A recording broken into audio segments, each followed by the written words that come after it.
permission. Don't call my dog over to you. What are you feeding him? Is it poison? Are you going to try to hurt my dog? Are you trying to take my dog? Leave my dog alone.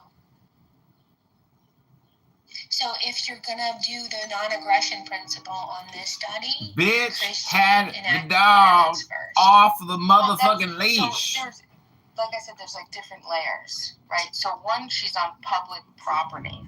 So public property makes it difficult when we consider, you know, I hate to say this, right? But according to, you know, we have to, dogs are property. That's just how it goes. Okay, dogs are property. They're owned.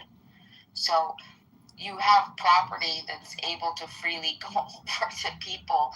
Like if her dog went over to him in this road and this pit bull runs out off his property and or right up to his property line, right, and goes to, you know, bark at him.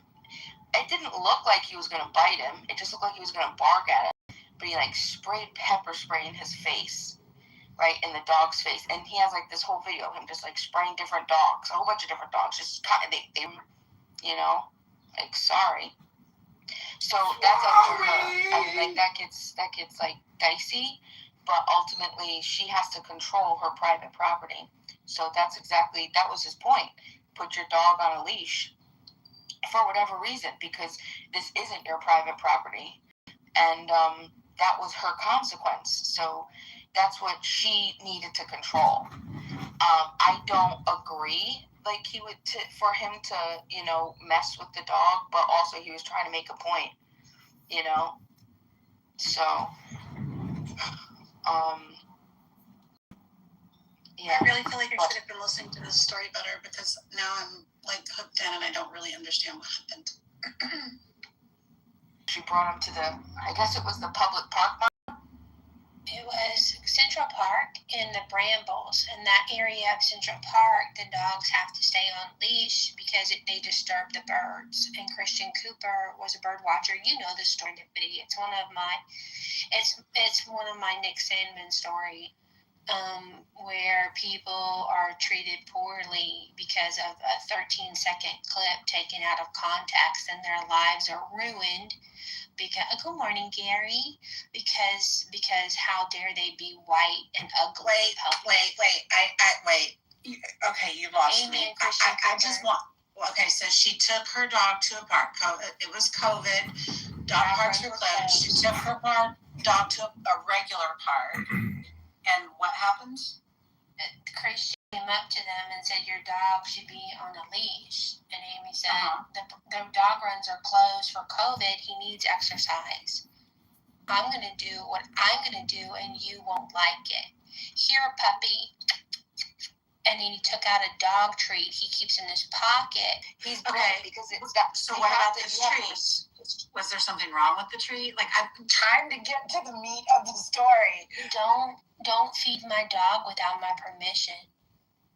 Then you control. I don't know what you're going to feed him. Right.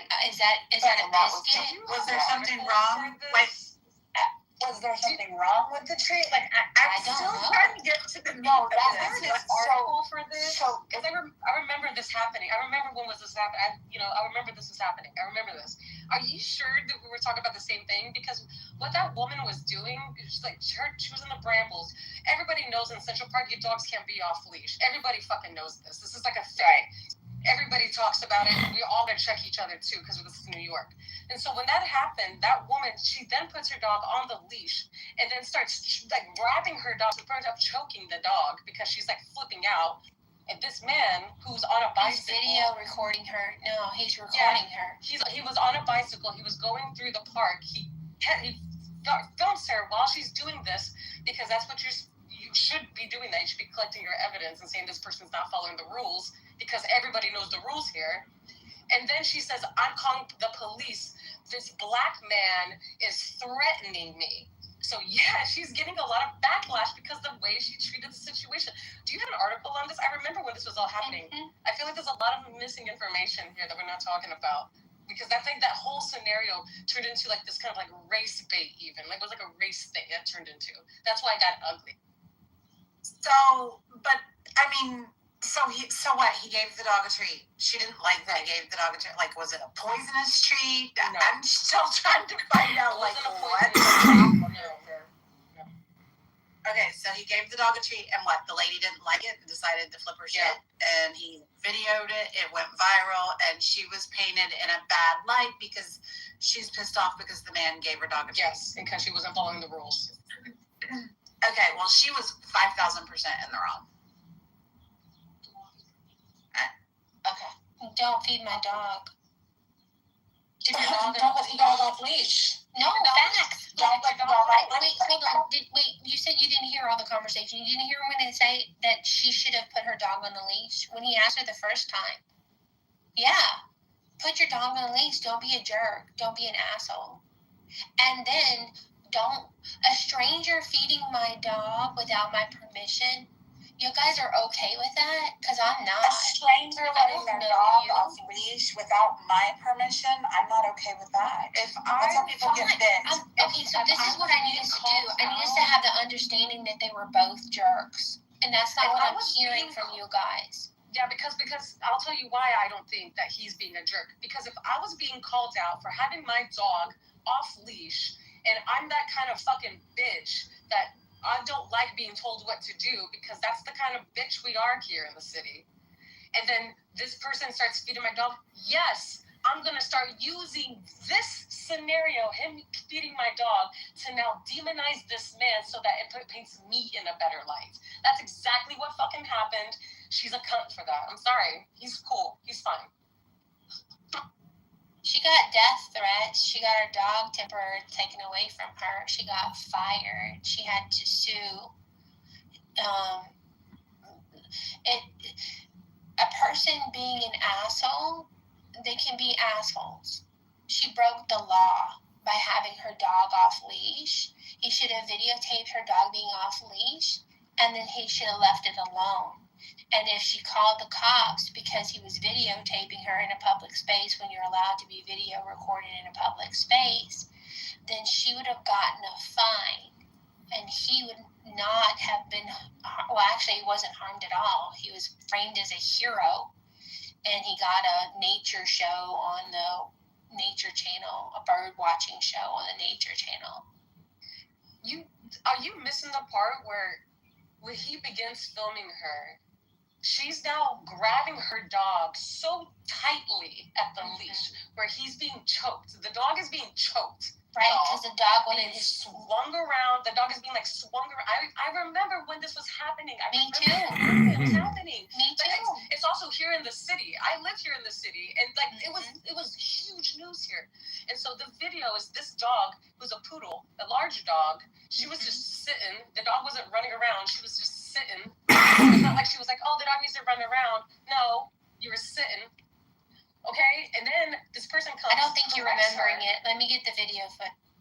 And she's choking her dog. So yes, first of all, she's an irresponsible dog owner, letting her dog off leash in a public space. She should not have an animal. Her dog should be confiscated until she gets retrained on how to be a proper adult to an animal, or proper responsible parent to an animal or guardian. So that's one. Yes, take the dog away. Getting fired. The reason why she's gotten fired and got a lot of backlash, including death threats, is because she called the police and said to a man who was just simply standing calmly, speaking and recording, saying, this black man is attacking me. And I don't know if you know what was going on during that time. The whole Black Lives Matter thing, George Floyd, Elijah Wood, Elijah McCain, all the things. He's saying Elijah Wood, I keep saying that. But Elijah McCain, all these things were going on. So yes, instead of blowing it up and saying, oh, he fed my dog, this is the reason why I should turn up now, she should have leashed her dog, said, thank you, sir, for keeping me and this community in check, and then moved along smartly. But she didn't. She escalated the situation. She's 1,000 times wrong. Hey there, everybody. What up, Gary Boo? Hey, good morning, Gary. Hey, I have an additional perspective on this. Well, first the question is, when you do something against the law, what should be the consequence? And did she get the consequence, the appropriate consequence, or is everyone here thinking that she kept her dog unleashed, and so damn it, we should fire her ass. We should just make sure she gets canceled. And I think the issue with dogs here is, if your dog's off the leash, or if you're calling the police if somebody's taunting you, or whatever, like, the police aren't always going to enforce it because they have more serious issues to deal with. So I don't know. So this is why people will continue to misbehave. Is it's not. I don't know. What's enforced is not always appropriate. I have a friend who was just mauled by 3 pit bulls, and she went to court, and the court actually ruled against her in terms of her getting any kind of compensation for her job. Yeah, for not being able to do her job, and so she was out of money for a while. And I don't know. It's like the court was not enforcing the fact that the guy who let his pit bulls on the loose should be responsible for it. That guy just didn't have very much money, and that guy was living. And even the person who owned the home that had the dog, that let the dogs loose or didn't have a fence, ultimately they couldn't find him or something. Like, the courts can't always just enforce what's appropriate, even when you're getting mauled by dogs, almost to the point of death. Like, and so I think the problem is, can we at least make sure we're enforcing the laws appropriately? And I think it's a bit unfair what happened to this woman, but of course, she should have been fined for having her dog off the leash. That's what I think. Anyway, that's it. Okay. So a couple things to that. In that particular circumstance, I understand if you don't have a fence, but the whole point of having your dogs off leash is that you could control them. So I feel really bad for her. If that was the case and the dogs were not on private property, if they were on private property, then sorry, she got what's coming to her, and I don't feel bad. But if she was not on their private property, and these dogs did that, as much as I'm a pit bull lover, and I hate to say this, those dogs should be taken, because she had in that moment the ability to execute all of those dogs that were attacking her. That's not up to. So he lost, and he relinquished his rights reciprocation for those dogs because that happened, because they went off property. I'm sorry, I don't. I'm very consistent, and that's one thing I'm consistent about. So that sucks that they didn't rule in her favor. That's not right in any capacity. If at least he couldn't. It doesn't matter. He shouldn't be able to have the dogs and whatever else, and that sucks. Right. It was public property. She was just walking down the road going home, and these dogs came out of nowhere on a public street. And you're right, the court did take the dogs away. Whether they euthanized them or not, or what happened, I don't know. But the issue is also, should the guy or the property owner also have punitive damages to pay some money for the fact that she was like cut up and had to heal and wasn't. Yeah, absolutely. Yes, absolutely. Yeah, absolutely. Justice responsibility. Didn't rule in her favor, and now she's gone quiet. She won't communicate with me or any of her other friends. She's in a very dark place right now. She's still healing. I donated a lot of scar gel to her. I had it shipped to her on Amazon, and she was really appreciative. But she expected the judge would appropriately get her a little bit of compensation to cover for her healing. And but that's, they took the dogs away from the guy, which is what they do, and done, and on to the next trial. So I think the issue here for me is, can we always have an ideal enforcement of the law? It's just messy. It's very messy. And especially with dogs, because I think dogs end up not being people screaming at each other, who's at fault, who should get fined, should someone lose their job, and is it a community? Everyone here is fired up against that woman. I get it. She brought race into the picture. But did she really deserve to lose her job? I don't know. So anyway, that's all. Yeah, I'm not arguing that. She got her job back. I'm not arguing why people react. I hate that people will send death threats to people. I think it's just so fucking terrible. So, would I be like pissed off enough to give her death threats? Absolutely not. It's terrible. You should never do that. I don't know why these keyboard ninjas do that. However, if she had her dog on the leash to begin with in a place that's well known to require leashes, none of this would have happened.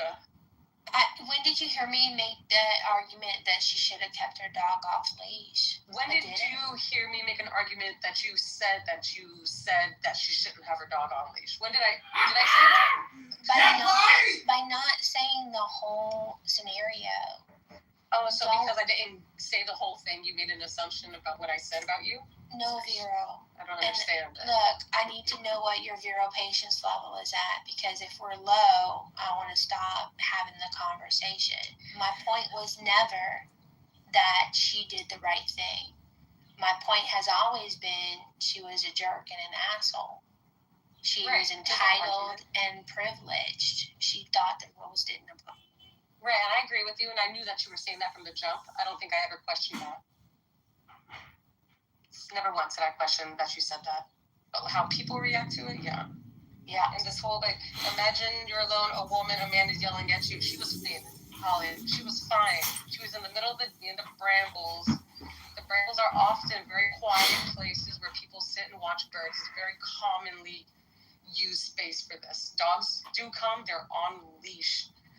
She was in the wrong. I don't care how afraid she was. She was fine. She was fine enough not to run away. She was fine enough to put her dog on a leash, choke it around, call the police. That wasn't fine though, Vero. She was upset. She was terrified. Sure, she was upset, but then you leave. I mean, I don't know. She don't belong here then. You can't. I don't know. You don't belong here then. If you can't handle something like a scenario where you're breaking the law and someone tries to correct you and you can't handle that, then you don't belong here. It was the videotape. Video recordings. I'm glad she got recorded. I'm glad she did, so we can see what kind of character she had. So this is the problem I have. It didn't tell the whole story. It was an out of context clip. It didn't show him threatening her, and he threatened her. Threatened her what? If you do what you want to do, then I'm going to do what I want to do, and you won't like it. I don't think that's it. So it's here, puppy, here, and he offered right there. Yeah, right there. the dog a treat. Right, and right there, I just want to share this with you. So, if you're maximum, this is difficult for me to argue against because one, you know that I hate laws. Okay, and definitely if something's public, right, and I'm participating in the taxes, and then you're going to have, I want to be on her side 110%, and a matter of fact, I would have done it, and I don't give a fuck what laws there are if I could control my dog, and that's the whole point. And she couldn't control her dog. You're going to put your dog off leash, your dog has to follow commands to avoid something like that. That's the whole point. There has to be some level of these. You can't, even in parks where you can have your dog leash, if you can't control your dog, you're a problem. She was a problem. When we go to obedience classes and stuff, where the dogs can all obviously be off leash because that's part of the whole program, if you can't control your dog, you're a problem. So ultimately, she was the problem. Yeah, you sound like a Karen. Your mother sounds like a Karen. Who? Which one of us? Because we all took. We just heard three different. We're all taking three different positions. So which one? And which position do you take? I don't think we are. I think we're okay. Monica also sounds like a Karen. Well, I want to hear. Let's hear what he has to say. I mean, I swear to God, this guy's got a PTR where he looks like he's about to sit on a glass and ram it up his naked ass. Why are we even entertaining him? Thank you. Hello? Hello? There. Hi, Karen. Bye, Mitch. Your mother. So spicy for 6:45 a.m. Hello, am I the only? I think Christian threatened. Right, but that was his check, right, on her. right? Because if he was there, and let's say it's us, let's say is disturbing the birds, we don't have any say. Okay, we can't, we're not going to go and, but if we could call the dog over, that's her check. That, oh, okay, so if you're going to do what I don't like, I'm going to do the same thing back to you. But 1,000%. My dog never, exact facts. So My dog never went. her baby My dog never, exact facts. So My dog never went. her baby was going for the dog treat and the pet from a stranger. Like, the dog had no discipline. My dog, but normal thing here too. he was still the best behaved discipline. My dog, but normal thing here too. He was still the best behaved of the three people, the three creatures involved in that. That when, because she went everywhere with me. We went everywhere. You know how many times we got in trouble? But we went, and it didn't matter. But it was kind of like a trouble, but I was always good. I was decent, and I always controlled her. So we never had any type of, I've never had a single police involvement. But, I mean, there were plenty of people that told me to put her on a leash and blah, blah, blah, blah, blah. I would satisfy them for the moment, and then as soon as they left, I would go about my thing. But them for the moment, and then as soon as they left, I would go about my thing. But one thing is when we would go, and she would not take a treat from a stranger. She knew stranger danger. She would always, whenever somebody would go to hand her her treats, she would look at me and wait for me to say, okay. You know what I'm saying? Like, that's what you're, you know what I'm saying? Like, you have a good relationship, and you can, that's what it's supposed to be like. So, I mean, I don't know. I feel bad that she wanted to get her dog's exercise, but I use lots of rivers, lots of waterfalls, like little small dogs can get hurt there, which is why they are required to be on leash, because they have been hurt there. So she's being a very irresponsible. And just to get away from that, though, like to widen the scope, there are probably more irresponsible dog owners in New York City than there's. Very uncommon here. A lot of animals here just don't care.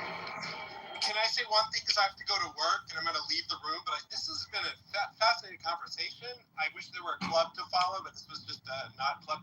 I want to Monica. There I is. also want to propose. Oh, there is. Cool. Yes. Anyway, I got to get to work. This was a great room. Thanks so much. have a great day, Gary. President Gary, I'll send you a link in the back channel for the God Okay, Snatch thanks. house. Take care, everybody. Have a great day. Deputy, you want me to advertise for the God Snatch or politically, the political playhouse? I think political playhouse would be better, actually. I'm fine with either. He seems normal. No, Gary's great. Gary plays the trombone. He does music rooms. He's interviewed composers and things. Yeah, I'm good with either one. Both. Doesn't matter. So I think if anyone listens to it's like an hour long. It goes really deep. The link that Monica shared, it gives you a really well-rounded perspective on the entire situation, down to the temperature of the climate, like how people were at that time, at that place and time during COVID.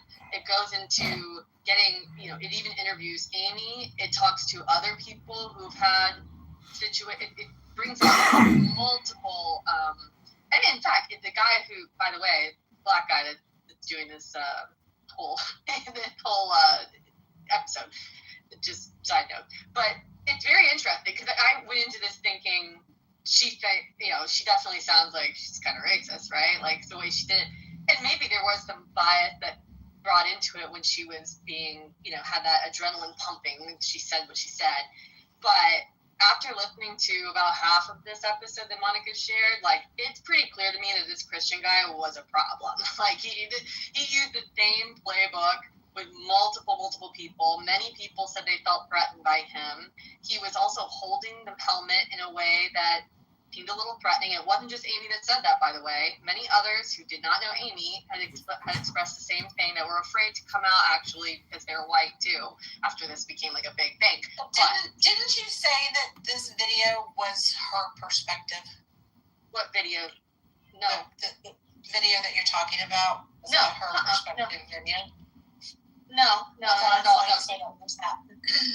You get a little bit of her perspective. He interviews her for a hot second, but he goes into, this guy is completely unbiased. He's just covering the entire situation.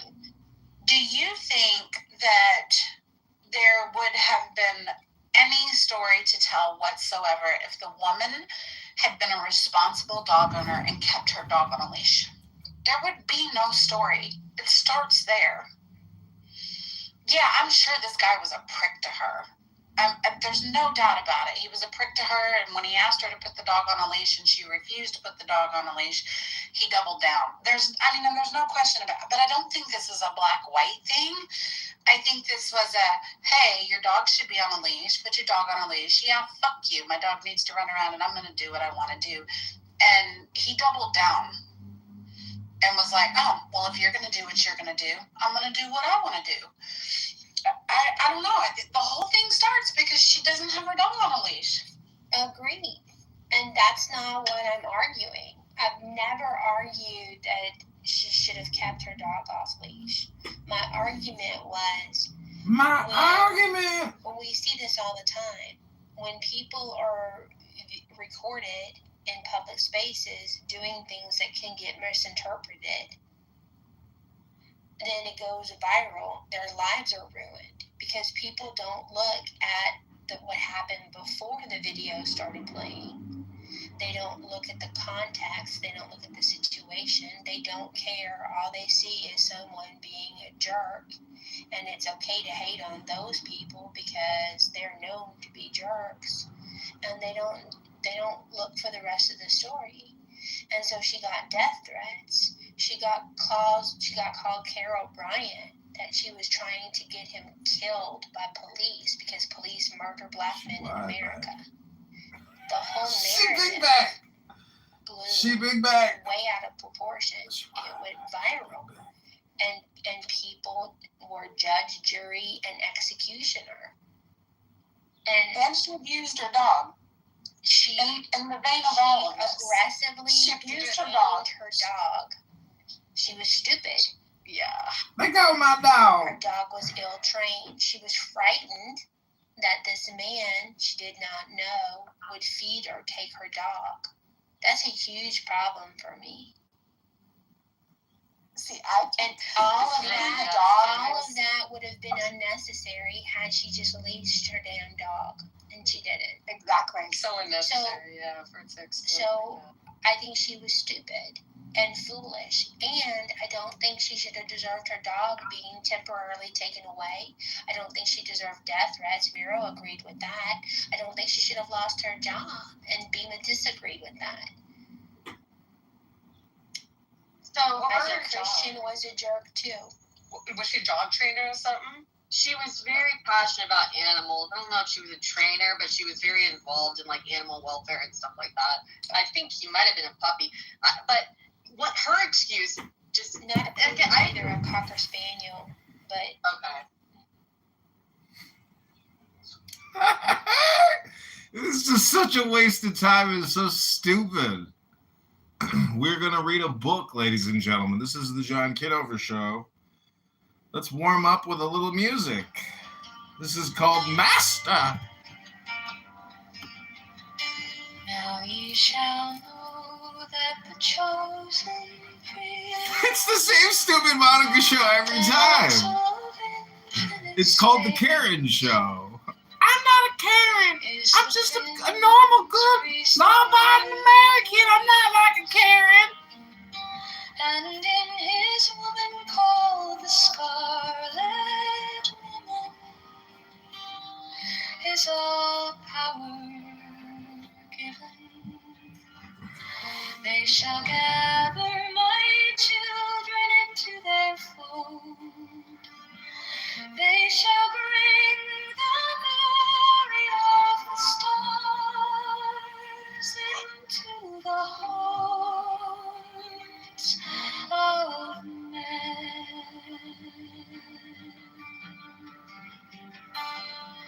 16, for he is ever a sun and she a moon, but to him is the winged sea flame, and to her the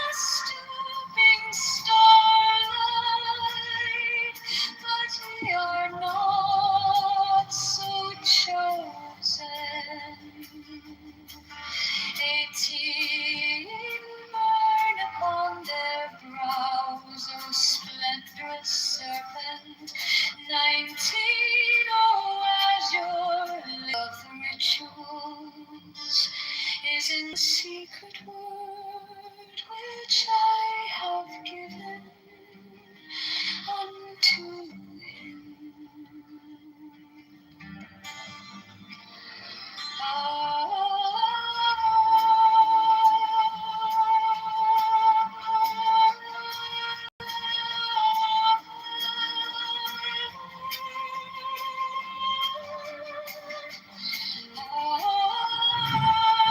My friend, we're making fun of Monica this morning because it is the same stupid show every time with Monica. And she kicked me out of the room, blocked me, and then all she does is complain about other people on this app that they blocked her. And so now I'm making fun of Monica. Monica. Harry Balzac is here in the other room.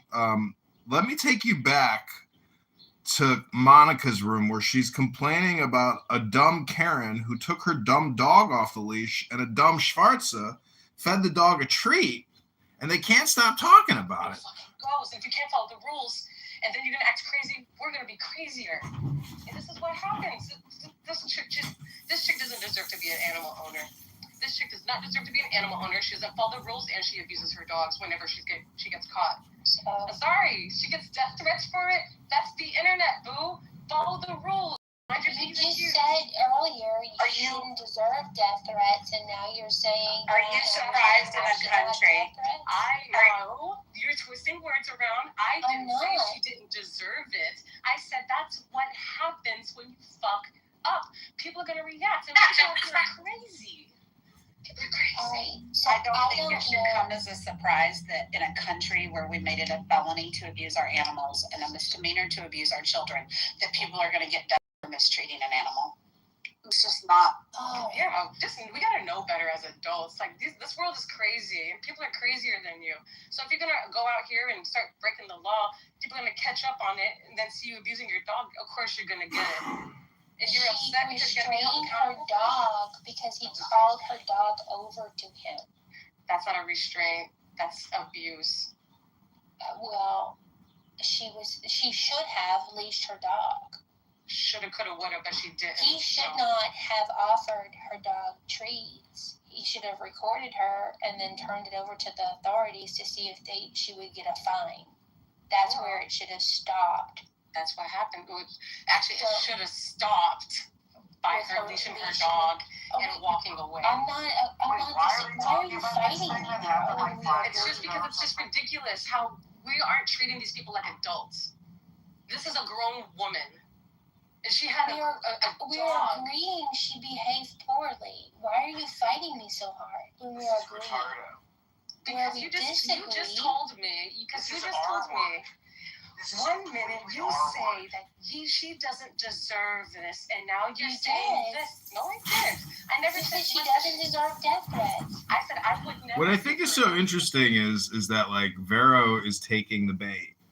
That really the thing. This is just the amazing thing about it. Just like imagine your whole life is like walking into a room and then responding to the environment, you know, and it's like the Gotcha show or the Gong show. You know, that's the thing. It's like, I like making fun of these people, and I think they're just Karens, but it's also entertainment. And so the thing is, it's like, I just want to record Clubhouse and publish it as a show, but I don't actually want to listen to any of it because it just further induces more brain rot. And that's why we're going to read a book today, so we can be part of the 1%ers. But first, more Monica Kirk.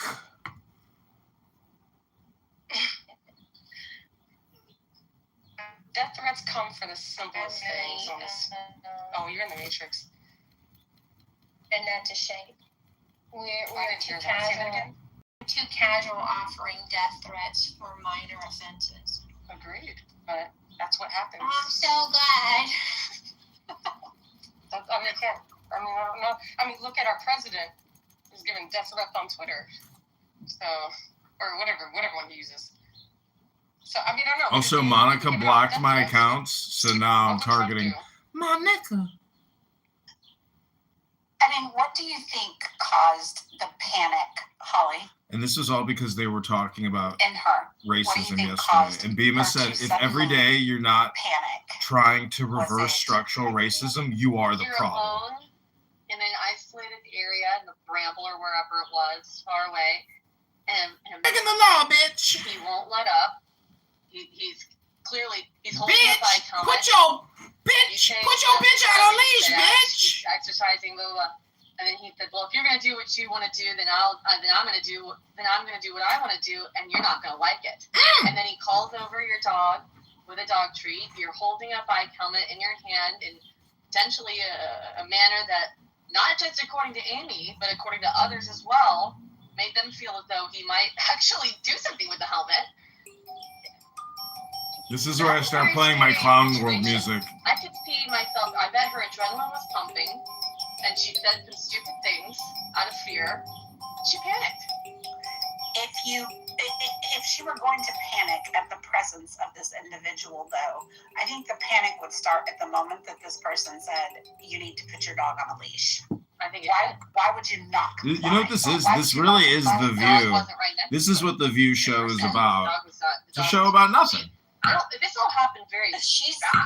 Didn't she indicate that no, her dog needed exercise and she was not going to leash her dog? She wasn't panicked enough to say to him, basically, "Fuck you. I don't really care that you think my dog should be on a leash." I mean, she wasn't panicked enough at that point to not even make any type Yeah, of expression de-escalate that, the "Oh, I'm going to situation with a comply. random This black guy person's at the park by comfortable saying, with my "Fuck dog not you." being on a See how leash." that goes for Do you. you typically respond in that manner when someone yells at you? Yes. You know what also I hate somewhere about this and stupid I have app? my dog on Is it the because I green know the bean laws. moderators. I Because know the the green laws, bean and if moderators, anything happens they with get my dog, away my dog with is not restrained. I am being responsible. unrestrained. It doesn't matter whether somebody Bitches. provoked them or not. Karens. If I'm somewhere and I have my dog off leash and someone's responsible for that animal, so yeah, I'm gonna comply. No, not me. If someone comes at me in an aggressive way and speaking to me in an unkind way, no. My initial reaction is fight or flight, and it's not compliant. Yeah, I'm gonna comply because I'm in the wrong. You're wrong. I'm in the wrong. That's a logical thinking. You're not thinking logically in that moment. Of course I am. If I was your pet, my beloved pet, a member of my family, somebody that, I love right next to my children. This is my pet that I love and I care for, and I want to be safe at all times. And I know, I understand her desire to say, my dog really needs to burn off energy. The dog parks are closed. I need to find a place. I get all of that. I don't fault her for any of that. But the minute that somebody is like, that dog should be on a leash, I am putting my dog on a leash because that is what is safest for my dog. I'm prioritizing the safety of my dog over There you everything. go. If they express That's being called uncomfortable, personal if they express- I don't care how responsibility. friendly or not Who friendly broke they the are. chain of the I personal might responsibility? call you an asshole. It was you. Show my dog, but I'm It was fucking you, my dog bitch. because I know It was I'm in you. the wrong. It was Karen who caused the problem first. It was you, bitch. Take care of your dog, bitch. She overreacted. She overreacted. Bitch should have taken the dog off the motherfucking leash. But when you're afraid and you're just standing there choking your dog in the same place, you haven't walked away, I don't know. Don't live in New York If City. you can go in there, if you're not, if you can go into Espresso and say, Monica, you're just being a Karen. Personal responsibility says keep your dog on a leash. Can I pay your dog? Can I pay your dog? Can I pay your dog? Can I pay If your you don't dog? have the word black in that phone call, it probably would have been a way different conclusion, Monica's saying that you're allowed to have Was your it dog on a leash. descriptive or racist? And like That Ace was said, descriptive to me, but I know racist she's to men. eating a yellow cake. I would feel guilty. I would feel guilty for being called out. Why are I'd they be like, I'd be I'm sorry. embarrassed. Well, Yeah. why aren't they reading a book, my friend? Embarrassment also brings irrational emotions too. Being embarrassed, being caught, not being on camera, Now this man is telling me what to do.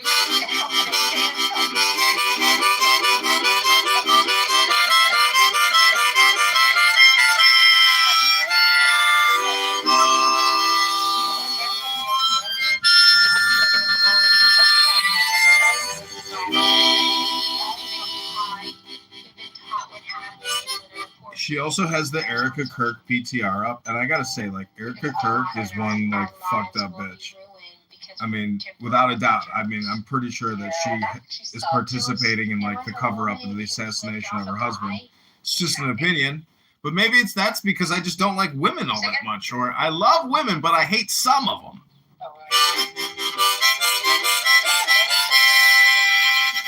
On the West Side Highway, there's like this big green patches, and you have to keep your dog on leash. You know, my dad called my mama Karen like a year ago on the phone. He's like, you know, I don't know if I ever told you this, but your mom has always been a Karen, and she is a Karen. I was like, oh shit, you're right. Mom is a fucking Karen. Oh, I like your dog. Hope you had a great day.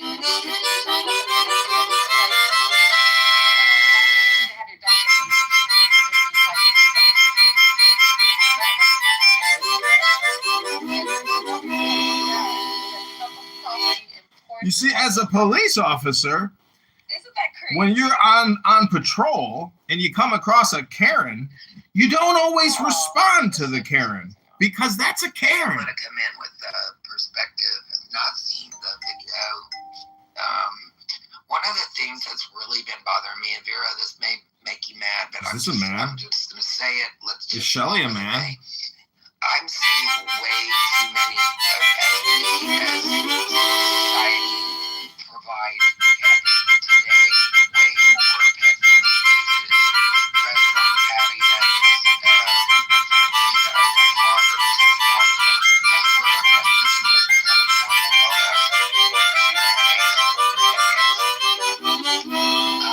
that being said,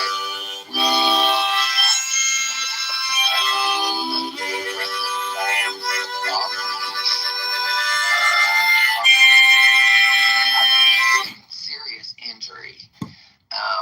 Myself personally, I think that any dog that hits a dog park that's a large breed needs to have a certification that they've gone through some sort of obedience training, or they need to be muzzled. I think that any dog that's a large breed, that's what I call a ripper terror, and you can call those cane corsas, pits, things where I'm not talking about Cocker Spaniels, they do bite, any dog will bite. I'm talking about the kind of dogs that lock and tear, and you cannot get them off whatever it is they're aggressively going for. I would like to see those dogs bridled in public spaces. And it's not because I'm discriminatory, but it's just when these dogs lock and they go into rip and tear mode, you cannot pry them loose. And that's where the deaths and serious injuries come from. So myself personally, I would like to see that done. I know it sounds discriminatory, and in many ways it is, but we're looking at those that can cause serious harm. And that also, to me, is self-serving for those dogs, because if they do cause serious harm, they're often euthanized. And I think it's a little bit of Russian roulette. When you've got a dog like that, you may be a really great tank. This was done through a Freedom of Information suit, and they found that in 1996, when this happened, there were repeated complaints by Cuba about incursions by these planes into what they claimed was their airspace, and behavior. And that prevents that owner from having to ever see their dog in a situation where it had to be euthanized. And, those costs to them. But that, to me, ought to be the way we're going, especially now that we are a larger pet owning society than we ever have been, and we have more of these places. Just this last week, we had a restaurant here that had advertised a pet-friendly pet. You guys say I got to take this call. So sorry. agree, Shelly. And I don't know why you would think I would be pissed off. I 100% agree with you. I agree with Shelly. I agree 100%, 1,000%. Some of these dog owners don't know the capabilities of their dogs and it's dangerous, yada, yada, yada. Just the whole thing. I'm really big on, I feel like we should monitor dogs the same way we monitor guns even. And depending on the kind of dog, like lockjaw, like Ace is saying, what? I 100% agree with this.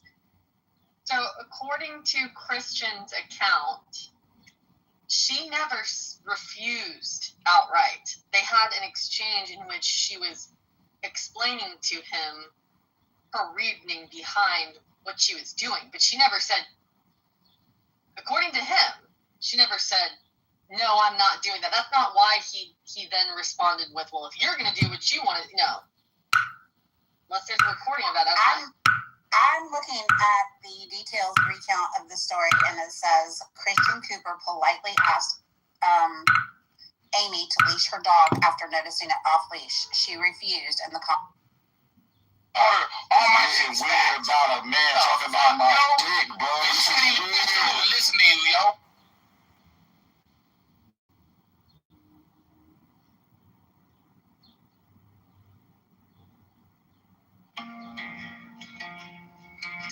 Master of infinite space is the prince priest the beast.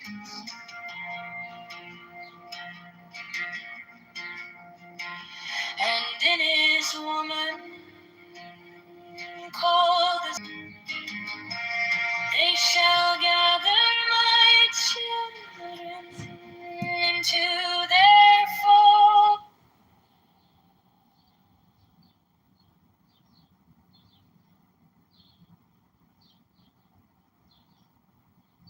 1,000% agree with you. Some of these dog owners do not know what the hell they're doing, and we need to monitor them. Yeah, I mean, for me, it's not the dogs, it's the owners, and they have to understand the breeds. They have to understand the triggers. That's why I say classes would be great. Especially if it's one thing, if I own a Chihuahua and it nips, that's, hey, that pit bull that had gotten behind a Clydesdale type horse, and it was dragging a wagon, and it was going up and nipping the damn Clydesdale's ankles. Well, one firm kick, that dog was meat. The owner was trying to figure out how to get his dog out of there. Obviously, no obedience, sit, stand, stay, stop, anything. And the dog ended up dead because the owner didn't know and didn't do the proper care for this dog. And I think it's so sad today that, yes, everybody thinks, I'm going to go get a dog. And they don't think about it anymore than they think about getting a miniature pig. That dog is going to have its own traits. It's going to grow. You're going to have vet bills. You're going to have things that you're going to have to do for that dog to ensure its happiness and its survival. And I think that obedience goes right along with that. And I get a lot of people who, have had their pets demonized, pit bulls, corn quesos, all these people, they're great dogs, but and they can be the sweetest dogs, and most of them never cause a problem. But any dog will cause a problem if approached wrong or in a bad situation. And so that's why it's, very protective of the pit bull owners of corn queso, and I think that we've got a lot of irresponsible pet owners. I even wonder about some of these quote-unquote comfort dogs that people take on planes that they just get its certification online for, and they stick this damn dog on a plane. It's in atmospheric conditions it's not used to. There's pressure in their ears they're not used to. There's lots of sounds, lots of noises. And I got to sit next to this dog going, okay, I know you registered online, but, I'm kind of worried. So that's my opinion, and I would like to see somebody put some sensible measures in. I know the pit bull crowd and the corn queso and the larger breed crowd is going to say, wait, why are you discriminating against us? They're great dogs. I'm not arguing that. The problem is when they're not, it's bad. Well, I don't think you can discriminate against them. I think if you're going to do it, you have to employ it across the board. That's why I say large breed dogs, because those are the ones that typically cause mass injuries. I'm not talking, we know that Cocker Spaniels are the biggest biters there are. But if they bite you, they're going to cause a little open gap on your skin. They're not typically going to rip a muscle off your body. So that's why I say larger breeds. So I remember this incident with the Central Park bird watchers, and Holly's reiteration of the story is close. This was, you have to remember, this was during the absolute height of the woke nonsense, where anything a black person did was correct, and anything a white person did was an evil Karen who was, covertly racist, whatever. So before covert racism, the guy started recording, he asked her to leash her dog. She basically said no, and here's why, which is whatever. That's a normal dispute that two people would have. And then he's like, oh yeah, well, if you're going to do it, well, you're going to do it, then I'm going to do it, And then he starts, pretending like he's pulling food out of his pocket, and he's, trying to get her dog to come to him, insinuating that he's going to, kidnap her dog or something like that. And then she starts freaking out, and then he starts saying, I'm going to call the police. Or she says, I'm going to call the police, because she thinks he's trying to kidnap her dog. So that's the part that didn't really make it to the evil white lady is harassing the poor black man, because he's such a princess in the park, and he's afraid of her little dog. She was in the wrong. The dog was supposed to be leashed. And he did say, according to the LA Times, Holly, he did say that he nicely asked her to leash her dog, and she refused. He said, he said on his original according to the LA Times, on his original Facebook post where the video went viral, he indicated that he politely asked her to leash her dog, and she refused. Yeah, listen, he said, did you not hear anything I said? Does that not factor into this? No, because the dog should have been leashed. On the post. Okay, so what if the dog should have, sorry, Helen, but what if the dog should have been leashed and he actually did take her dog? Is he not wrong then also, or what? That didn't happen though. It didn't happen. He wasn't trying to take her dog. He did feed her dog a treat. That's what got her all. We got the Karen Show live. But again, she refused to leash her dog. Let me clarify. On the post that he posted before it went viral, this is before it went viral, this has nothing to do with the video. He posted a play-by-play, me, XYZ, her, XYZ. He did not say she refused. He literally listed out what happened. He said, I politely asked her. And then she said, I can't go there because XYZ. And then I said, you need to take her out of this, whatever, over to the other side. And she said, he needs his exercise, or whatever. It was a back and forth, okay? He never said she refused. Okay, but by virtue of I can't do that. She is refusing, Ollie. Hello? She's a human being that is explaining her reasoning skills after a guy is yelling at her. I don't understand why y'all are thinking logically when someone's yelling at you. Like, he's not being like, you fucking dumb bitch, I'll fucking kill you, you fucking cunt. He's like, ma'am, the sign is right there. You need to leash your animal. Go over there. You need to do this. This is the way things. Like, what are y'all talking? Like, she's an adult. Vero, you know he got into a physical altercation over this exact scenario before, right? Yeah, I know the story about him and all that. She doesn't know that about him. She's making an assumption. Okay, all of this is correct assumption. So fucking quickly. Of course, it's a correct assumption. Maybe not even a correct assumption. No. Because we don't know the scenario on that.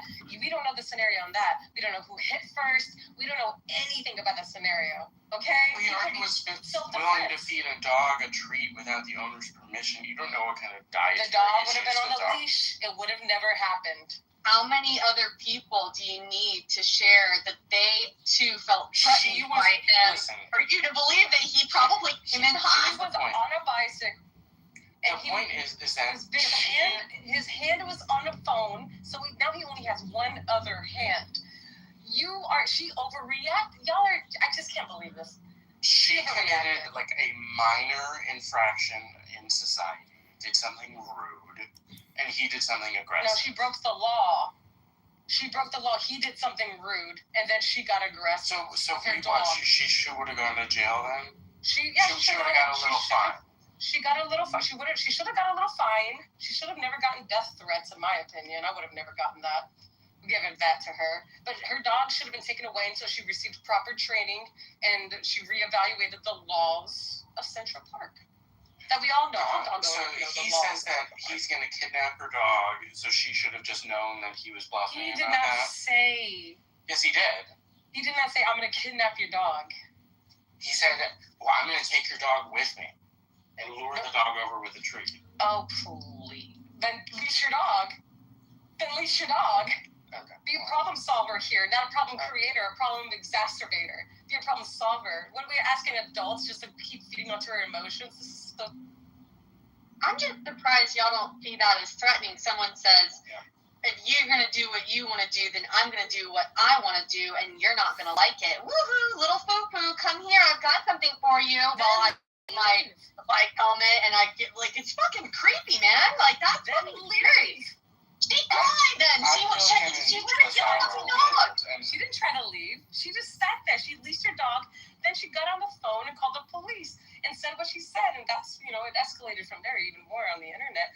But the man was, you see in the video, he was far away. He wasn't up on her or anything. And in fact, she approached him a number of times, stepping closer to him and then coming back and then stepping closer to him. She was not afraid. Okay, and Vero, you're aware that he only started recording once it was advantageous to his little social media world, and then also, how can you, I really am surprised that the two of you are glossing over the fact that he got into a physical fight about the same issue before, and that doesn't indicate his state of mind. But we don't know the details of that case. What if he was attacked? I don't know. These are so stupid. These fucking people. You believe these social justice warriors? You know that's got nothing to do with this case.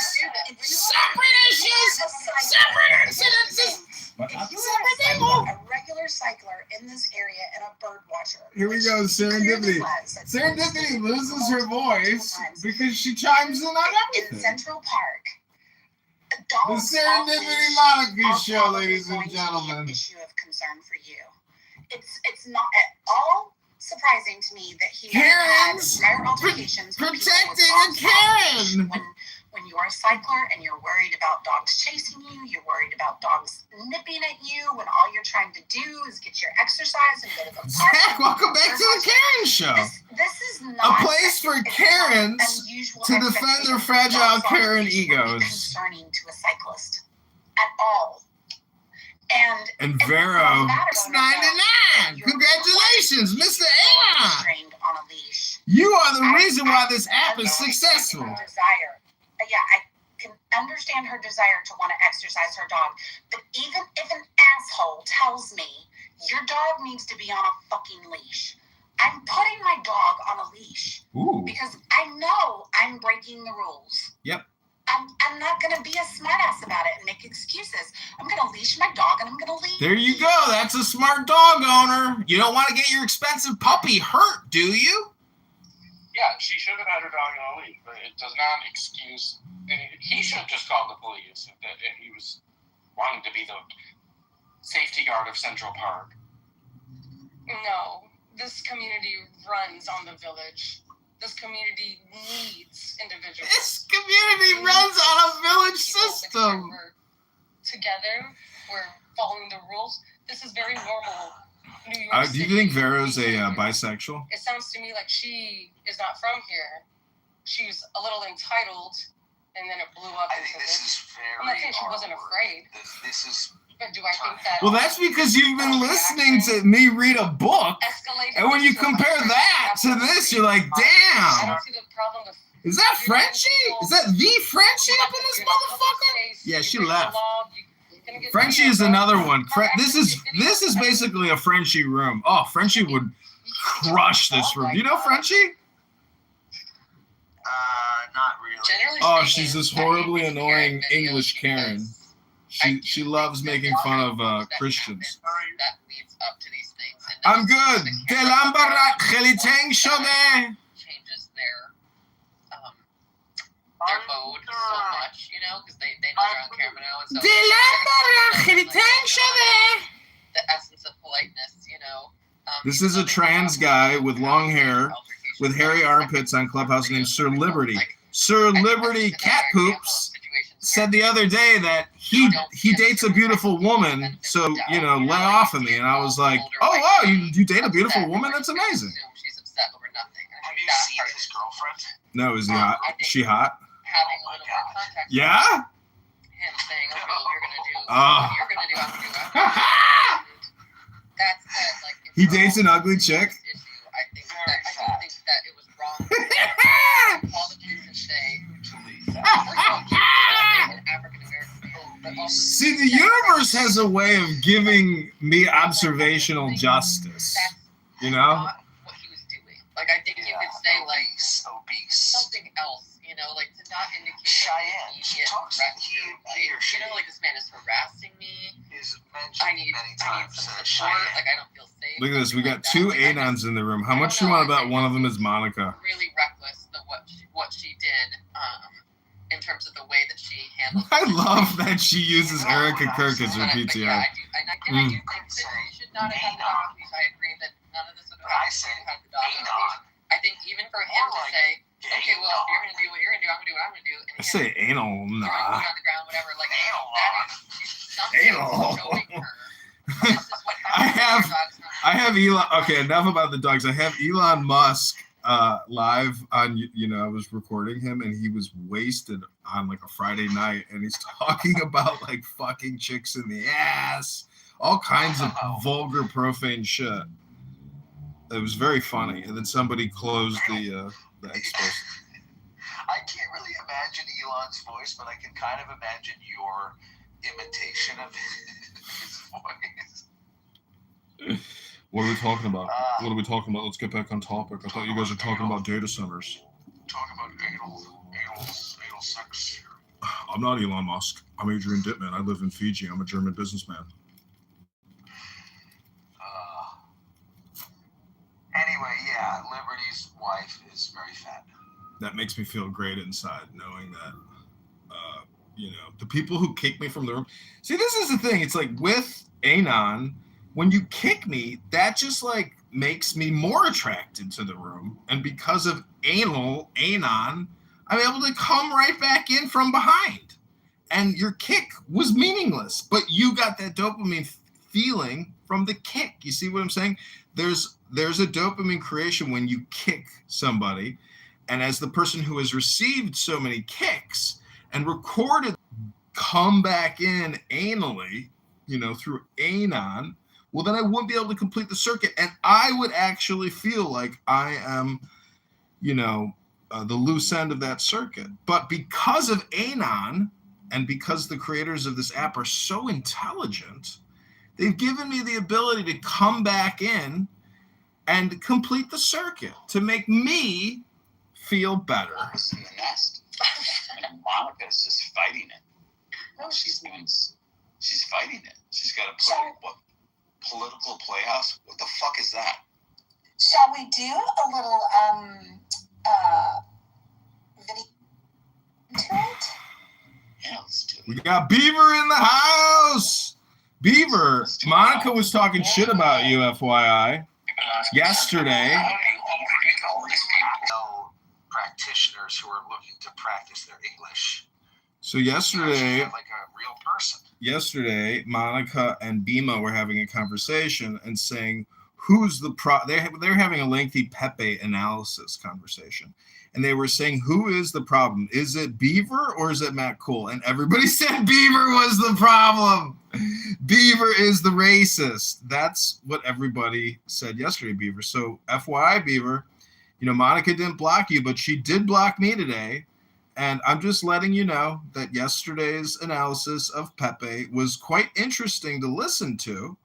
And I find it so funny that Monica blocked Pepe. Monica said you're a racist. And other people. You can listen. Why don't you join the stage, Beaver, if you go to my YouTube channels, you can watch the Pepe analysis and Beaver racism episode from yesterday, it's which true that there are thousands of videos, so you'll have to sift through. But it's a sifting process. You can't make cookies without sifting. You can't make cookies without sifting. But Beaver says that she is an anarchist. And then she goes on to say that unless you are fighting... She's what? She's an anarchist. And she says, unless you are fighting structural white racism every single day, you are the problem. And so it's our word. So then I'm like thinking, well, I read books to make myself a better person. Just imagine if everybody did that. There would be no racism because people make themselves a better version of themselves every day until they're a great person. And then there is no more racism. So... Did I tell you about my reprise of my bumper sticker video that now has 120,000 views? No. So I showed you my first bumper sticker video. Yeah. That you thought was very funny. Well, I was impressed with the views. Right, how many views it got was ridiculous. It wasn't that funny, but it got a lot of views. Well, so then anyways, keep going. What's the point? You remember. It was the one you made a recreation of it. My recreation didn't work. Yeah, it didn't work. It has to be spontaneous. But anyway, I made a new one. I made a reprise, and now the reprise video has gotten twice as many. Do you want to see? Should I show you? Or should I just tell you about it? Show it to us.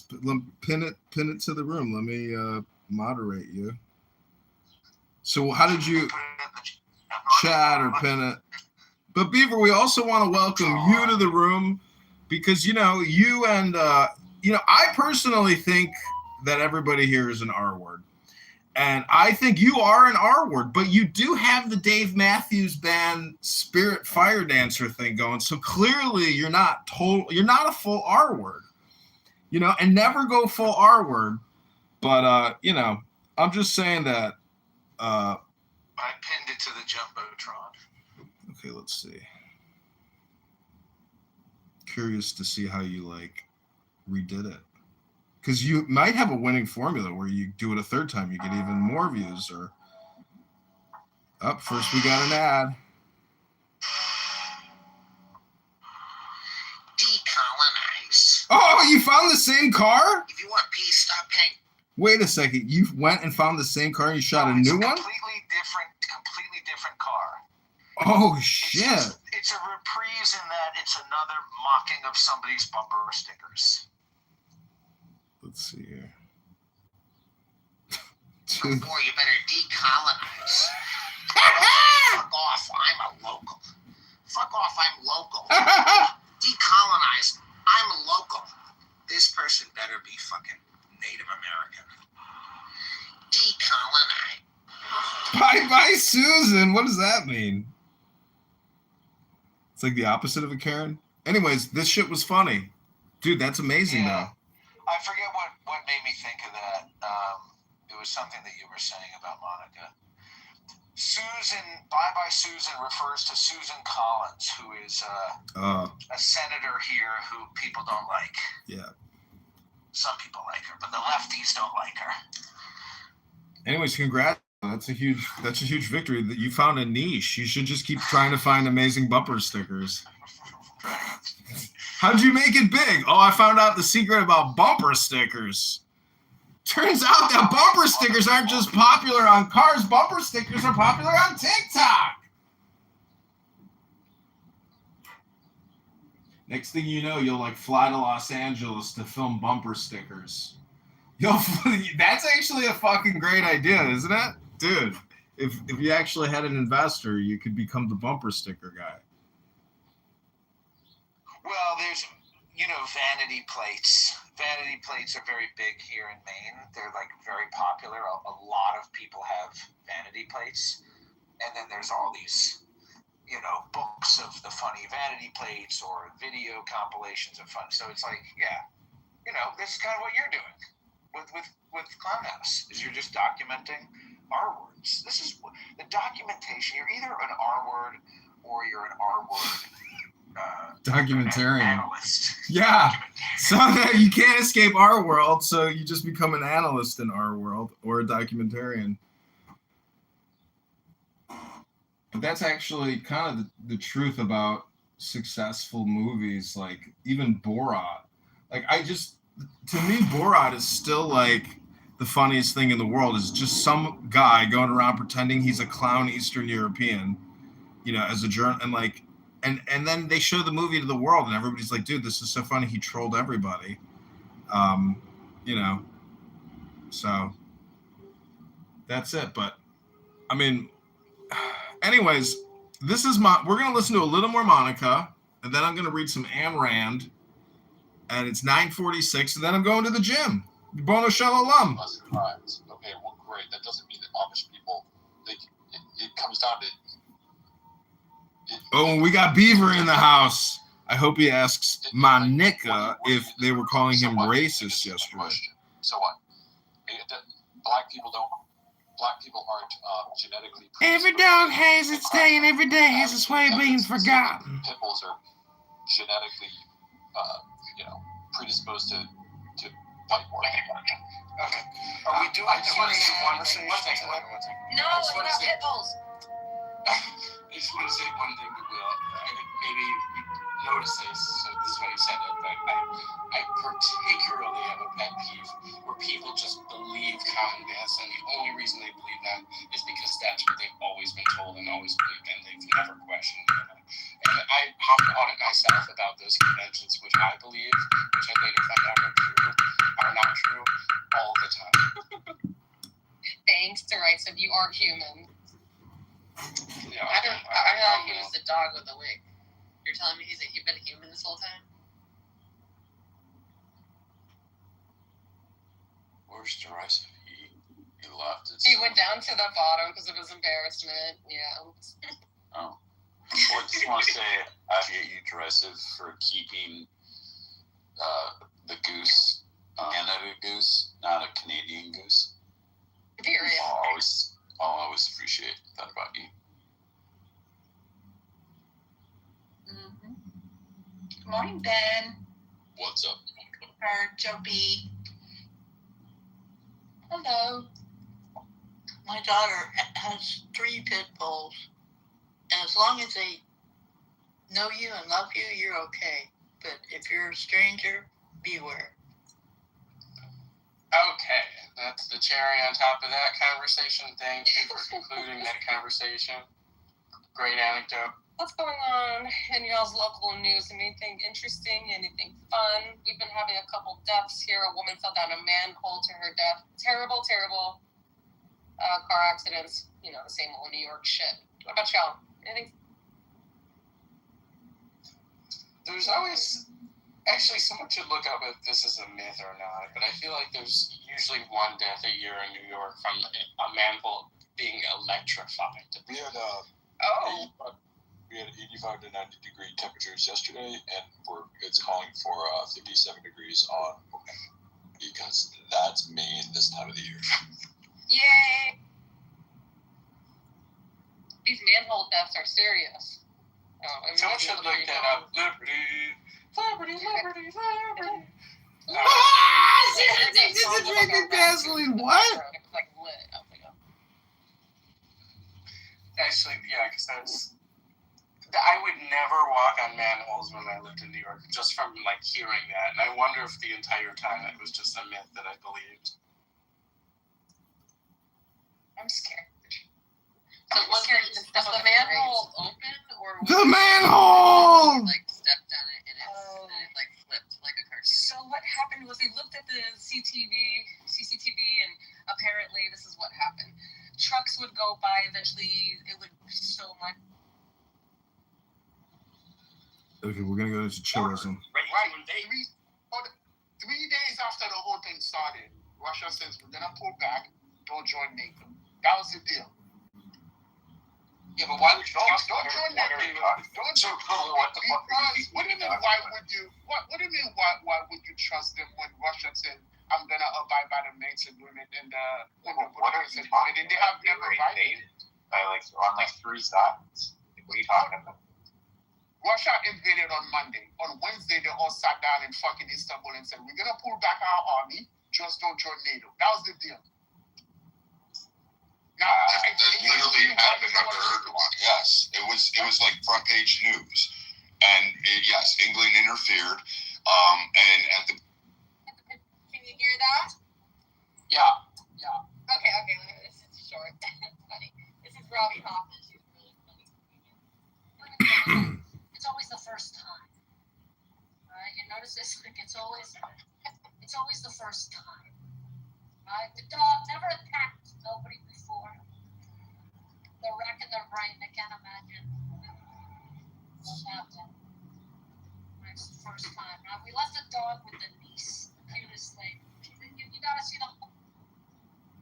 supply in Ukraine, which isn't really faulty to the Ukraine, but it's part of the doctrine that Nuland set up and various entities. Like, they had a peace chance, they had a chance to sit down and do this. We thought it would be over in a little bit, but, again, the U.S. and England pretty much wanted to see what this conflict would go ahead and do, which is based on fucking Nuland's Golden Queen's fucking policy.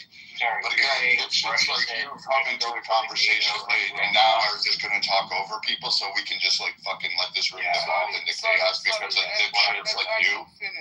Let Viking finish and then they can reply to themselves. But again,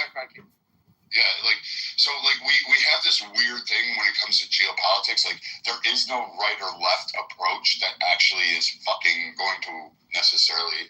We should get rid of right and left. On the U.S. side, when we talk about geopolitics, because it carries over from administration to administration.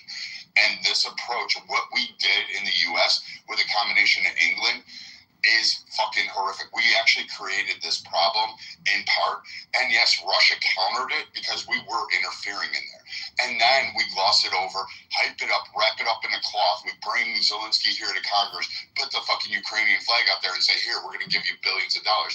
Meanwhile, we're fleecing that money on the back end. Zelensky's fucking more allegations than any other fucking political leader in the world in terms of corruption. I mean, fuck, this guy surpassed Noriega at this point.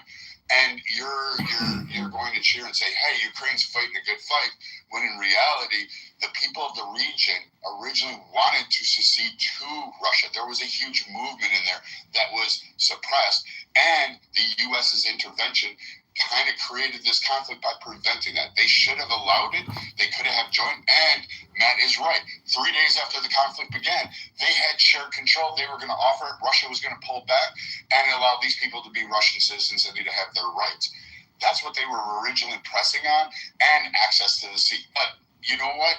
You believe the Ukrainian hype. Like, we watched. Okay, are you done? What the fuck, dude? Come on, man. Just shut the fuck up, dude. Who the fuck are you?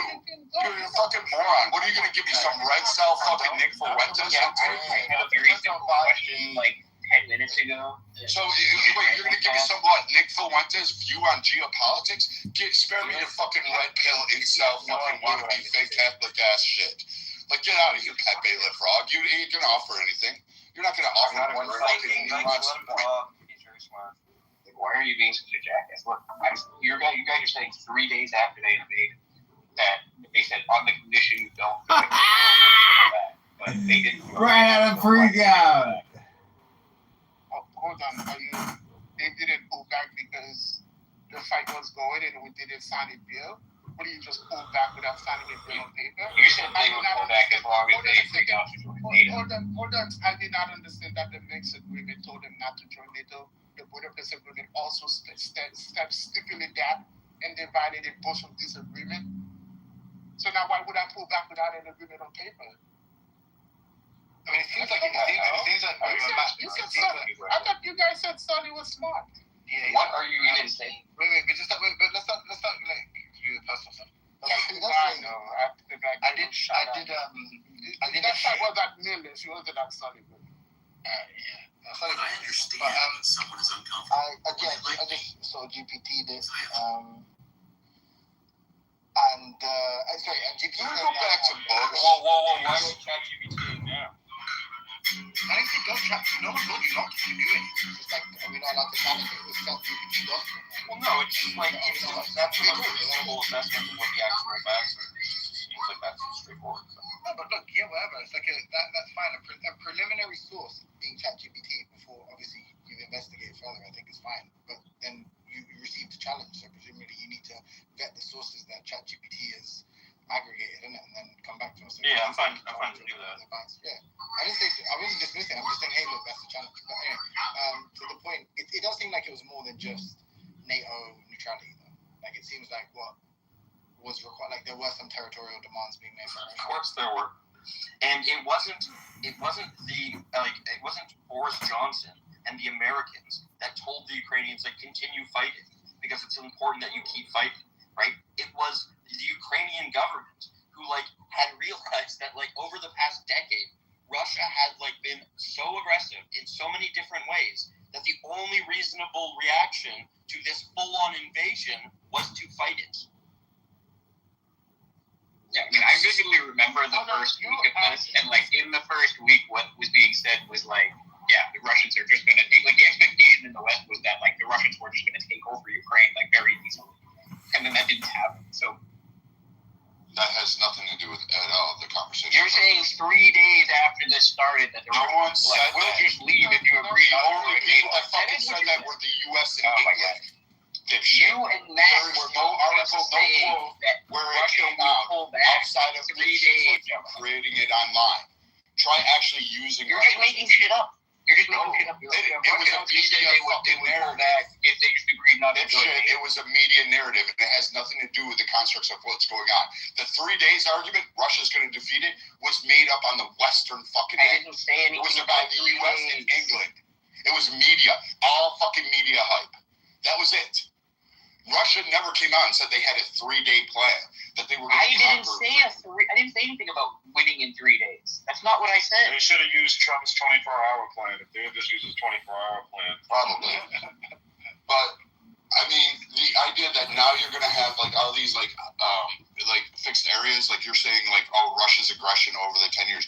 Yeah, you could build that up, but also you can how we were approaching under our doctrine into the Russian territories. You forget what happened in Kazakhstan and what we tried to manipulate there, and Russia came in and did an economic trade, which unfortunately for Kazakhstan people. I agree. Shut the fuck up, man. What the fuck is wrong with you, you retard? Man, listen, people are gonna have to. I thought you were smart, and then all of a sudden people cheered you on. If you're gonna ramble about me and just oh man, I do hate this guy solely too, but this is so beautiful watching two annoying people go at it. Talking about your fucking frogs. So when you're allowed to just talk and talk and talk, all you're doing is gonna get ankle biting me. You must want a blow. Nobody's ankle biting a blow job, right? You want me to tap you in the back of the head? Are you an insane person? Are you a fucking insane person? Yeah, he is an insane person. Is that what you want? Here we go. Come on, we're fucking up. This is beautiful. Nobody wants to talk that. It's not that, bro. I mean, that is the custom of the room. We let people finish their entire thought. You know what I mean? If you want to do a debate, then let's fucking set it up. But fucking right now we have the conversation. Let him finish making his point. Write it down, remember it, and then you have to write the point, and then you will have able to do so. No, he's fucking getting incessantly ramble. These gophers can't fucking do shit. All they can do is, I want a Christian nationalization and I want a white nation. That's all these gophers are about. I'm not a goiper. Literally the frog. That Bela frog is on your fucking PTR. This is a Discord emoji, you idiot. Yeah. Oh, yo, wait, Lily, I didn't know you were a Groyper. Cool, bro. I'm not a Groyper. No, I hate things. He's a Catholic. That sounds exactly like something a girl would say. No, just a groper. Like Nick Fuentes is his idol, but he's not a groper. The sexual. I am a Bernie bro. I like Bernie Sanders. I'm not a Groyper. He's a Catholic. Bernie Sanders. I mean, Fuentes liked Glenn Greenwald, Sully. So what kind of defense is that?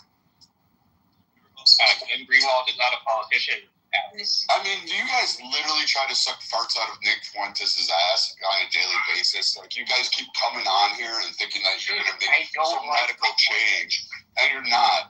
You fanboys, you groypers are nothing more than like some fucking weird wasp politic that needs to be removed. You're like a white version of lying. Let's go back to He just told you he's not a groyper. Yes, he is. What's wrong with you? Do you think he's lying? They are known for lying. Nick Fuentes is the cat boy blunder. Like, I don't.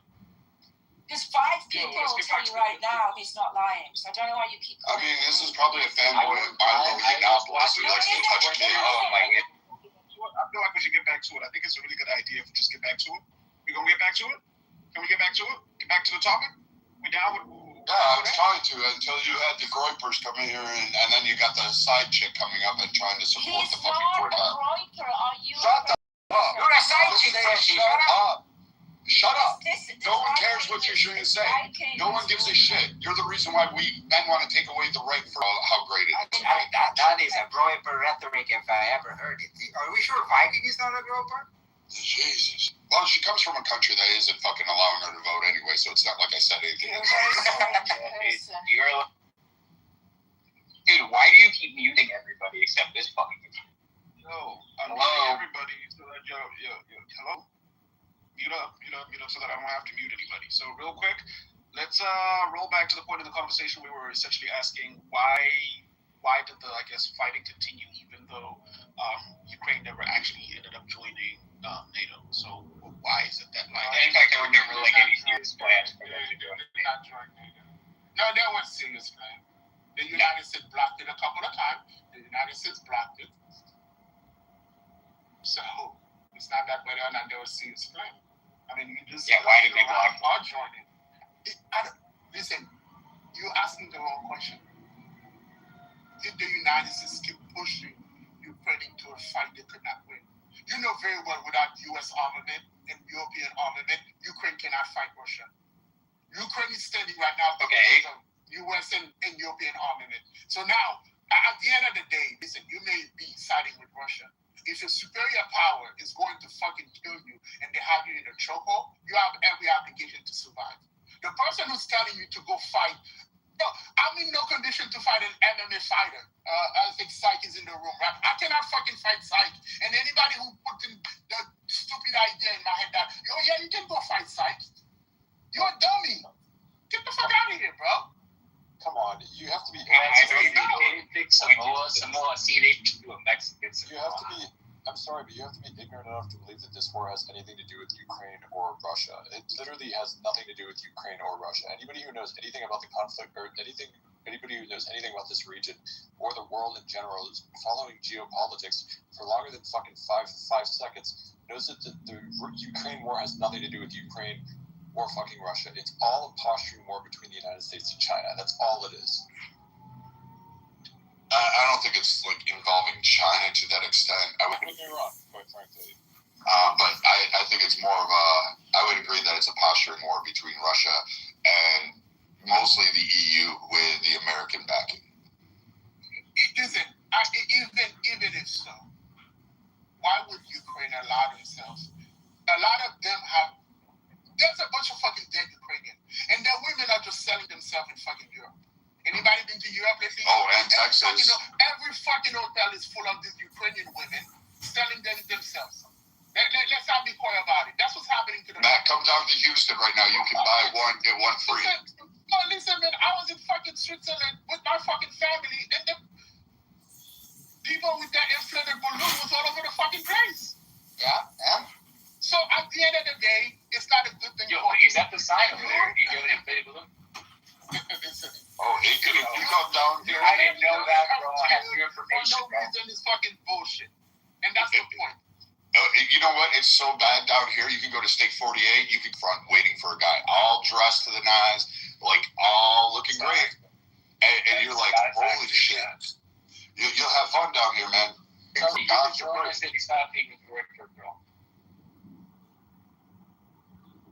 What's your key point here, Matt? What are you? The point is, Ukraine had an opportunity to not get themselves involved in this bullshit, and they picked a motivator here. It's fucking money. They are corrupted.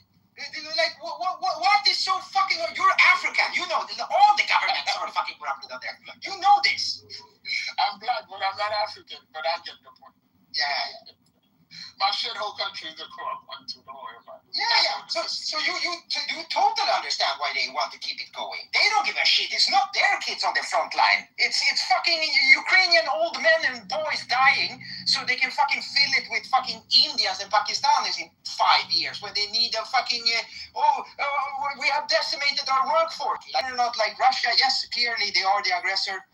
America is making money off the kickbacks because the only thing they're doing is the American taxpayer has to fucking pay Raytheon and fucking Lockheed a bunch of fucking money so their stocks go up. What is the issue here? What are we talking about? We all know what the fuck is going on. The rich are going to keep making the fucking money and you have to go and eat your glory slop and pay for it. What's the problem here, guys? What the fuck are we doing? You're wrong on one front. So the Israeli conflict is actually fueling Raytheon and all that stuff. So like they're getting a lot of shit ton of money from that because of all the support, the financial aid. That's kicking back to the companies. What's the European counterpart? Ukraine is actually profiting all the politicians and all the rich elites individually. Okay, sure. That's where that's coming. That money's coming back to NGOs. I guess for the audience because I'm a little bit lost in this conversation. Quite honestly, I've been paying attention, but it's just I'm a little bit lost about like some of the implications some of you are making. So essentially, it's Ukraine's fault for even toying with the idea of joining NATO to begin with, because they should have known that if they fuck around with Russia, they'll find out.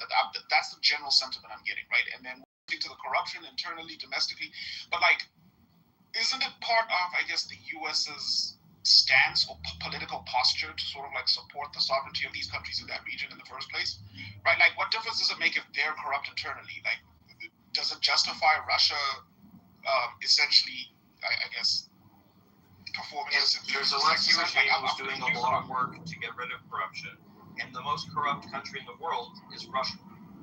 Yeah, Russia is clearly complete nonsense. What you guys are saying. Wait. So Russia is clearly the aggressor. No one is saying Russia doesn't fucking isn't to blame. Is my intuition correct about, like, I guess the confusion that I have? Like, am I arbitrarily just confused here?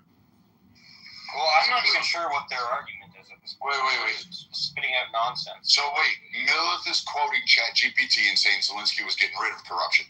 This is false because he actually has massive corruption since day fucking one. Yes. So we've caught it, and he didn't get rid of it. The only time that it's gotten recognized is when, guess what? It hits the front page news, and it's like the fucking people of Ukraine are holding concrete evidence in their hand. They're saying, hey, this motherfucker bought 20 Bugattis, and this was supposed to be aid for food. Where is it? Jesus, Mills, I forget you Canadians are soft. Sorry.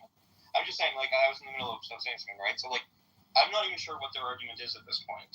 Like, it seems like what Matt's saying is that, like, the Ukrainians had an off-ramp that Russia gave them, and he thinks the off-ramp was, like, a good deal or whatever, where, like, Russia takes part of your territory, and you can't join NATO, right? Even though I'm not even sure that that's all the stipulations that were involved in the deal or whatever, right? But he seems to think that was a good deal, and that Ukraine should have taken that deal, right?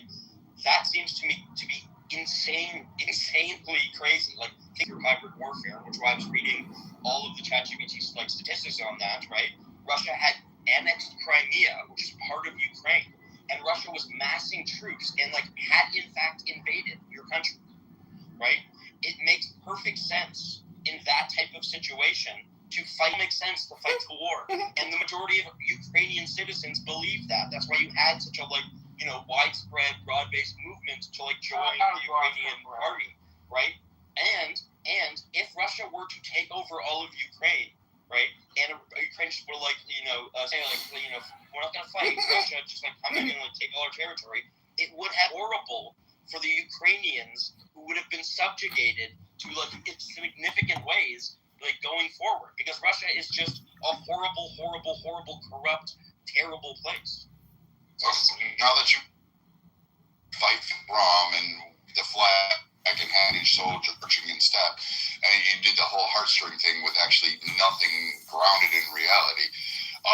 Let's go back to this. Again, U.S. involvement predates Zelensky's arrival. We have been messing with Ukraine for a long time.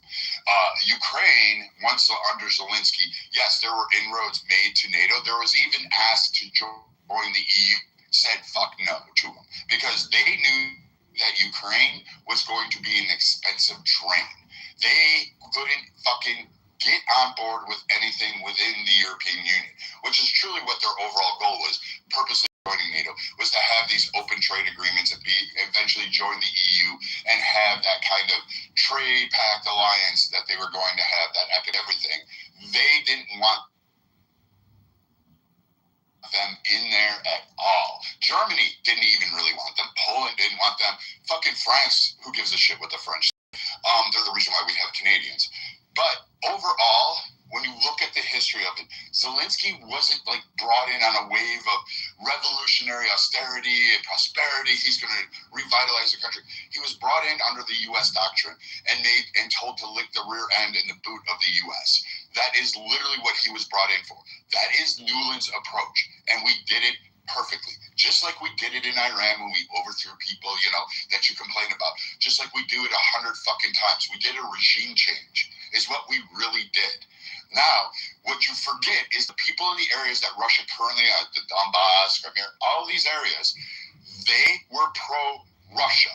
They were pro-Russia before Zelensky. In fact, they had a whole fucking bitter campaign and even had riots in the streets about fucking pushing back against Kiev. They did not want Zelensky. They didn't want Ukrainian government. They absolutely opposed it. But you forget this, and it was the mass majority of fucking people in that area. They even told U.S. reporters to come back and say, hey, we want to join Russia. There were CNN videos. There were MSNBC, Fox News, all before this shit. Literally before this shit, because it was going to be used against Trump as a political weapon, because Obama was, trying to stage that. But you forget all these dynamics down there because you just used ChatGPT and said, hey, help me. But when you look at that region, those people wanted to leave. They had asked Russia for help. Now you're saying that those people who were voter suppressed, they were ostracized, they had wealth taken away from them, they were in prison, they were told they couldn't have their religion, they had all those human rights that you want to bitch about. They were oppressed. Russia came in on that moral scream, which I don't even believe that Russia did it. I think it was just an excuse to go in because they want to sit over those rich mineral areas and they want to have access to the seaports. But nonetheless, that was the primary goal of Russia, as stated, is saying, hey, we're going to go back and get our people. And Zelensky wanted to push back. But the Ukrainians were fucking ostracizing, punishing them, and torturing them prior to Russia's invasion. So to act like the Ukrainian government was just defending its own, no, it was doing an ethnic cleansing of anybody who was, quote, of Russian descent. And they have been doing that for years. The Ukrainians are not some fucking moral, angelic fucking beings. They're like a fucking corrupt nation from the ground up, and they have no problem with ethnic cleansings. They don't have any problems doing any of that shit. So I'm kind of confused when you try to paint them in this beautiful mosaic of just trying to be independent, when in fact they've been a corrupt nation, and Zelensky is no fucking different because he rode in on a wave of corruption. He's been corrupt, and he's been whatever the fucking Newlands of our country want him to be, as well as England. But somehow or other you ignore that. Viking, just so we are clear, that doesn't necessarily mean Russia doesn't have its own interests and want to Correct. expand. Russia can have its own interests. I'm not dismissing that. But to act like Ukraine is some fucking innocent and you're going to wave the Ukrainian flag and say, I still live in Ukraine, it's weird. One thing's for sure, and this is very obvious, that the Ukrainians have a little squabble in them. And that's how we would say it in the streets, warfare.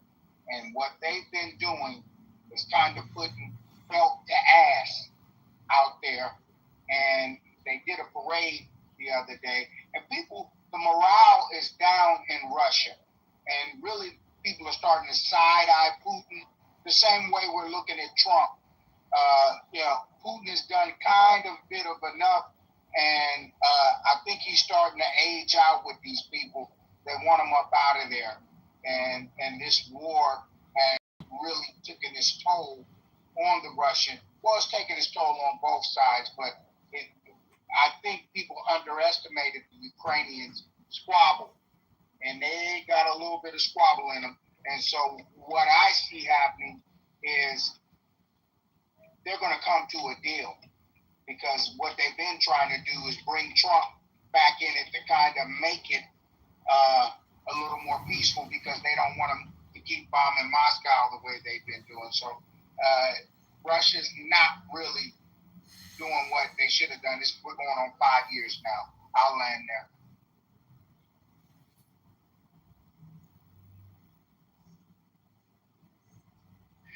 Are you guys aware that when Zelensky came to power, he didn't speak Ukrainian? He spoke it a little bit, but he wasn't fluent Ukrainian.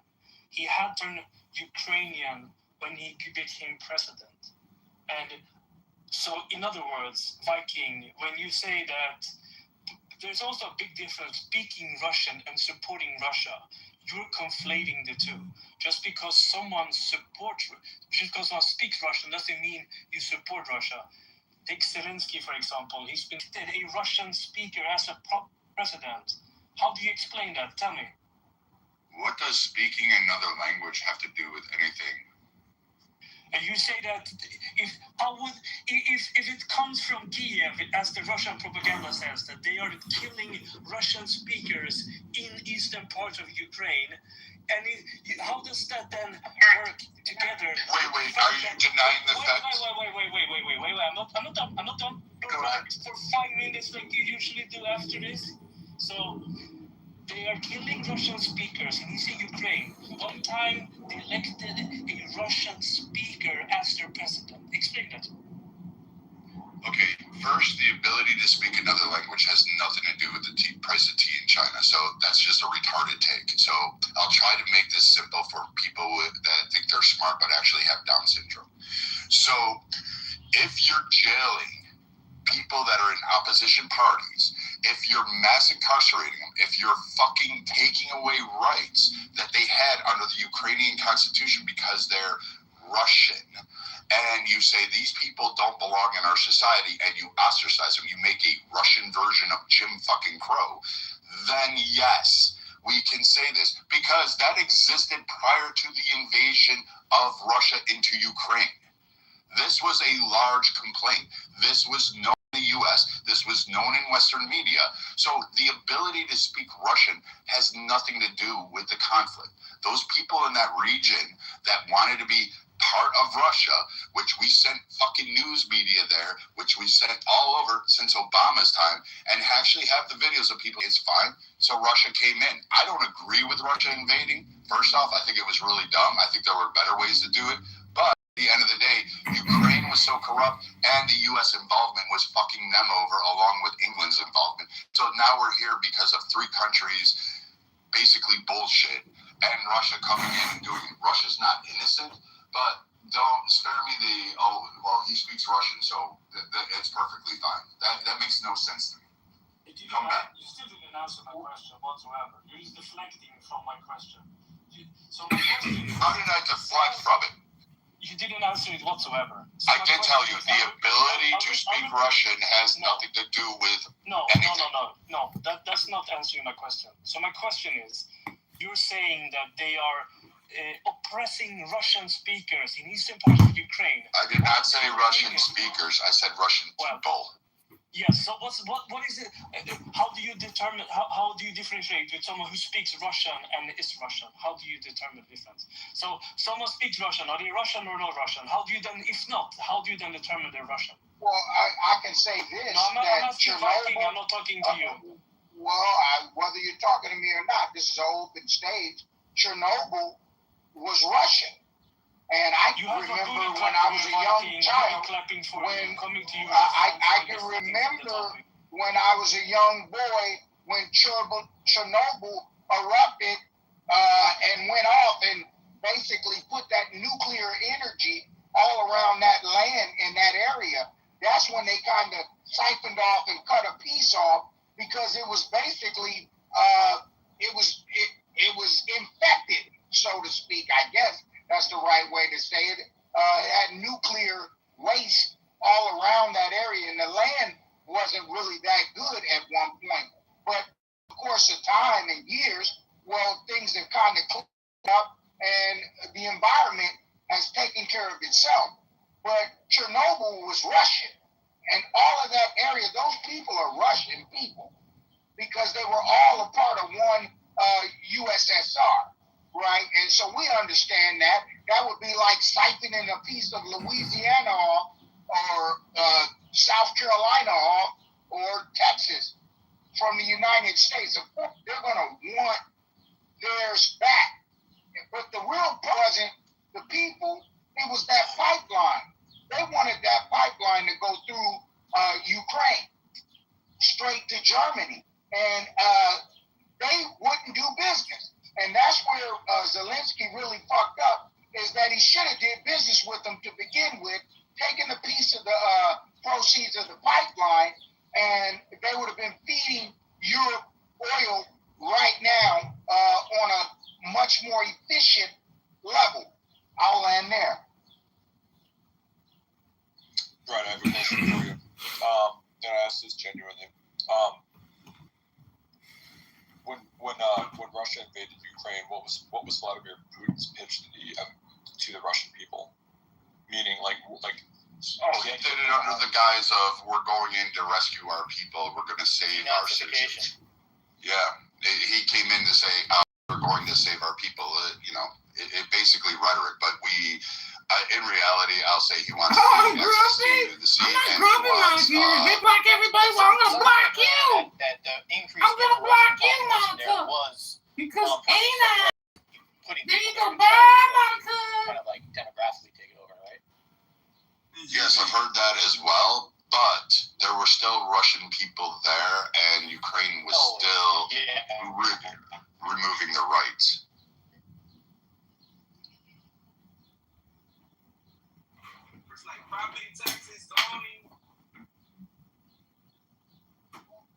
What I'm interested in is from what I read on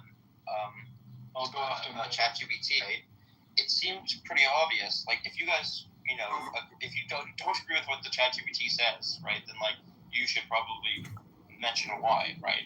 But if you agree with that ChatGPT summary about how Russia co-opted the movement, how Russia put in literally parts of its military that were managing the movement, funding the movement, right? If you think all that's the separatist movements in the Donbass, if you think all that's correct, right? And if you think Russia illegally annexed the Crimea, right? If you think all of that's correct, then why do you think that Ukraine should have just rolled over? Obviously, Russia was posing a serious threat to their territorial integrity, to their prosperity. It wasn't allowing or didn't want Ukraine for whatever reason to join the European Union, right? It was posing a threat in multiple different vectors, multiple different ways. Why should they just have rolled over? Makes no sense. The Nord Stream, I think it was the Nord Stream pipeline, and if you look at that, that was the reason. I think it's a fair. I'm in a garage, so I'm slightly in the matrix, but I'm here kind of. So I was gonna say, you're saying that Russia was trying to pull on Israel by moving settlers for that reason? Here's the thing to think about, right? If leadership of Ukraine, and you're hearing people like Lindsey Graham and others saying, well, we're killing Russians without losing one American soldier. Who cares? Let's just fund this war. And you're realizing that they're drip feeding you military supplies in such a way where collapsing, and they're only giving you New York fucking arms like every 6 months, and it's just like always 4 months late. It might be a good time to just concede. I don't know, it's just a thought. It's not just rolling over, but we gotta look at like you're not actually addressing the point that Bella, which is if you're talking about a couple of days into this war and Russia offers concessions to Ukraine, like you're looking at this through hindsight and saying, oh, well, look at all these things that happened during the early stages of the war. But if you're only talking about the first couple of days of the war, we didn't know all that stuff. Also, that doesn't speak to the resolve of the Ukrainian people at all. And again, right? So like you're saying, oh, well, why should Ukraine just roll over? Like, again, if you're looking at it through the perspective of, if we are in a sovereign country and our neighbor attacked us, then who cares if there's slow walking aid? I mean, you could look at it and go, well, we may not win this war. Here we are. We're in 2026. So if you want to play the hindsight game, we're in 2026 and this war is still going on. So why would they? Why blow over? And that has given them a one-up with Europe, with Western Europe. And what that has done is make the Europeans look at them and start scratching their head. And what they've started to do is feed them the supplies and purchase those supplies, because that was the way that Trump designed it. But the reality of it is, the Hawks and all these missiles and drones and stuff, all that stuff I'm the field. The U.S. doesn't have an unlimited stockpile of weapons when they're warring every 72 months. They're in a new war. So they're using the stockpile as they make it. And it takes 2 to 3 years to make some of these weapons. So what they're selling to Ukraine, if we get into a confrontation with anybody, we actually really need that shit for ourselves. But the reality of it is, I think that Europe is starting to pivot towards Ukraine being their safety, because they've shown that resolve and they've shown that ability to kind of protect and hedge that eastern entry point into Europe. So I think what's going to end up happening is they're going to end up bringing Ukraine into it, and they're going to coalesce together, and Ukraine is going to end up securing Europe from the eastern flank. And I'll land right there. Or you could just ask a really, really simple question, simplify this greatly, which is, who would you rather have as your next door neighbor? Would you rather have Russia, who clearly has territorial ambitions, or would you rather have Ukraine? Like, I think that's the calculus that Europeans have to ask themselves. Does anybody know the death toll for Russians now through this thing? It's in several 100,000. It's massive. Massive. I want to say it's up to 500,000. I could be totally wrong. It's 3 million. It's got to be 3 million. It's got to be closer to 6 million.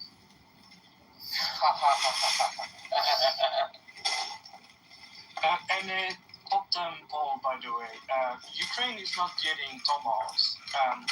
And the kinds of weapons that were used in Iran, for example, some of those missiles that could have been used in Iran, the weapons they got that could have been used in Iran. But the thing is, the weapons that Ukraine got was the kinds of weapon that was gonna they were expiring last year or like very soon.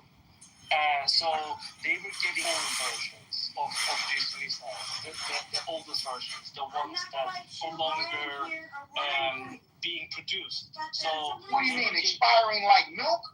Yes. Exactly. All right, so explain to me, just make sense to me how gunpowder expires, or how it expire, or how metal expires, or how a bomb would expire. Explain what in it would expire. It's pretty simple. So the idea is the United States restocks their stockpiles of weapons with the newest, current, latest thing, right? And so therefore, in order to do that, you have to get rid of your old supplies, or you just have lots of old weapons laying around. So the idea. Hold on, wait a minute. Just as a quick fact check, the death toll in Russia is between 300 and 500,000, and the casualties, which means injured, is over 1 million. And in some respects, the casualties are even worse if you think about Vietnam coming back without limbs. We know that metal and explosives don't expire. Doesn't expire. Right? Of course not. Okay, talk about it, Rusty. No, Tony, you're supposed you're not actually. No, but like. If you want to take it here, you can. This point is silly. Like again, this has been something that's been talked about at length in this war. Well, here's the reality of it, and this is the reality. I'll give you an answer, but if you just want to talk, that's fine too. Well, I know. From a common sense perspective, metal and gunpowder don't expire. Okay, so then let me explain it to you. If it doesn't make sense from a common sense standpoint, then let me explain it to you so that it does make sense to you. Again, we're talking about old armaments from years and years and years ago. The United States is constantly updating and constantly getting new armaments.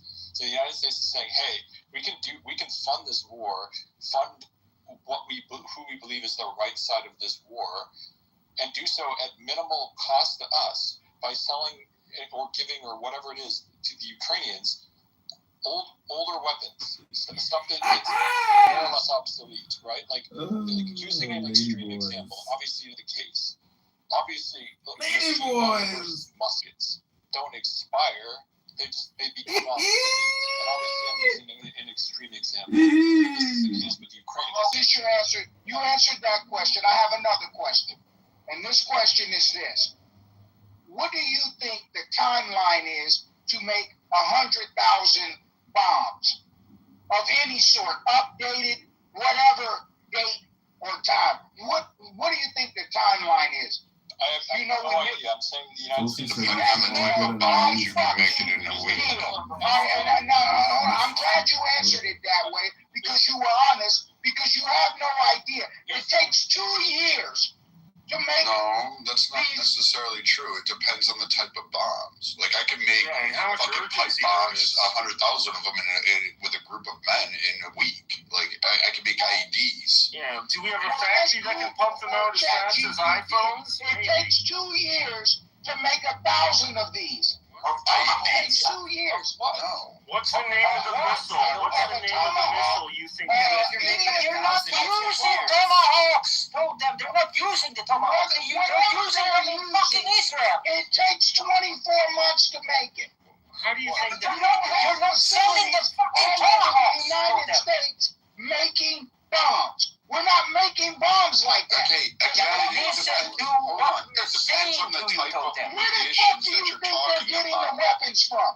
Wait, it depends on the munitions that you're talking about. Bombs cover a whole broad array of fucking. Well, let's use ChatGPT and find out where we're getting the munitions from and how long it takes to make it. It takes 24 months to make any of that shit. 24 months to make a missile is a stupid statement. I think you even said it takes 2 years to make 1,000. So if it takes 2 years to make 5 source to rely on. And this is the reason why Trump looks so fucking stupid right now. China pumps out 1,000 of them in a fucking 3 days. China has never been in a war in my lifetime, and I'm 52 years old. They've been in conflicts, but have you ever went to Tibet, Indian border, even some conflicts around Russia? In a fucking war. This is the dumbest.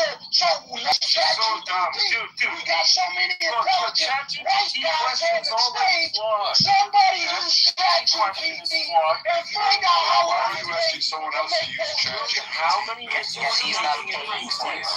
Saying one missile takes 24 months is fucking retarded. Again, it depends on the type of missile. It depends on the bomb. It depends. Bombs and missiles are different. It's a dumb R-word. The levels of them, there's like your category of bomb is fucking broad. It covers everything from IEDs to basically a firecracker all the way up to a nuclear weapon. I mean, what are you talking about, like in terms of bombs? Let's research 2 things. What did we give the Ukrainians? Find out that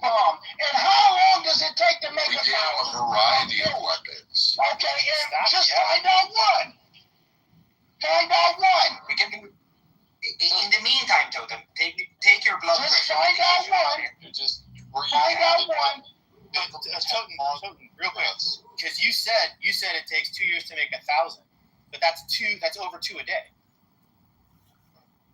You don't even know what we're talking about yet. I don't think you understand supply chain. chain. I don't think you understand supply chain here, guys. I don't think you understand what we're talking about either. Supply chain. It's not like you're waiting the full. You're not waiting 2 years to get the first one off. Don't understand that. You fucking baboons don't understand that. What's the rate that we can make them per week? I mean, like, I'm kind of confused. You're asking what we gave them. We gave them ATAMs, we gave them stingers, we gave them fucking RPGs, we gave them a variety of Let's go with stingers. How long does it take to make 10,000 stingers? Let's figure that out.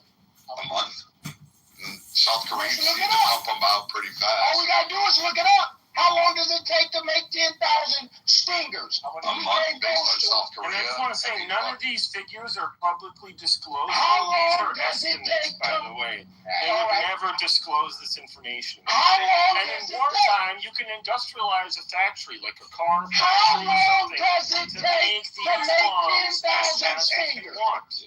You can scale up production as fast as you want. The irony here also is that the fact that what Totem is talking about, that's actually what's happening in the Strait of Hormuz right now. Like the Ukrainian fucking, what do you call them? Like the not surveyors, like they're Interceptor drones. Yeah, the interceptor drones from Ukraine are helping more in this. Yeah. No, so when they assessed it, the assessors coming in with like their technical know-how, and they asked America, like they're sending fucking, $100,000 rockets to shoot down a $200 drone. So actually, tomahawks to shoot down Shia drones. She had yes, drones. Shia drones are like $100,000. Yeah, but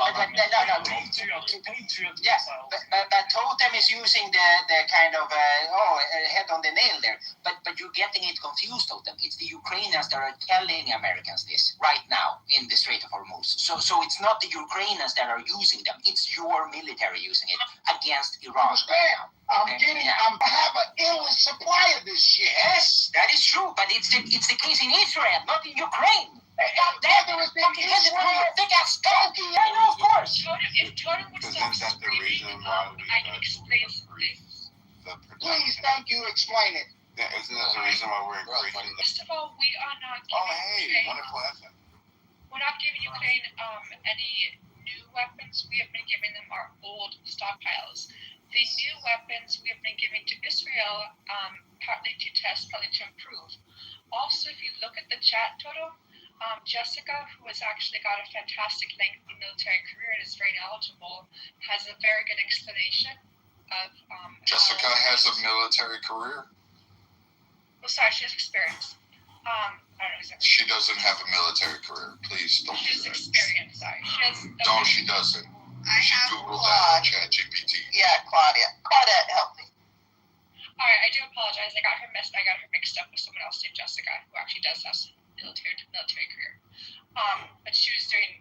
So she has some good explanations. But my apologies. I do know someone named Jessica who. Money, and we don't have weapons to secure our own borders and shit.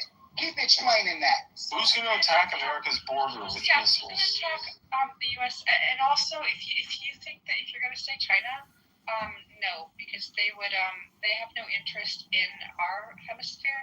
Their only interest is in the hemisphere. Now we come back to the road and let's talk about stockpiles of weapons and how much time it takes China to make couldn't mass an invasion force across the ocean. Do you know how far that is? I love the idea that we need How to long does it take to make a fucking stinger? A stinger's not prevented. If China wants to do a mass invasion of the U.S., like a Normandy style on California, a stinger is not going to You're prevent. still not getting the point. No, you don't understand There are the some point. adults in the room who No, understand what I'm saying. you're not at the table. You're at the kids' table. Come back to the video room. game warfare instead of like actual real warfare. How long do you think it takes to make A these stinger weapons? does not take. It doesn't matter if We it's roll a them up stinger. I'm going to ask you guys to stop screaming. Thank God, Don. Thank God. Okay. Yeah. So first off, hold on, Brad, real quick. So the Ukraine not only receives munitions from the United States, but they also receive from NATO and allies also private defense contractors, Western manufacturers, German firms. You still haven't answered the question. How long does it Be take to quiet. make it? I'm talking. Be quiet. How long does it take to make it? Stop. Nobody's answering the question. I see Nobody's answering your How question long because first does of it all, be take to make quiet. the missiles? Be quiet or I'm going to drop you. This is a last warning. So, first of all, we have to find out where they're coming from. It's not just the states. And then you can ask the question how long it takes, right? Because you need to know this. So there are your sources. Okay, production. Ukraine also produces a significant portion of its own munitions through state-owned and private defense corporations. Okay? So first do that lookup, right? NATO, Germany, the states, and their private defense contractors. Okay? Then you can look up how long it takes and what exactly you're looking for, which exactly it takes, because they're all timelines. Go ahead, Brad. So again, it depends on the type of munition. Do you mind if I just do something real quick? Sure. Okay, so I put it in the chat. The rough estimation under the sort of like the current sort of like release production, it's about 13.9 years or 167 months. But let's read this together, okay? Okay. At the rate 10,000 divided by 6. Sorry, hold on. It's about 2 a day. It's 60 a month. And that's if you never built another factory ever. And that's if there's only one factory in the world. I'm just about to bring that up, Ayo, because you could scale up production by 20x during war times, and that would reduce the amount of time it took to produce stingers to about 1.5. At 10x, it's about 1.4 years. At 20x, meaning that it's multiple countries producing them. So the U.S. and an additional. Yeah, it's how many factories you have. It would come down to about 8 to 9 months to produce. Thanks for stealing my idea. Exactly. So like how long does it? I'm good at that. Shut up, dude. You really have no challenge. Shut up. I'm gonna answer it with a number. You want to know? Hold on. Right now, one factory can make 2 a day. But you can make 10 fucking days. One factory. How many factories? Oh my God! Now listen. That's one factory. How many factories do you want? Do you want 10 factories? It doesn't work that way either. It doesn't work that way. I know. I'm just trying to simplify it for you. You can't simplify it that way. So, like, at the start of the Ukraine war, when we first gave our... Can I just wait? Can I just please? Hold on, I've been waiting to go. What you like 20 people? My bad, Brad. I promise I'm gonna alley-oop you, but I need to sort of like just factor this in. All your ChatGPT estimates are going to, if your ChatGPT is calibrated this way, is going to draw a distinction between wartime and peacetime. In peacetime, based on the current production rates, yes, it's about 2 a day, but in wartime, it can go as far as about That's what I was saying. 12 a day. Right? 2. Oh my God! Listen to the words that you said. Listen to the words that you said. Dude, shut up. On Brad. Okay, so it doesn't necessarily work like this. It depends on the missile systems themselves, because we don't just build them from scratch, like 2 a day. We're not like sitting there going, all right, guys, let's hammer out the steel and case these in. We source a lot of the parts. Like something like a HIMARS system, Patriot system, yeah, they take a little bit longer. But something like a Stinger, we can whip them out to the tunes of 100 a day, in all honesty. If we really ramped up production, Raytheon started and said at the beginning of this, when they started to give munitions over, they needed a 30-month ramp up to meet the production goals. This is kind of like bullshit on that end, because we knew that they could chunk these out pretty fast, and they're just asking for a broader contract. So there's a lot of political money grab that's going on there. Once we have that production going to scale, and we can buy them from other areas, Don is correct. Other places do help make these components, and we just piece it together, put our technology in, and boom, we're off to the races. So when you look at production, it's not just 2 a day. And to do your point that when we wrap it up during peacetime, we actually have more of a stockpile. We do have, I hate to tell you guys this, we do hold shit back. And the only time we get rid of that shit is generally when we have a replacement, or that, hey, we just have too much, we can have too much, so we'll utilize them in activities, war games, we'll dump them off the side of a ship, or we'll give them to other nations because they've just, basically, we have something better. And when we start to see that we're giving out stingers, well, clearly we have something a lot better that we have a massive stockpile on. We don't do that. The military does not go down. We always fearmonger about it because we want that budget. We never want that budget to go away. But the U.S. has a lot of munitions. We are not running out. It's more bullshit in politics. I mean, for fuck's sake, we're still sending ships all around the world. We're still engaged in 22 different conflicts on fucking various continents, and we're still interfering in multiple areas, and we're still funding multiple nations during conflicts. Like, really, if it was that big, with fucking from Obama to now, we would all be like fucking firing muskets, like Dewey said. Another thing off of that, Viking, like, it's also like if someone were to attack the United States and use like fucking high stratosphere, some super fucking rocket carrying a nuclear armament, what the fuck would a Stinger do to intercept that? Could it even? Right? So it's like, what are we talking about here? Let's not beat a dead horse, because this wasn't actually. This was actually a very irritating and annoying fucking pivot, because the actual thing we were discussing was a Russia-Ukraine situation. I don't know how we got bogged down in the like specifics of the fucking Stinger missiles. It was a stupid point. All right, let's get back to the Russia and Ukraine stuff. Yeah, well, somebody said, I think it was the young lady that we were all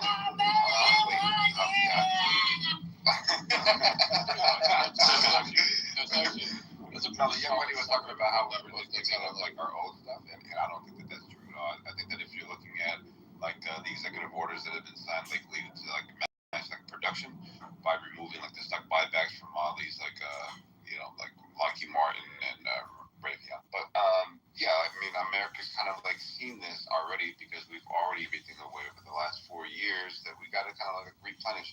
If you believe, I don't know if any of you guys watched the actual like hearing with Cooper, I think it's Admiral Cooper, this com guy. Like they kind of spoke to this, and then General Kane kind of spoke to this as well. I don't really listen to PHEC stuff and those guys, because those guys are like the political part of it, right? But like these other guys are kind of like pinpoint when they talk about stockpiles. They talk about like how much they've kind of like used in this area. But the like all munitions are not like created equal. Like we have like an overabundance of some, and then there's some. I think Brett kind of spoke to this as far as like the Patriot missile systems. That some could say, hey, like the what would they call it? The interceptors that could be scarce like at a point in time. But obviously, things are going to ramp up during wartime. I think Dewey was kind of like speaking to this, and so was IO. Everybody's just saying, hey man, like when you need it, you're going to kind of like consolidate all of your energy into doing something that you actually need to like acquire this desired outcome. You can kind of see it like during COVID. We had to make a lot of adjustments, and we had to make a whole bunch of companies that normally didn't do the thing. So yeah, I think you would kind of like extend that here to the conflict as well. Why not? Ukraine is also producing a lot of its own weaponry because there has been such a pullback from the U.S. Europe has taken up, NATO countries have taken up some of that slack, but there's a significant amount of missiles that actually can reach inside Russia that they're being produced by Ukraine. They're getting really good at drones to fight against the Shaheeds that have coming from the Iranian. And so there are actually a lot of production coming from the actual country itself, because they've had enough time to manufacture. My friend! In a 4-year war. Okay, my friend. The revolution. Some points. Castro's own sister, Juanita, opposed him and soon left Cuba for Miami. I said, I am not any soldier of your revolution. I am not the kind of people that you can order and give order and... Have you ever considered that everybody on this app is actually completely R-word? Well, the way I rationalize it is because I'm recording it, and essentially all content, unless it's academic, is basically R word. So, you know, if you find out that you happen to be an R word in our world, well, guess what? You know, you can have more fun with it that way.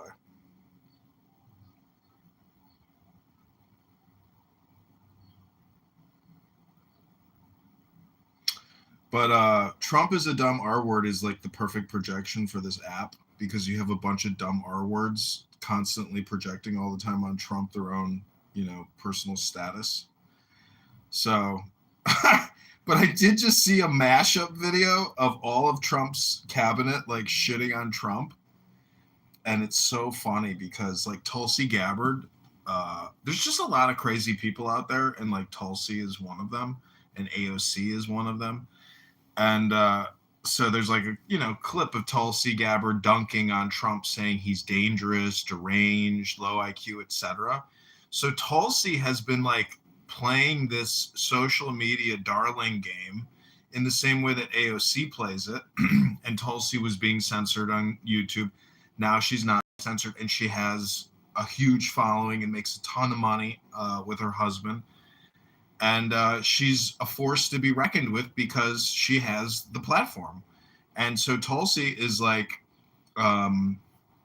you know, a vibrant political candidate for the future. But when you see basically how she's a shapeshifter in the same way, even worse than AOC. Like AOC is like far left, but Tulsi is left, trying to be on the right. Anyways, Danny, welcome. Danny keeps spreading. Danny keeps spreading lies about me on the internet and saying I'm part of a psyop. And I was saying that, Danny, when you go to your psychiatrist, like, how annoying must it be for your therapist to hear you constantly say, I think you're a part of the psyop? You know, like from a therapist. You know, I learned when I was 7 years old, and the Harvard doctor was, the MK Ultra Harvard doctor was prescribing me shit that made me crazy when I wasn't crazy to begin with. I knew it was a psyop at that point. I don't think it all is a psyop, actually. I don't think there is. Okay, can I tell you where the psyop starts? Let's think about estrogen, right? And men's testosterone dropping 50%. Does estrogen affect that? Like, honestly, I'm not smart enough to know. Like, this is a serious question. But anyway, I think that the estrogen in the plastic that IG Farben put out is affecting society. And I don't think that's a psyop.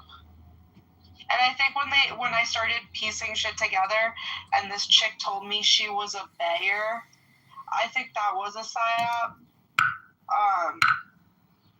And I think it's like Bayer is like of Bavaria, and Bavaria is the Illuminati, right? So we got to the Illuminati.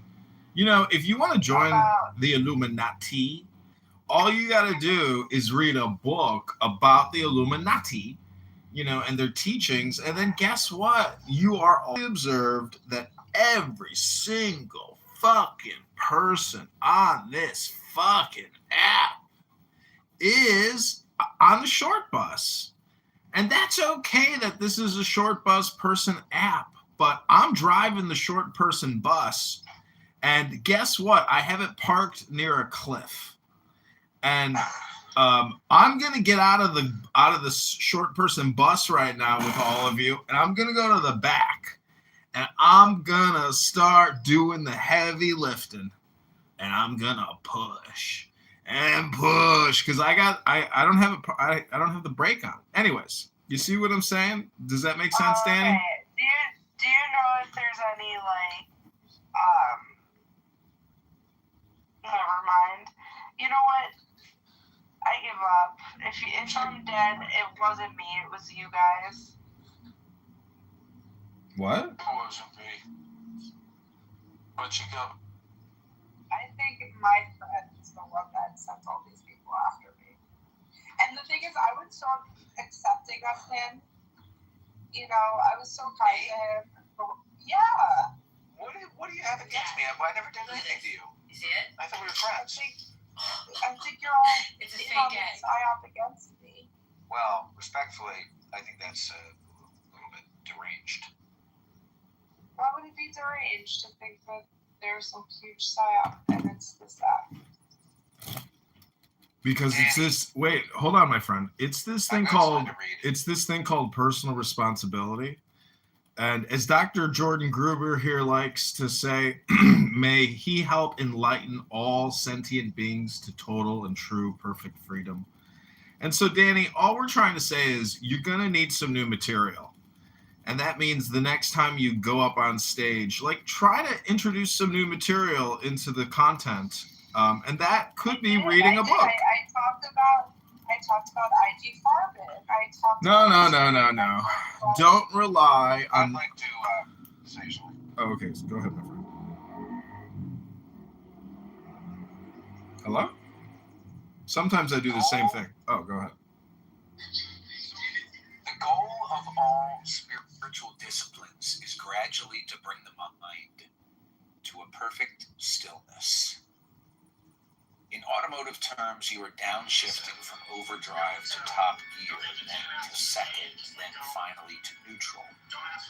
When you develop the capacity to put your mind into neutral, you will have acquired inexhaustible patience. You will be able to listen to another person's point of view with such concentration and detachment, even when your own opinions are being torn to shreds, that sometimes you will say to yourself, hey, he is right. I'm wrong. I can learn from him. That attitude of open-mindedness, kindness. So whenever you sit down for meditation or clown house engagement, you might remind yourself that you should be slowly changing gears. From the fastest to the slowest, until after many years you park your mind, just as you park your car. At that point, all your energy is saved. Normally, even when we are not consciously acting or speaking, the mind goes on thinking, consuming precious energy.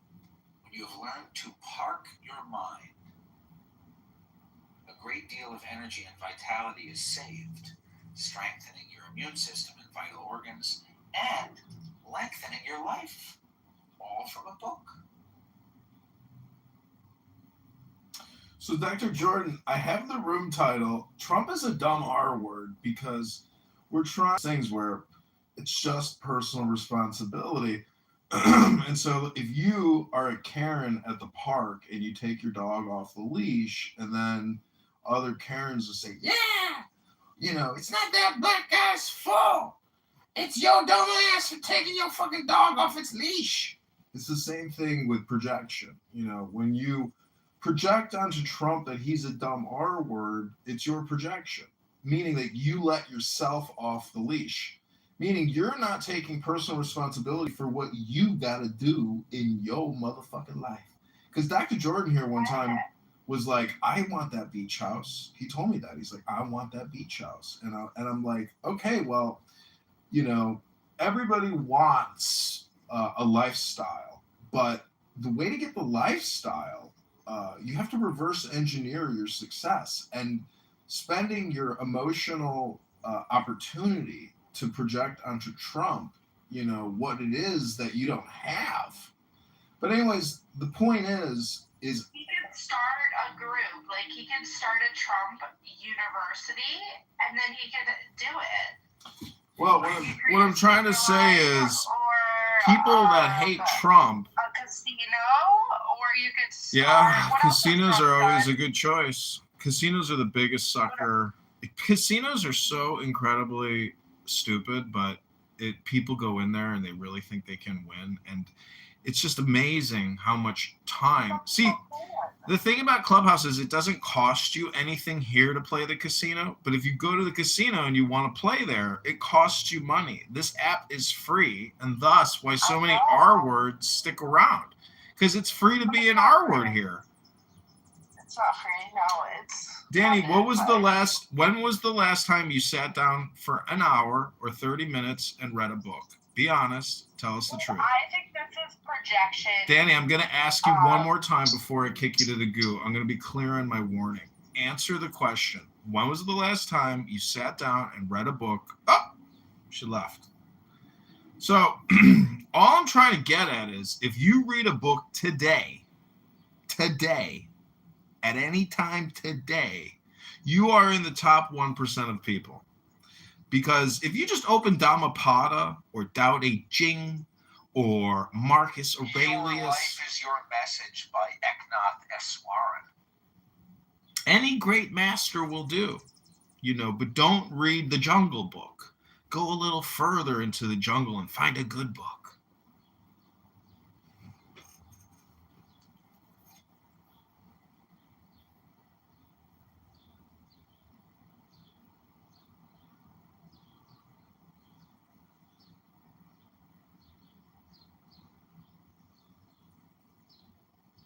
Here, look, listen to this. This is called Reading the Mystics. We are so immersed these days in what the mass media offer that it is helpful to give half an hour or so each day to reading a book. In fact, it says, it is helpful to give half an hour or so each day to reading the scriptures and the writings of the great mystics of all religions, because their experiences and encouraging words can give us the support and companionship we need to keep up our efforts to transform our lives.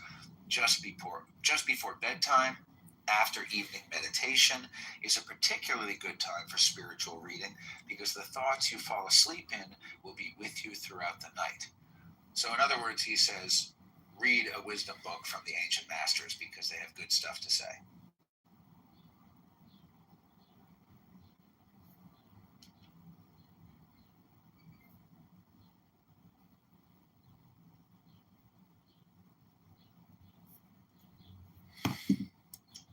We have Jordan here. Is that you?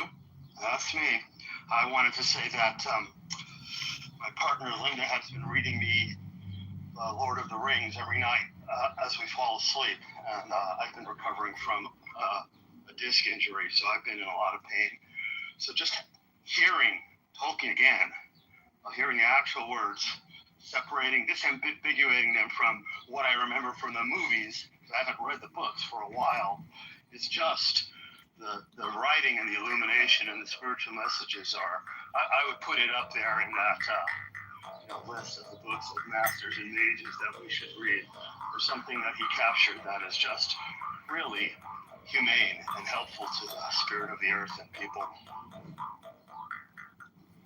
Dr. Jordan, do you have a rope or a yoga strap? And do you lay down on your back and pull on your hamstring and take the deepest breath of the day every day? I don't, although I do have a yoga strap. Should be delivered soon, and I have other things that would work, and I am inundated by ads for something called the Castle Flex, that's double X, which costs about $250 US, and their whole advertising campaign is explaining why the yoga strap is so different that it costs $250. It's really fascinating. I'm almost tempted to get one eventually because they put so much effort into the marketing. I have a yoga strap for $9.99 off of Amazon, and probably 3 times a day, I get down on my padded cushions.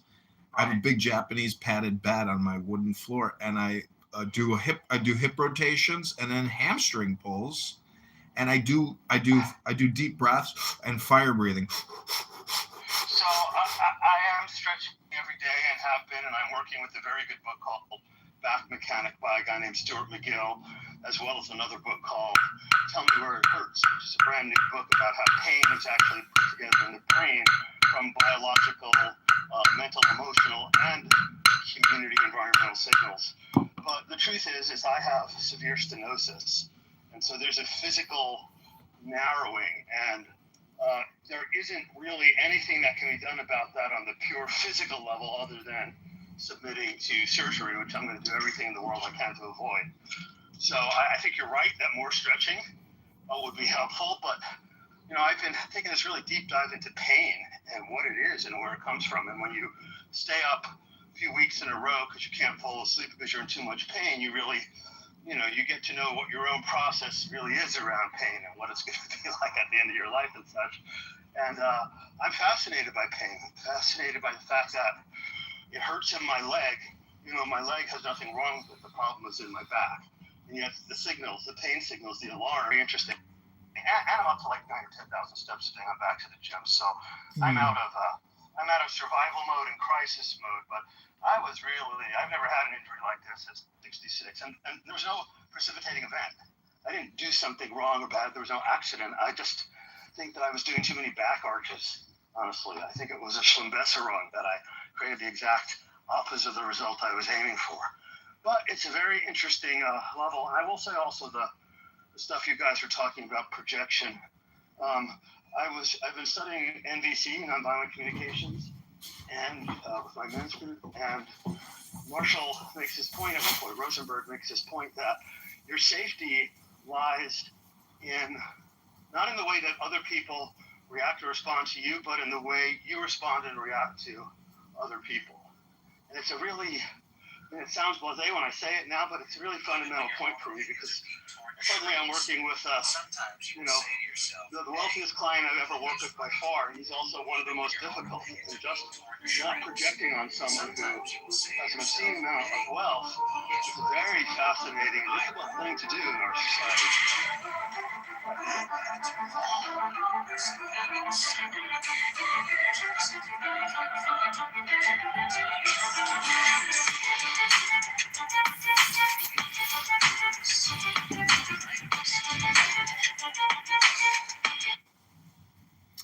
Yeah, I've over the years I've been like chanting Dhammapada by Buddha, and and when I say chanting, I just mean like reading it out loud, and it puts you into like a very deep state of relaxation and hypnosis, and programs you with really intelligent divine prescription or perception or projection. Like it doesn't matter. Vibrations. Yeah. Well, good vibrations. I was harking to the Beach Boys. Yeah, exactly. It's basically my point is program yourself with the Beach Boys, and I just think this app, and when you listen to highly dramatic, extremely polarized people, it's not healthy for your central nervous system. And I think that people that have pain, whether it's arthritis, shoulder pain, elbow pain, knee pain, ankle pain, migraine, it doesn't matter where the pain is. This app is like an inflammatory, experience. So it can be inflammatory or it can be anti-inflammatory. If you're hanging out with people who you resonate well with and who there's a woman named Dr. Sharon who was trained by my partner Jim Fadiman, and sometimes on Saturday mornings, it's the closest anyone is to giving you real therapy, and I just co-regulate with her, and I resonate with her, and I calm down, and it's good for me. So I think it depends how you use it. You have to, like everything else, pay attention. Yeah, but I'm just saying that to me the best experience is reading a book here, and I've been doing it for years. And it's challenging to do it because other people's emotional fluctuations and storytelling and opinions are so highly addictive to listen to. It's like bird watching, but it's people watching. And people watching, turns out, is a hell of a lot more addictive and interesting than bird watching. But I appreciate the people that like bird watching, because I like bird watching too. But anyways, I'm just saying that the experience of reading a book out loud versus the experience of, say, laying on your bed and reading it silently for an hour, it's just, they're like night and day. When you read it out loud and you chant it, it's like, you're listening to yourself doing it. So you're really doing brain programming, like at the neurological molecular level. And so, absolutely. Yeah. That's why I'm so loving listening to, and Linda's gotten better and better at reading. I mean, she still can't read all the Elvish stuff, and there's some very hard things that he uses all sorts of words. Tolkien uses all sorts of words, especially about geography, that most of us just don't know. But feeling that is really does make a difference. There are other books that people say, like Terence McKenna used to talk about how you can't really read Finnegan's Wake by yourself. You have to read it out loud as a group. I haven't done it, but I'm sure it's amazing. Yeah, but I mean, as a critic, as an artist, the books you read or program yourself with, you have such limited opportunity costs. So trying to find out what the top 10 books are to program yourself with, it's important. And really any wisdom book will do it. I think we could come up with a pretty good list between the two of us in real time. Although from what you just said, I do want to start with Programming and Metaprogramming the Human Biocomputer by C. Lilly, just because of how you said what you said. What's that other one? Who is that? Which one is that? There's one like called Reprogramming Your Mind by Maxwell Maltz, maybe. Well, I'm just saying that books mixed with AI and the internet and social media, like that's the new way to like live your life, because the content that is coming out of platforms, it's so stupid that you have to essentially create a library at home and live off of that, because everything else is basically reverse engineered for capital, attention capital economy. And so I'm just saying that like we're now living with the greatest slave population the world has ever known because of the cell phone and all the platforms and all the junk and crap that comes out in the content. So I'm holding up a book, Ayn Rand's Virtue of Selfishness. And, I haven't read anything that I necessarily disagree with yet. And I'm on page 50. Well, she had a lot of followers. A lot of people liked her stuff. I mean, I liked reading Atlas Shrugged. I was with her. See, I mean, the thing that scares me is because we live in such a debt-ridden society, and she claims that society has two functions, which is knowledge transfer or knowledge accumulation, and then trading.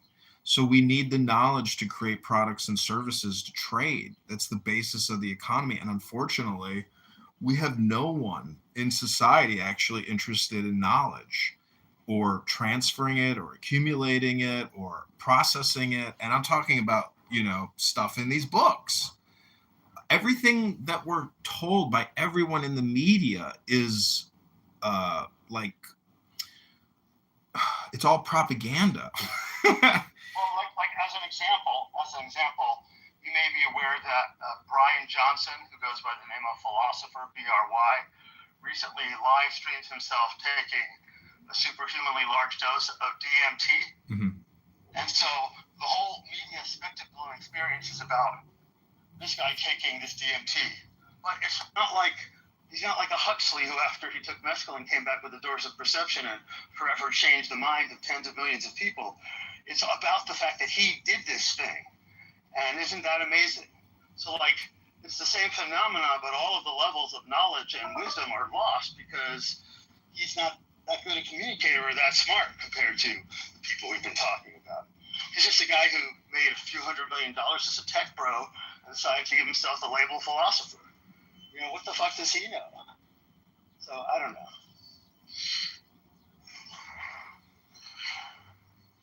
Well, I guess my critique, because I do believe in the binary and then the melting away of the binary at certain times. And so I'm trying to say that if all the time that people are putting into creating content here about Trump, if they were to simply use that time to create content using books, oh my God, their personal lives would be so much better. So, I think I try to mix and match and have variety to try to constantly stay entertained.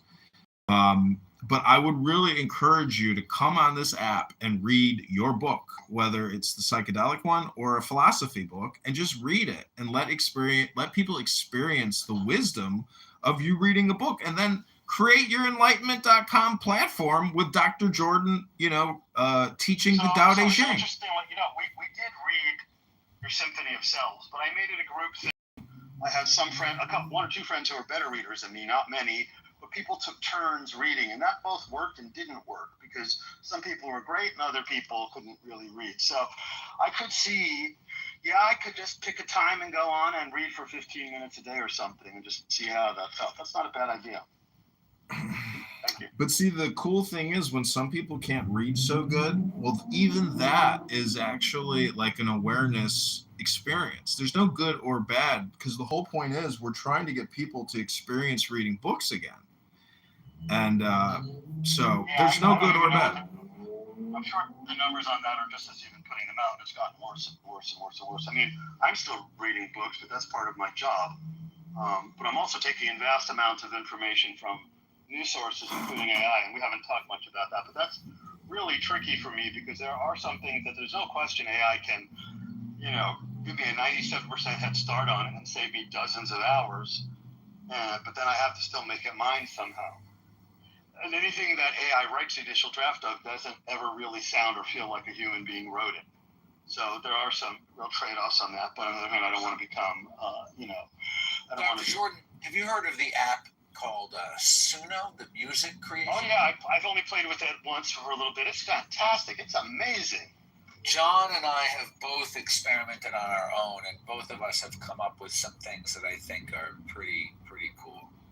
No, there's no question that I do have a Substack now, and each time I publish a new one, I think I have 19 out, but I'm about to serialize some new research that we've done on microdosing. But I start with a different diagram at the top that represents which one of the 9 major themes of the enlightened stack I'm talking about. And I was able to use Figma AI to come up with sort of diagram engine that let me change around whatever images I have and connect them, overlap them, have them touch in a way that, like, with a regular, I don't have any graphic skills. It would have taken me forever. I'm just so happy that with AI I was able to work with the London and do exactly what I wanted. On your lips like something new. You pull that bullet from your pocket. Right here, say I don't usually even talk it. But you want an option. You could be a bad option. You got me. Do it at the midnight move. Yeah, right here. On the screen inside my room. Ready on his name. Tired of the same. Ready for changes. We're breaking through.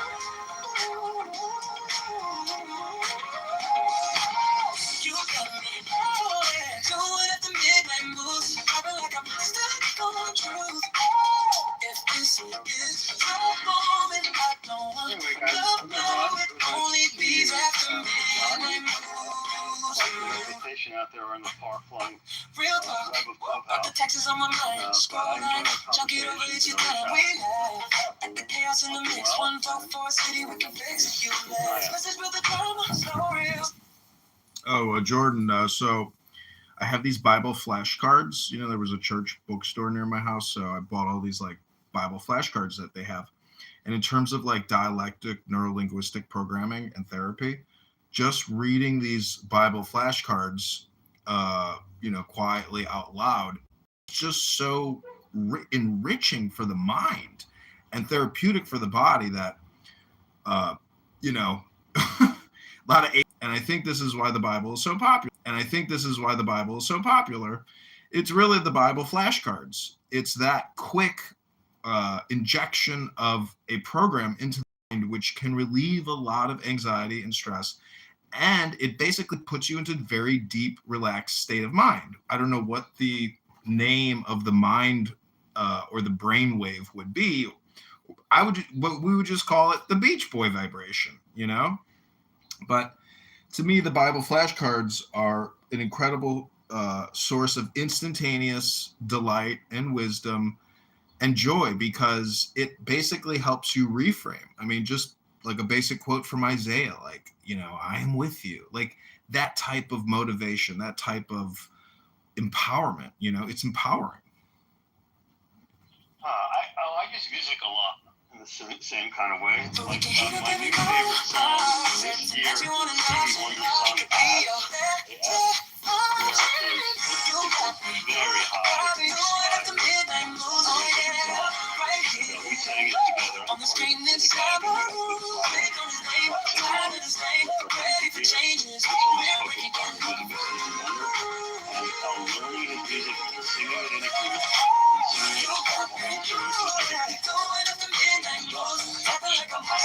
So now, I'll just go downstairs and listen to it on my stereo. I come back to that same place connections and efficiency. There's lots of tools we have that you can be using. It doesn't take very much time to use them once they're properly programmed. Support password discussion. Probably read it. Unless you're going off, probably use it. There's a lot of simple things that people can do in 15 to 20 minutes a day, every day, enough to change their life. But most people aren't interested or don't have that kind of consistency or practice. On the screen is Well, I've experimented a lot with books and experiencing the book. And the thing is, there's just not enough time to ever go through even the books that I've personally accumulated. So I feel like really this successful guy told me once, it's like, he's like, your pattern minutes, a high value book.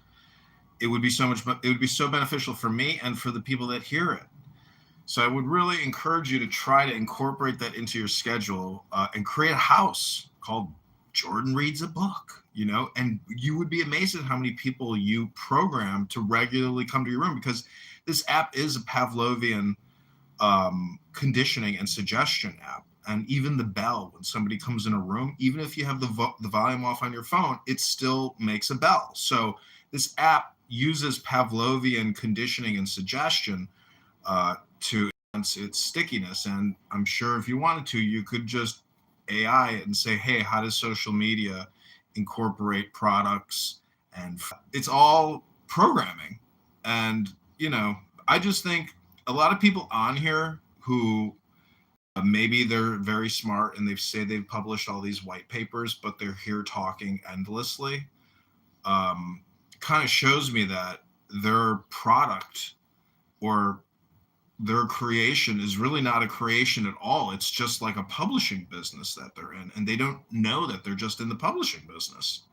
Maybe they think there will be commercial application because they can patent or something, but to me, the internet publishing business is the real new economy, and it's one step above the insurance business or the paper business.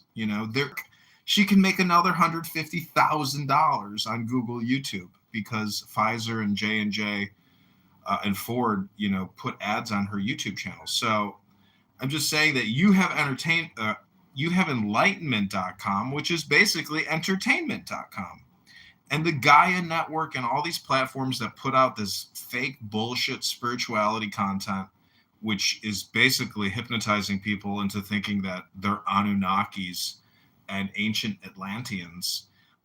It's really bad philosophy because it's not good social psychology.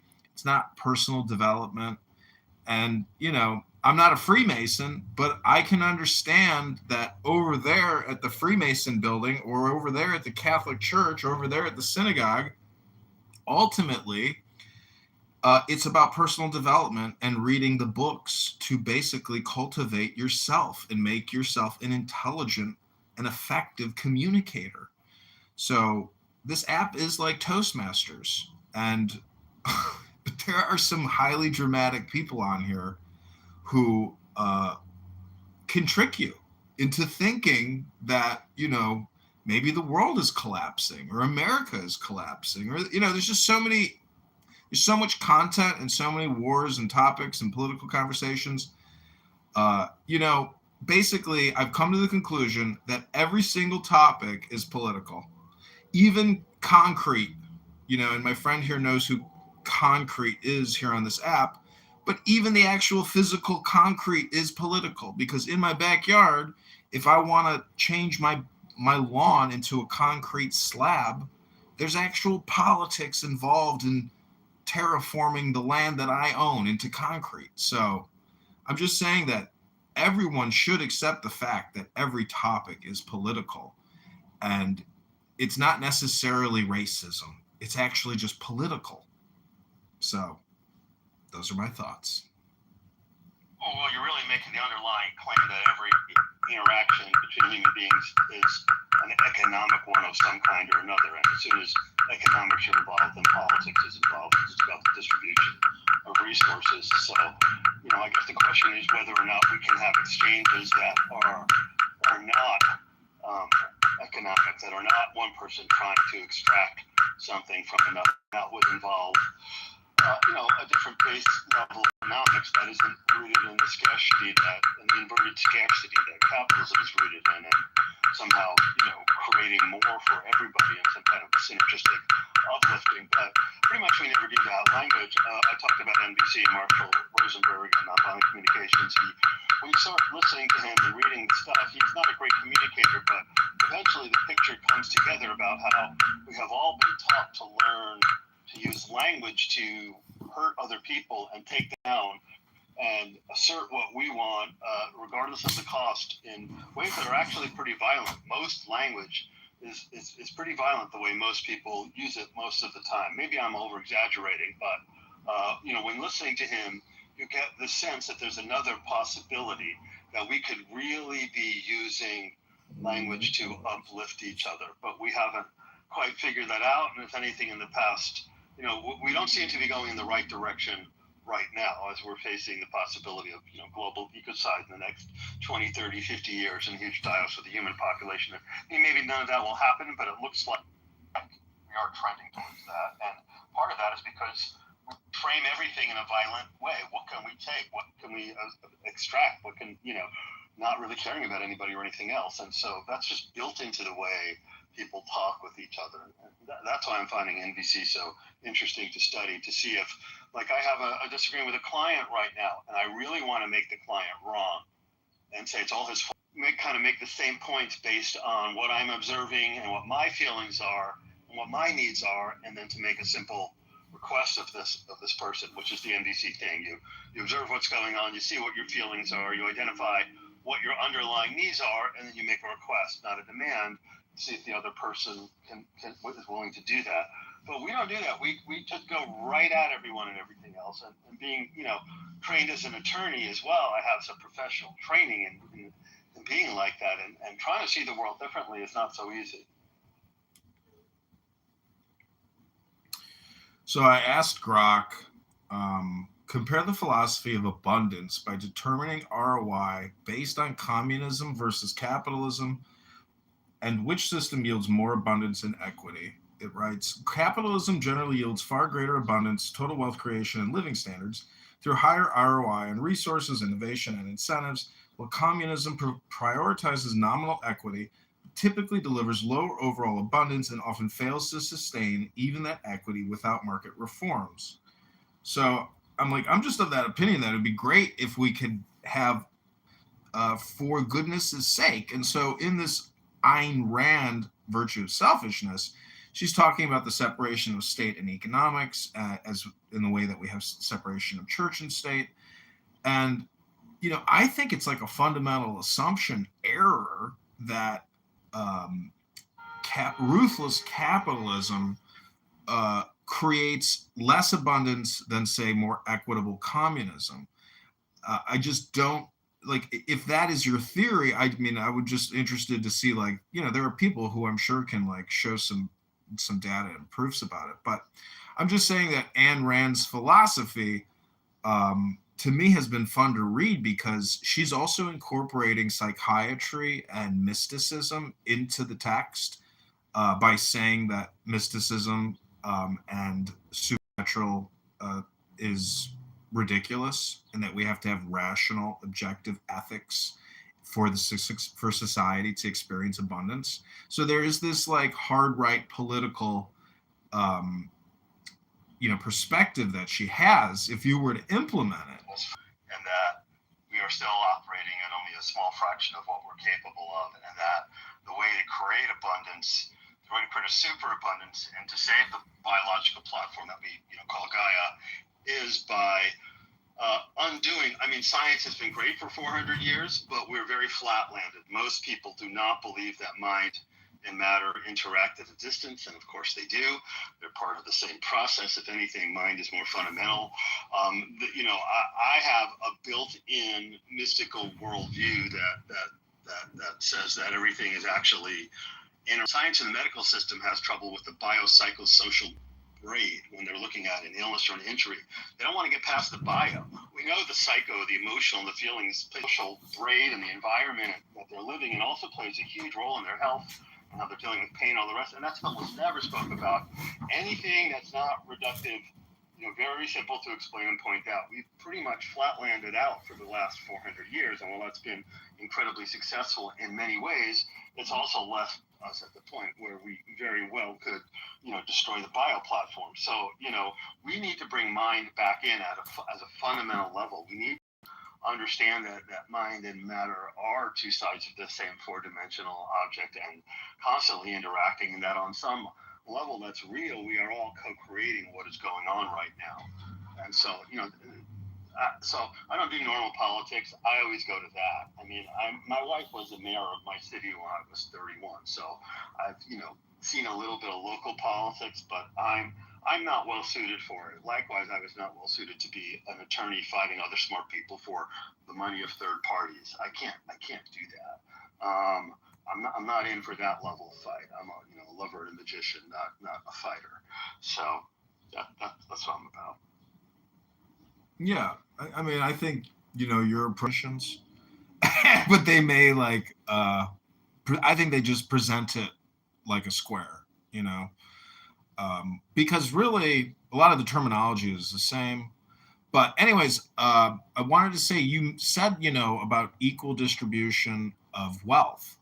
And so I read a book about creative intelligence, and it does seem to me that the real economy is always generated by individuals who can accomplish creative intelligence. So the reason why we don't have superabundance is not because of lack of wealth distribution. It's really because we don't have knowledge. The knowledge of the average individual has gone down significantly, and therefore they can never generate critical mass or get over a threshold or create a catalyst to engage in the highest levels of creative intelligence.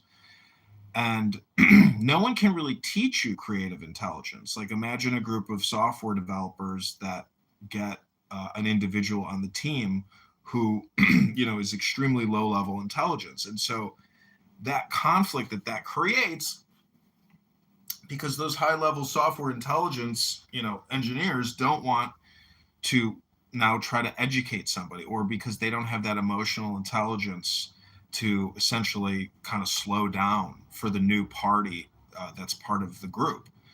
So I'm just saying that if I go to the matzo ball and I ask a cute Jewish girl, hey, if I was a genie and you had 3 magic wishes, what's your first wish? It's always wealth distribution, because most people are social equity activists. And that's great. But it still comes down to the question of, how do we actually create lists? You have to have like this mix and blending. But again, without the bedrock of knowledge, and that being of great interest, as opposed to the complaining economy, we have a serious problem where the complaining economy is not based in knowledge, and therefore it's like this trap. And people who are even engaging in it can't get out of it, and they're not really doing creative intelligence.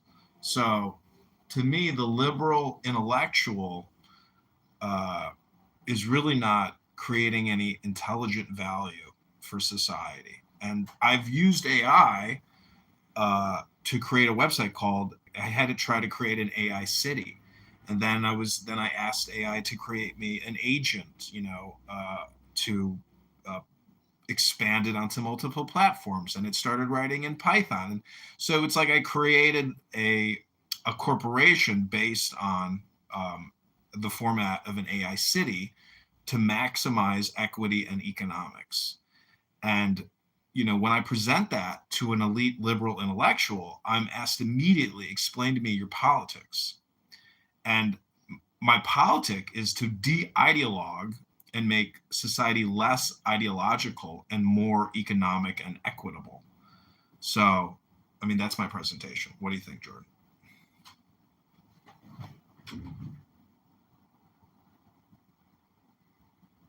I think I understand what you're doing, and I appreciate it. I always like listening to you. I like listening to you read and reading poetry and all the rest. So, yeah, I think. So a warrior when I'm pressed to be a warrior. And I asked a billionaire once at a conference, I was like, who were you before you were born? He said, I was a ninja. And at first I was like, you know, I didn't like the answer, but then I understood the answer more and more. But now, if I could see him again, I would say, I'm a samurai, not a ninja. Because, like, the samurai is the knight, you know, and, you know, you like Tolkien and Lord of the Rings, but that's all just based off of the Arthurian legend of the knight, the noble knight. And so, you know, I just wish in society we had more noble knights and not these fair weather fans who are, you know, basically charlatans in themselves. And the thing is, the media and being able to project your image, if you're really successful at communication, you can fool the world. And a lot of politicians are doing just that. Like, to me, Tulsi Gabbard and AOC are very dangerous because they're so successful at putting out mind control and time control and attention control. And they do it so beautifully. You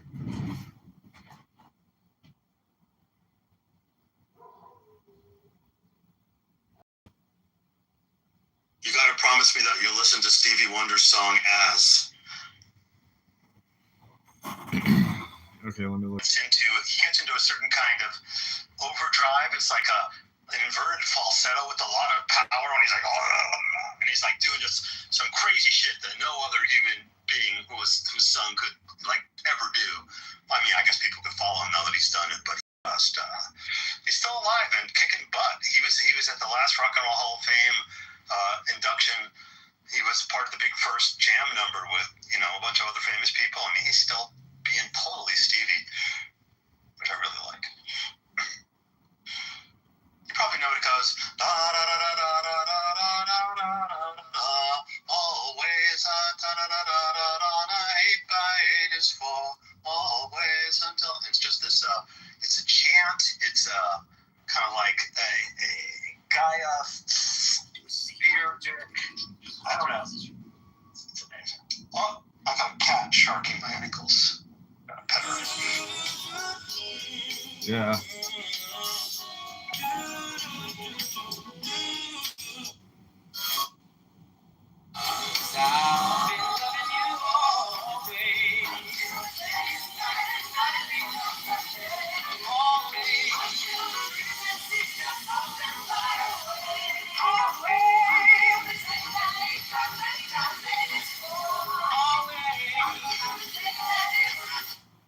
Nice. Yeah, he's talented. I also like Tina Turner a lot. She, you know, Tina Turner was into Buddhism, and let me play for you a little clip of Tina Turner doing her incredible. Isn't it amazing how people like transfer some of their life essence and wisdom in you by singing you either stuff they've written or other stuff, and like the transmission of knowledge that comes from somebody who's good when you're listening to them. It really does feel like your brain kind of attunes and would be, you know, they've done some studies like this with people reading and then other people reading later. So sure enough, their brainwaves look similar. But when you hear somebody really powerful doing what they do, you know, this is obvious. That's why rock and roll and music overall is such a huge thing. But there are just some people who, you know, they leave an imprint on your soul when they're at their best and singing and you're open. It's just, I love music. Yeah.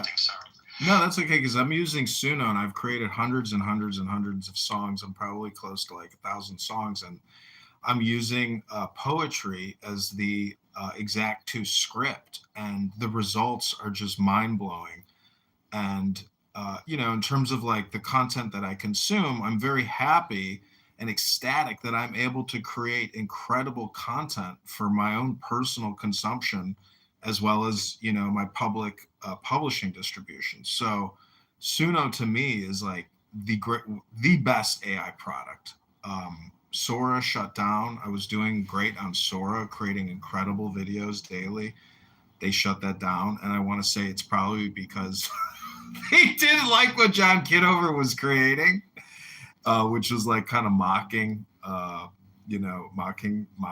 mockery videos, but really mockery of the sense that like every single person in every single city and town is subjected to like political content creation from their politicians. And it's from like an educational perspective, it's like so scary that the content that politicians put out doesn't like educate the population, liberate the population. It just like deceives the population. So Suno, anyways, back to Suno. I'm just saying I'd like to play you a Suno song that I created using, mystical, magical love poetry. And yeah, go ahead. I'm starting to transition into the rest of my day, but I can listen without interacting too much. That'd be great.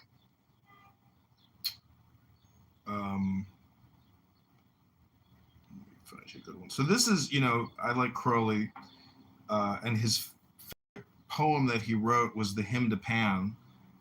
He requested that it be read at his funeral. And, it is like an invocation, but really it's just that rising of the Kundalini, and trying to enlighten you or lighten up your purple chakra crown. I think that's really the goal of the Hymn to Pan. And it's like something to pump you up, before you go out on a Friday, Saturday night to the bar to meet a hot chick, so you can get that confidence. Again, I think it's all just personality and personal development, self-development. But this is Eopan, Eoman, and I created it using Suno.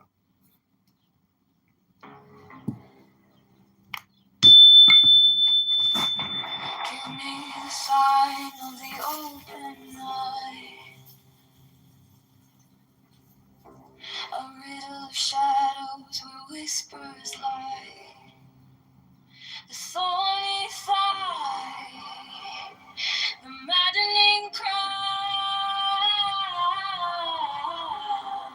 Open, open, open. I am awake, the serpent shades.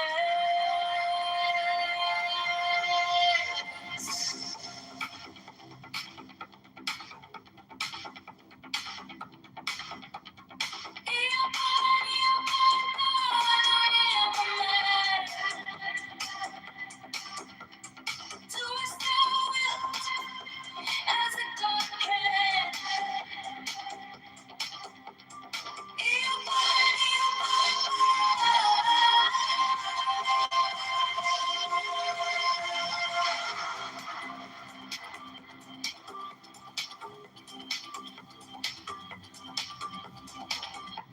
The eagle strikes with his jagged claw.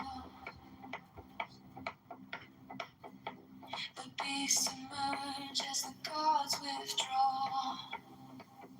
A storm of silence, a broken love.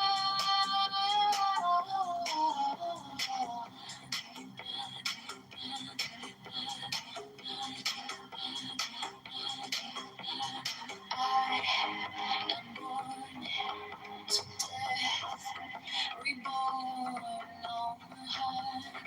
I am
So that's using Suno. And then the other little, I feel like I have a lot of little magical tools and instruments now to entertain myself and others. Do breathing exercises, because if you're into, I think that's basically, the runner's high. But a harmonica is a nifty little magical breathing tool that you use to hypnotize yourself and others.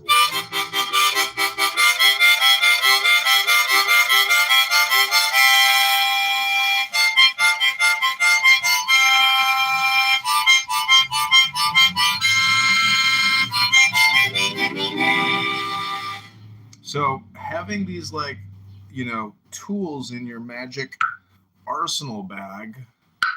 This is a Japanese cowbell.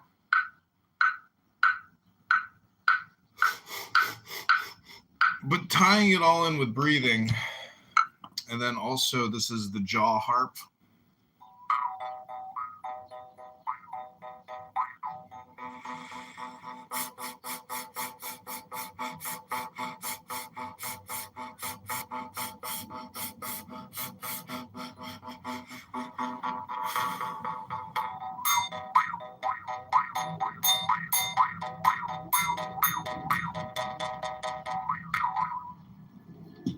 And then also the Zen bell. And then the, what are these things called? I can't remember.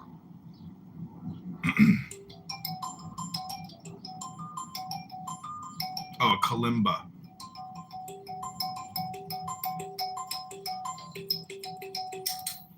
This one is out of tune and broken now. But just having these little tools to put on your show is, one way to essentially deeply relax yourself, because this app and the polarization of other central nervous systems and how that polarized central nervous system can transmit its vibration through this electrical medical device known as Clown House is remarkable. And just going into some rooms and listening to how heated it is, you have to find a way to essentially depolarize yourself after listening to some of these rooms, because they're so life and death, die on the hills for the people speaking that, as somebody consuming this content, I've created the response and the reverse engineer to what I would work laptop are on here talking about World War III all day long. And it is what it is. People are their own worst enemies. They have, yeah. Woken up or changed. I mean, people like being the way they are, even if it's not good. Yeah, my dad told me once, he's like, I effed up and married your mom. And he was like, I never should have. He's like, John, never make that mistake. Don't ever marry a woman to try to save her or change her. And I was like, okay. But now I see that for everybody. I want to help enlighten people, but until you can actually get people, in my opinion, to read a book and shut the F up about everything else that they won't shut up about, their experience will not change, because they're not doing a program. So the book is the program. And until people can join the book club, they will never program themselves. They will never escape their pattern. And this app proves that people are saying the same thing day after day, year after year. They've never said anything new because they've never read a book. Never, ever. And so they just keep repatterning every day, every way, same thing. It's like it's somebody just banging their head against the wall all day long.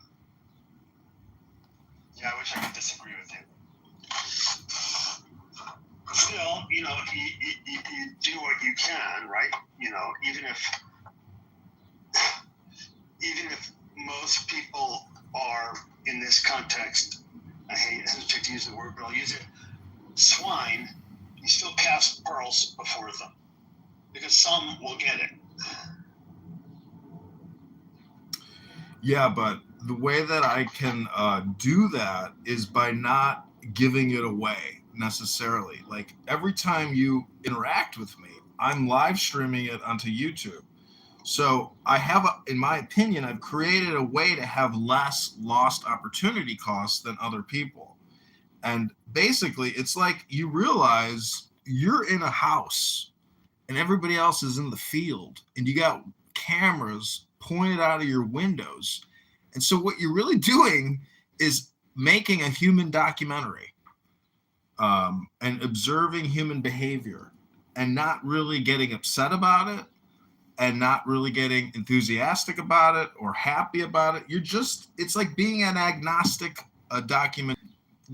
The Democrat propaganda, it follows like they put out a playbook, and the publishing houses literally take the topic and each one creates their own content, but it's all just based on the political alignment between the publishing houses and the Democrats, whether it's Gavin Newsom, Brandon Johnson in Chicago, or whoever. They always publish the same propaganda, which is they cite these meaningless economic or crime statistics. But they never talk about taxation and tax reform. It's just so it's like Alan Watts, you were talking earlier about how you're a lover and a magician, but the thing is you're still part of the network as a lover magician or a samurai or a ninja. And so we live in this super network at the city level, the town level, the state level, the national level, and then the global network. And so, yeah, it's a global networked community. And, with regards to Trump, when he became the president, he became our primary node in that global community. And all that infeeding lines to his connections feed into his node processing. And so when people get so ideological and politically polarized, if you can't have conversations about the meaning of communication networks or the theory of communication, well, is it because you're just not that intelligent, or because you refuse to consider the communication network, which is really the Unitarian unity aspect of the one being? If you believe in Gaia, like if you go into Heronstone's room and he's constantly saying we're on the cusp of a new society or something. I mean, I'm just trying to say that Alan Watts in his lectures clearly flushed out a communication theory, but for me and you, we are an input into that, and we are tiny little inputs. But if you, huh?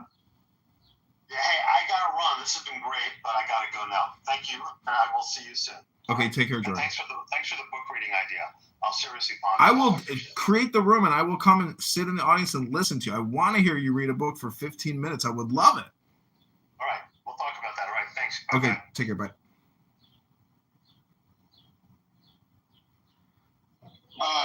All of that income is going to be kept on the blockchain. Be a way of keeping records in a digital fashion where everything just gets in people's face. It's just not a good look for a rabbi or be a Jew. He's just like Charlie. He's like our Charlie Kirk. Charlie Kirk argued from a point of knowledge and a point of. I think he wasn't so much in your face and just. I can't describe it. I don't think that's a fair comparison. The comparison I mean is that as public personalities whose job is to get clicks. Exactly. Yeah, but they're bad clicks. There's just something about him. Charlie was a nice social contrarian, a public social contrarian who was nice. He wasn't mean to people. And if you can tell people what you mean without being mean, well, then you're a successful communicator. Yeah, John. Absolutely. That's a great point. Can I just say that PTR breakfast is served. Very nice. Where are you, in California? Alright, but what were you saying, Mellis? I was saying you don't actually exist, that like you're a golem that I created to defend Israel online. Beast. Must defend using Israel. Jewish magic. You used Kabbalah to create beef? Powerful magic. Caleb, are you on Discord? I'm not. Okay. Damn. Is that a place I should hang out? Well, I was gonna message you something. It's pretty good. You should go on there. Go to Adrian Dittman on X. Click through to his society, and you can hear Elon Musk live every Friday, Saturday on Discord. That doesn't sound like something I want to do. Well, I'm just saying the guy, SpaceX, is about to IPO at 1.7 trillion. So if you are, I understand, because the truth is, I think Elon is a schmuck, and people on this app are schmucks too. So what's the difference when all you do is listen to schmucks? Yeah, it's like a dinner for schmucks. Caleb, I sent you my rabbi's website. You can look into them. Maybe you'll like them. What's that? Putz and a schmuck. Yeah, Bob, you around? Is there a difference between a putz and a schmuck? A putz, I think, is dumber, and a schmuck is more like a jerk. Well, hold on. A schmuck originally meant the male member. So it has evolved in the English adaptation of the Yiddish to be someone dumb. Like, there's a difference between what it meant in Yiddish and what it meant when it translated into American adaptation of Yiddish. Yeah, schmuck is derived from schmeckel, obviously. Yeah, there are multiple words for penis. Only reason I know that is from the movie While You Were Sleeping. I was there when you discovered. I remember. I've been with you your whole life. I was there when you discovered a head on your schmeckel. Seems like it.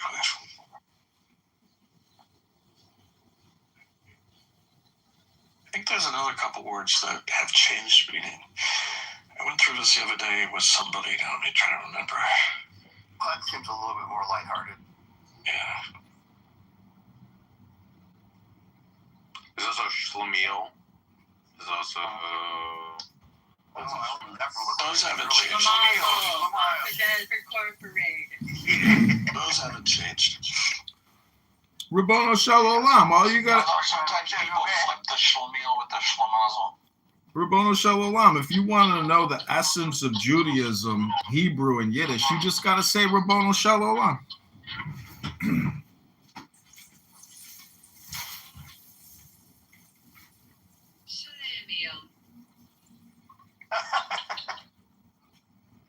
Oh, you know the one there's one in Hebrew that's changed meanings completely.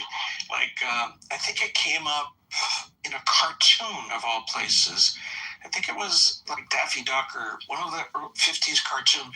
They called someone a Nimrod to be a dummy. And Nimrod is a very popular name. Not very, but it's a man's name. Came from a king. It means something very different in Hebrew in Israel than it does in the United States when you call someone a Nimrod. From Ruth, the king who freaking got during the time of Noah, maybe. He was a great hunter, and that's why Bugs Bunny said about Elmer Fudd. Yeah, that was it. Thank you. Bugs Bunny did it. I knew it was a cartoon. That changed the word forever in the United States.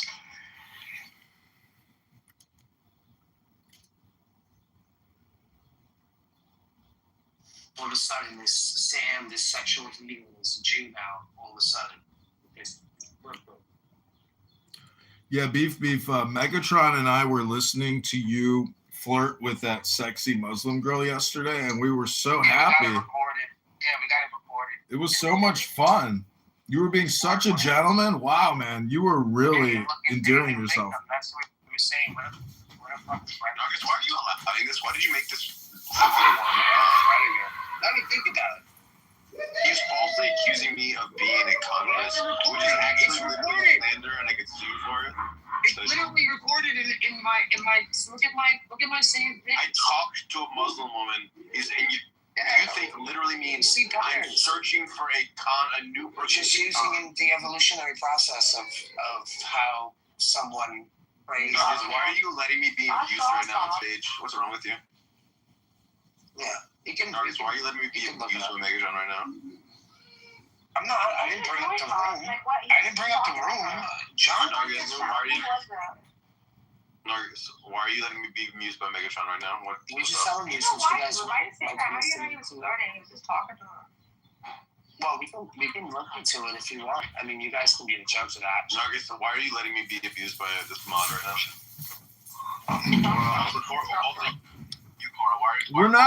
We're not making fun of you or abusing you. We were enjoying you, Beef.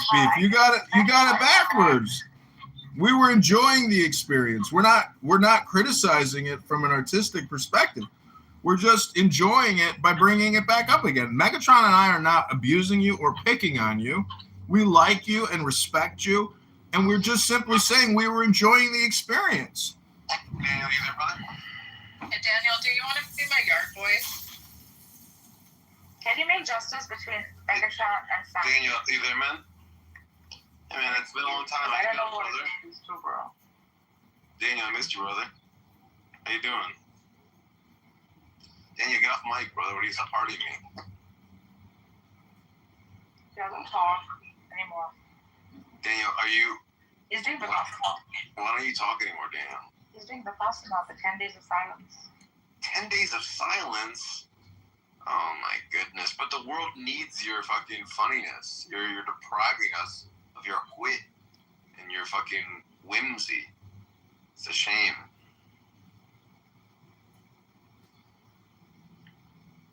Damn, can you make mods real quick?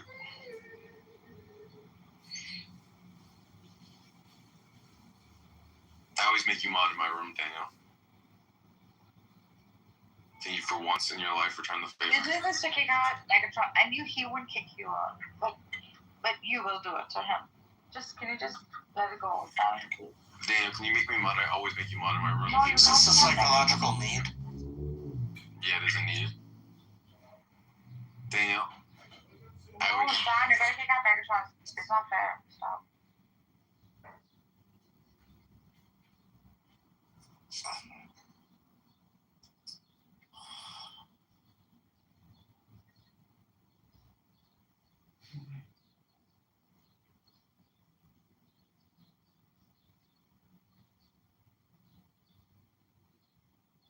Anyway, Caleb, you there, brother? Caleb, I sent you my rabbi. Keep game on his fucking rabbi in. Have you guys watched Rabbi Yusuf Mizrahi? Is he also famous? Because I think he's doing the whole fake thing too. Like the Instagram famous thing. Not as famous. Is he famous? Yeah. Well, to certain people, he's well known. Yeah. It's so funny. And he should be controversial. There should be no reason why you say, oh, because there's a political climate at the moment, that he shouldn't be free to do what he would have normally done if there wasn't a political thing going on right now. So he's free to say and do as he pleases. It's like everybody on Fox News and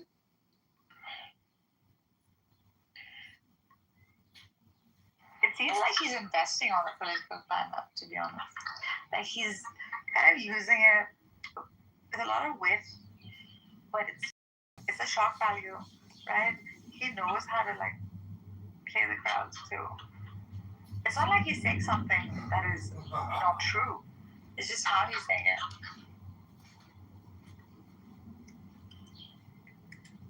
this guy is a barbershop bro.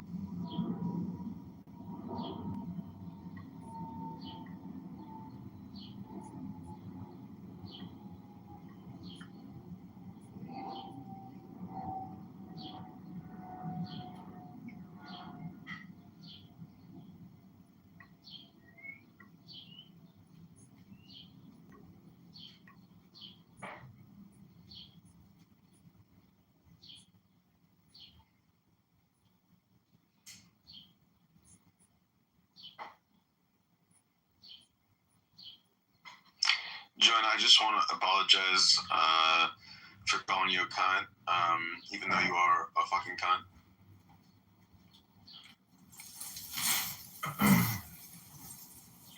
Well, Rabbanu Shalom, I like to think that all communication is projection. And so when a cunt calls somebody a cunt, does that make me a cunt? If I observe a cunt calling a cunt? Talking about cunts calling cunts cunts? Cunt! Cunt! John, you changed your views. What the fuck?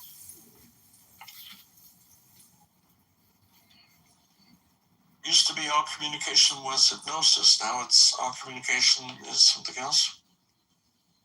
Projection, he said now. Yeah, I know. It used to be hypnosis. He's changing it up. He's not consistent with his story. Yeah, this is 2.0, John. So sad. Oh, he's evolving. Well, I've been reading Ayn Rand's. He's got to bring new material. Yeah, apparently he is. Well, I've been reading Ayn Rand's The Virtue of Selfishness, and there's also another author in the book by the name Nathaniel Branden. And I would really encourage everybody to read this book because, as some of you know, Simon, our favorite Jew in France, he is so devoted to Ayn Rand. He says he's been studying. He's not Jewish? No. Well, anyways, the point is he says he's been reading Ayn Rand for 13 years. So Megatron and I were in a room, and as we were talking about it, I said, fuck it. So I bought a bunch of Ayn Rand books, and I'm currently reading The Virtue of Selfishness, and it's very intelligent. Been reading it for the past month. Oh my God. I suggest you read We the Living after that because it goes well with it.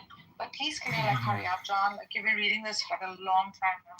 I did. I got through a significant amount yesterday. This woman if someone would take, let's say, 10 words to write a sentence, she'll take 126. I tried to read The Fountainhead and gave up after page 6. It was just the longest sentences in the world, the most.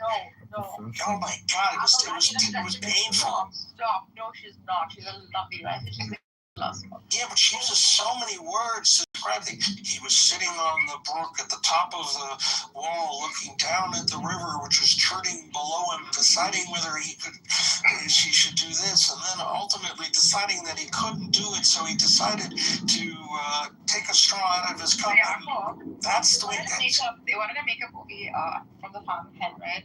This was when she was in her prime and the freaking book was doing extremely well and stuff. So Howard Rorick, the character in her book, has almost 10-page monologue, right? That was really cute. And she wanted all the 10 pages in the movie. She ended up, she stayed by a principal. And she didn't make the movie because she said all the 10 pages. It's just, I don't know, I find the verbosity of her writing to just be too much. I just cannot deal with it. But see, that's where I kind of go back to talking about Ayn Rand versus reading Ayn Rand are two completely different experiences. And complaining about Ayn Rand is not as good as actually reading Ayn Rand. So logically, you're on very tentative water here. Hello? Yeah, hello. Hey, John. I was on your live yesterday, your YouTube live. Interesting.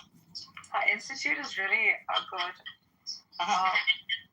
John, do you want to join the institute? I'll join with you if you want. We can take up a course.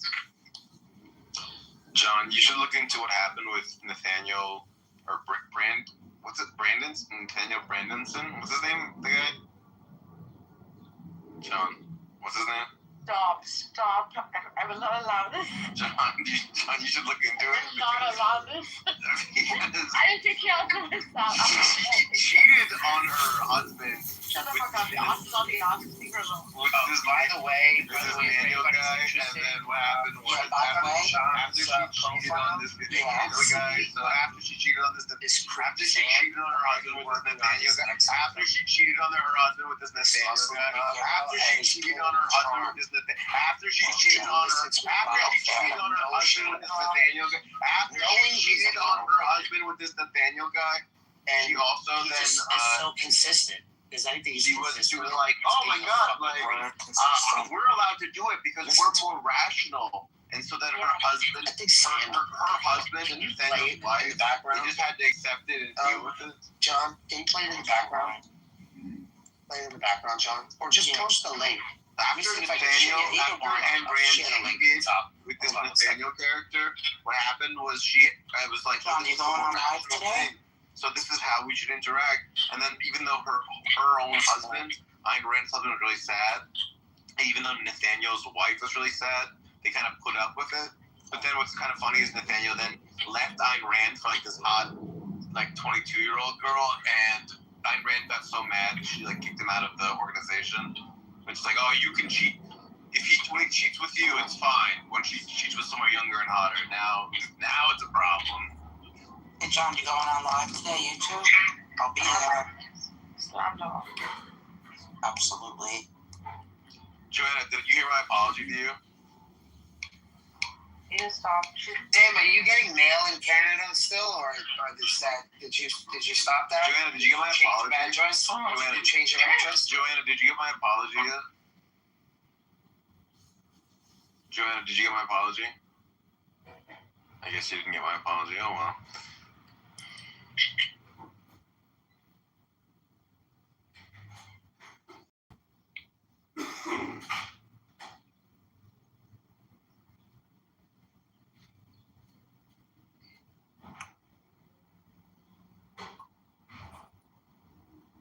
I love how you think it's neutral to just mod these other people that are Nargis. And not for nothing, like in the video, right?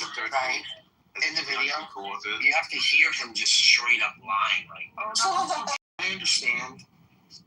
You know, no, it's, oh yeah, I know, there's a few differences. Like, it's so classic. It's so creepy at the same time. Classic. Yeah.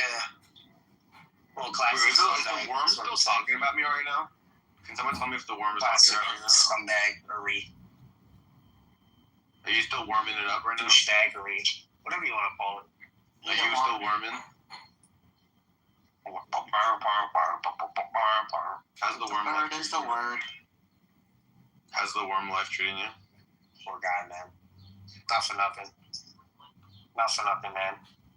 My great-grandfather viewers or whatever. How does it feel to like turn dirt into shit? His grave.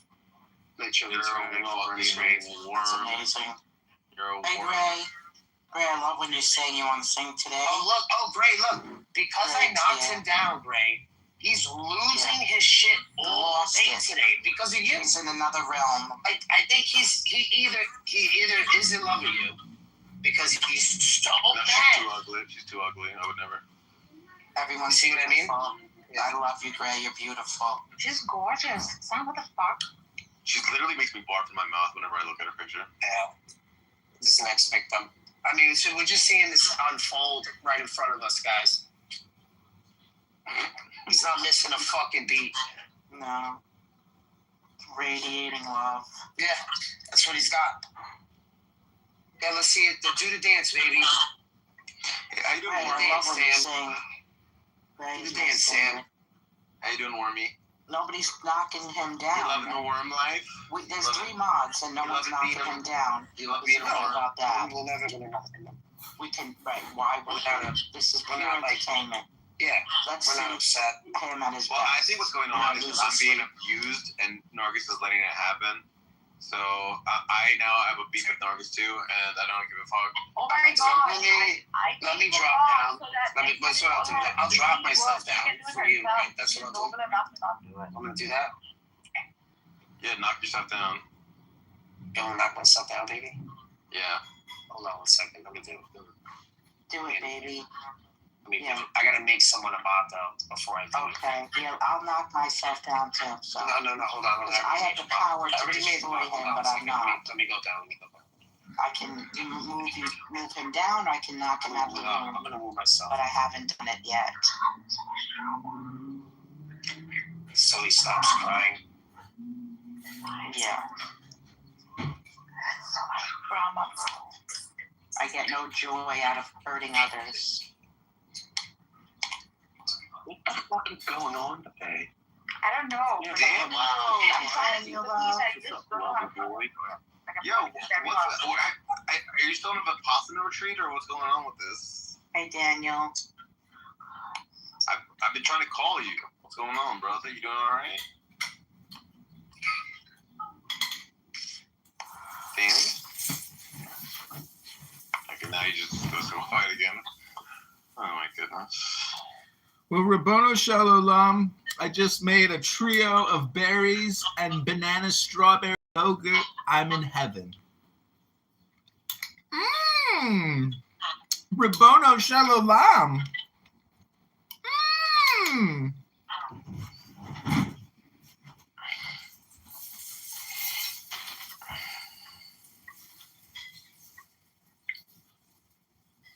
Try to keep everyone in state sound. That's what I'm doing.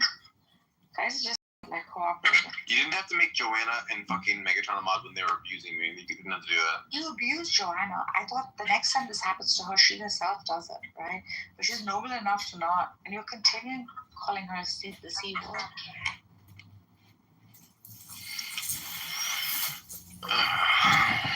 Well, my Clubhouse family, I would just like to ask you a question. I would like to read to you one page from Ayn Rand, The Virtue of Selfishness, or R.H. Blythe's 25 Zen essays on Christianity, sex, and society. Which page does my family want to hear today? 39.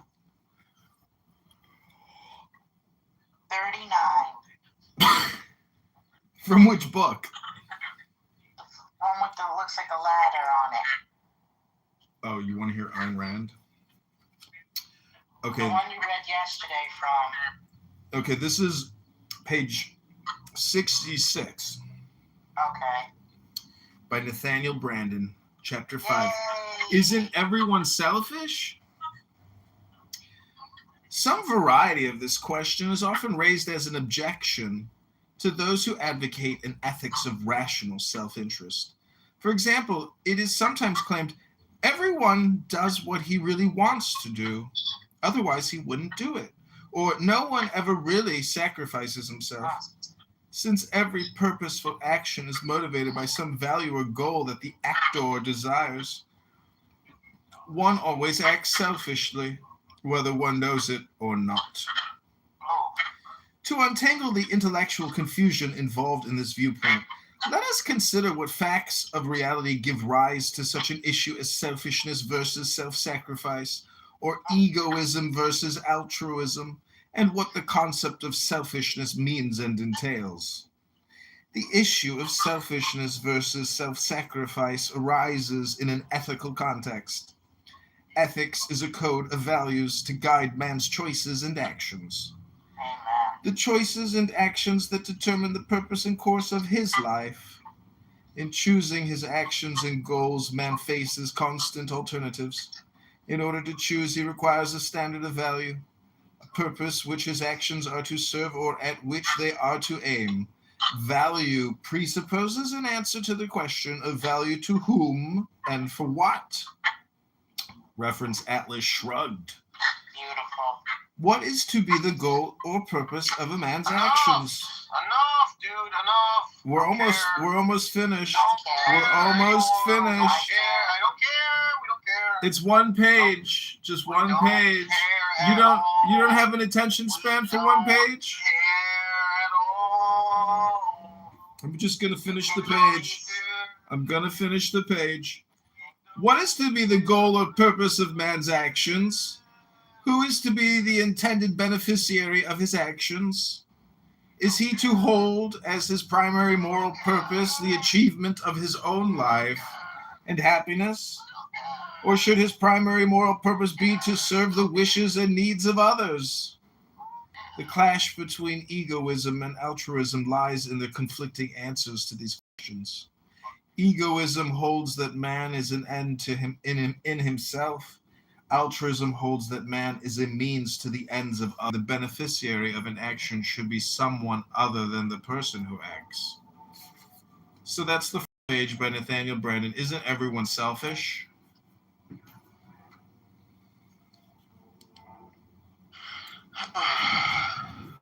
What's I that? just have beef with Nargis now. Nargis and I just have beef now. Pictures and stop hitting on me. We have a beef now. Oh my god. We have beef. I'm just having beef with everyone on the app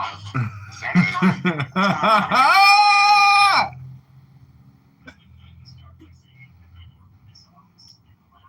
Well, personally, I always get a double cheeseburger. So, you know, I can, if you go by the name Beef and you constantly create beefs with people and then you say you and I got a beef, well, that's your shtick. That's cool. That's funny. You're Beef. It's his shtick. Why do all intellectual elite liberals who are gay always look like an actual clown emoji? You ever notice that? Intellectual, elite, liberal, gay Democrats always look like the clown emoji.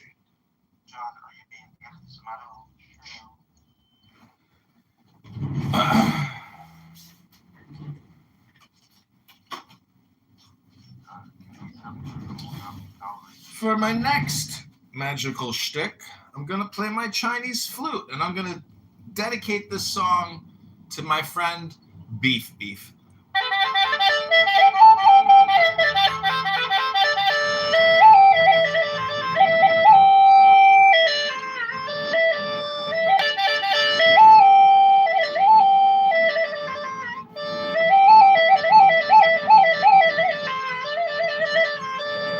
I used to come into Beef's room and prank him and pretend I was Indian and then play my flute. He had no idea it was John Kitover.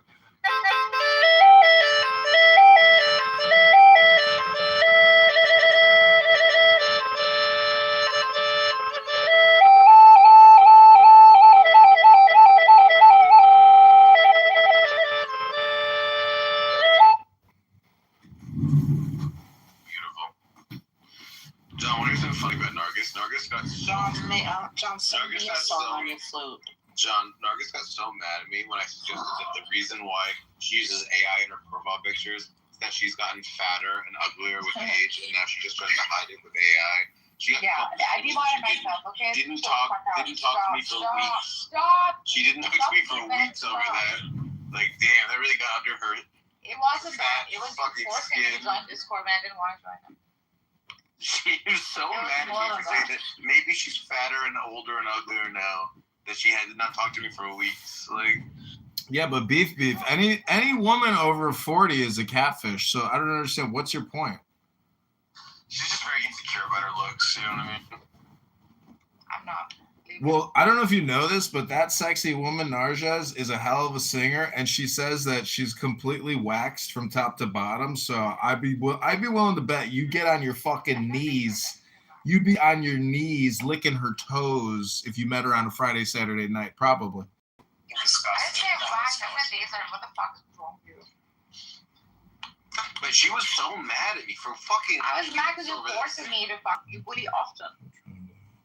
So so the real reason you got mad is because I suggested that you might be fat, and you fucking. John, can you play the flute again for me? Yeah, you're doing this for Joanna. Sure, anything for you, Joanna. Many of you don't know that Joanna is a star back in the day. Joanna, why don't you tell a quick story about something amazing you saw at Studio 54 one night? Well, I got to see Freddie Mercury, and I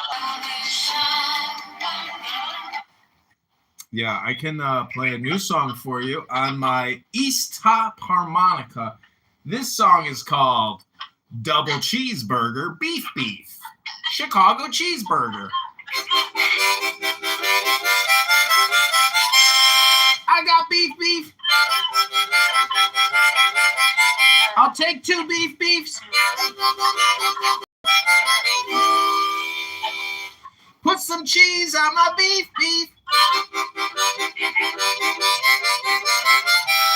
I'll take grilled onions and raw onions. Put it on my beef.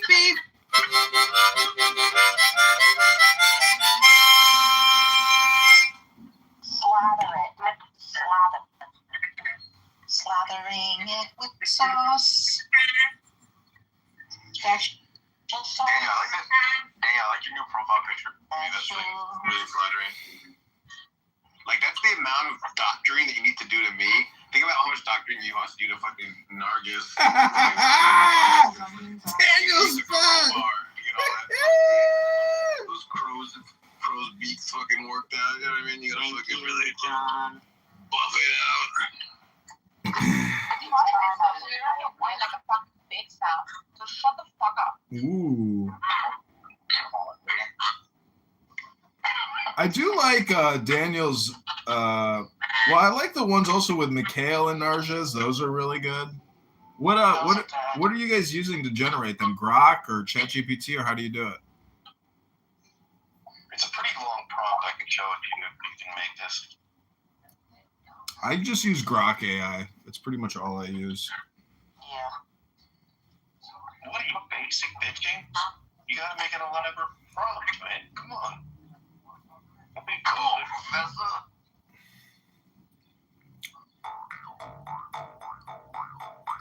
Beef. Get that flute out again. Beef. Here it stands taller, not loud for me. It stands taller than.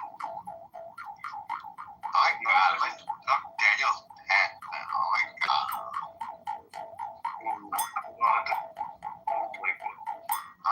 I'm just Daniel's pet, you know. He just he bosses me around. I just do whatever he tells me to do.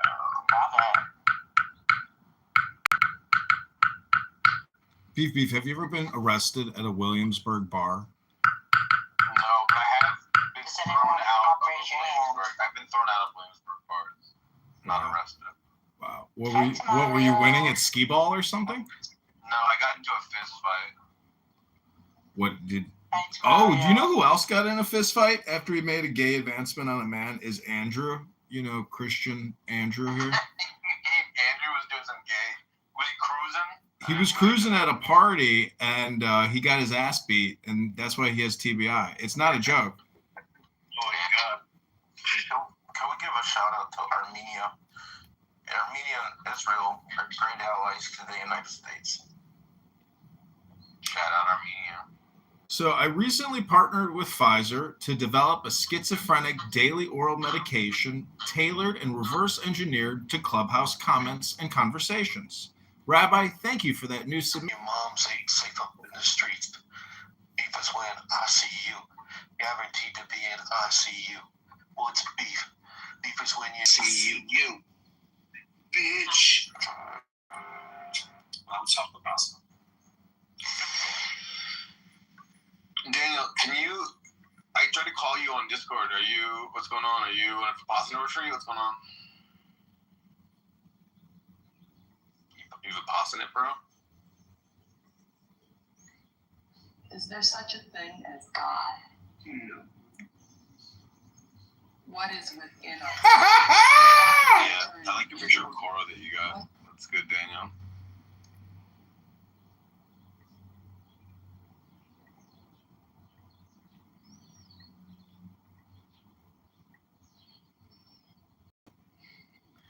So has anybody ever watched any Osho videos on YouTube? Because they are so fucking awesome and hilarious. It's the Osho. Anyways, Beef, how was your European travels? Did you have fun? I'm still on them. Oh, what country are you in now? Slovenia. I heard they got good bread dips in Slovenia. Like they got big schmears, all kinds of stuff, a lot of garlic. How's your? Do you eat? Do you eat garlic? Are you a big garlic head? I'm a garlic head. Yeah, that's right. So how does your girlfriend respond when your breath reeks like garlic? I don't think she minds the garlic. She minds cigarette smoke. That's her beef. Oh, she got a beef with your cigarettes? Yeah, if I smoke cigarettes, she really doesn't like it. Oh, gross. Garlic is fine. Well, why would any beautiful woman want to stick her tongue in a hole full of cigarette, tar and juice? Yeah. Why? Well, I guess you ain't gonna get your beef tongued. Have you ever had cow tongue? Have I ever had cow tongue? I don't think so. No. Well, you're not very Jewish, are you? You need to eat more cow tongue. My family friend, the You haven't even touched Moretskis. the cow tongue. Shmuly, what are you doing? You haven't even had your cow tongue. I know a Jewish family that filed a fraudulent insurance claim after setting their kitchen fire with a cow tongue. Ouch. That's a beautiful kitchen you got there. What were you cooking? Cow tongue? So, Rabbanu Shalom, welcome back to The Happening. This is a Megatron-sponsored work event. Him and Narjas do it every day. And Narjas, I don't think Narjas has worked a day in like many, many years. I don't think Narjas has read a book in many, many years. And so when Beef says that he thinks she's a fat ass and an AI catfish, well, Beef might be right.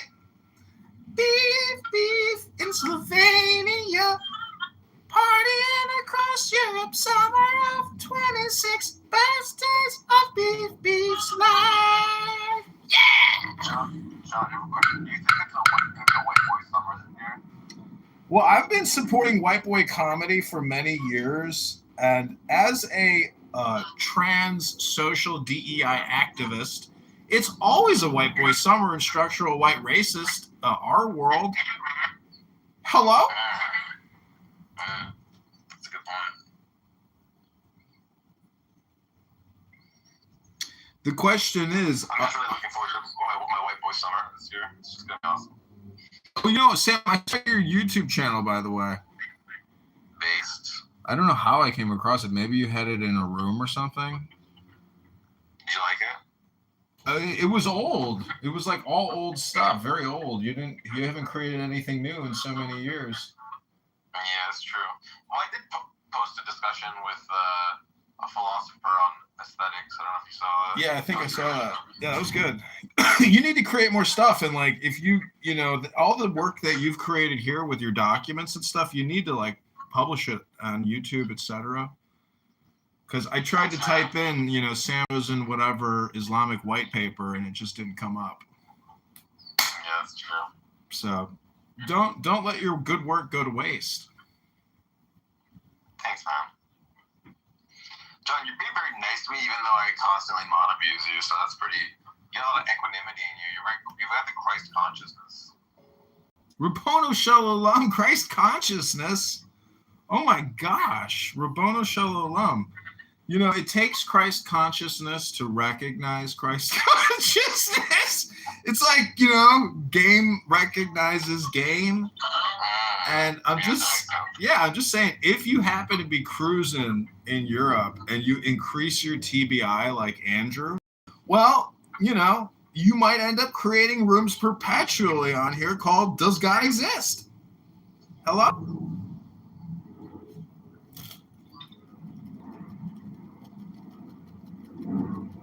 How can Andrew increase his Christ consciousness, John? With the John Kitover copyrighted Bible flashcards, of course. He doesn't have it. I thought you were going to say John Kitover Bible flashlight. I thought that was going to be where you're going with that. Spotlight versus flashlight. Anyways, if anybody wants to increase their Kabbalistic magic, aka their Christ consciousness, all you got to do is get a book by Dion Fortune about Kabbalah. Pour yourself a big glass of Cabernet Sauvignon on a Friday night and open up that book. Rabbono Shalom.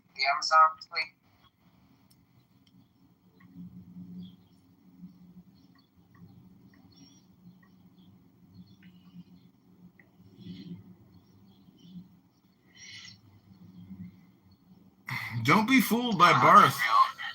If Christ came back and then I killed him again, do you think that would be a bad thing?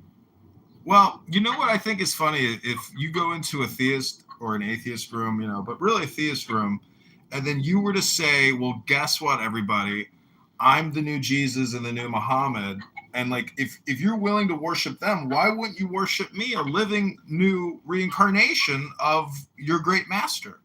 So it's like, it really does kind of point out how ridiculous the position is of an all or nothing person with regards to Christ, Jesus, or Muhammad.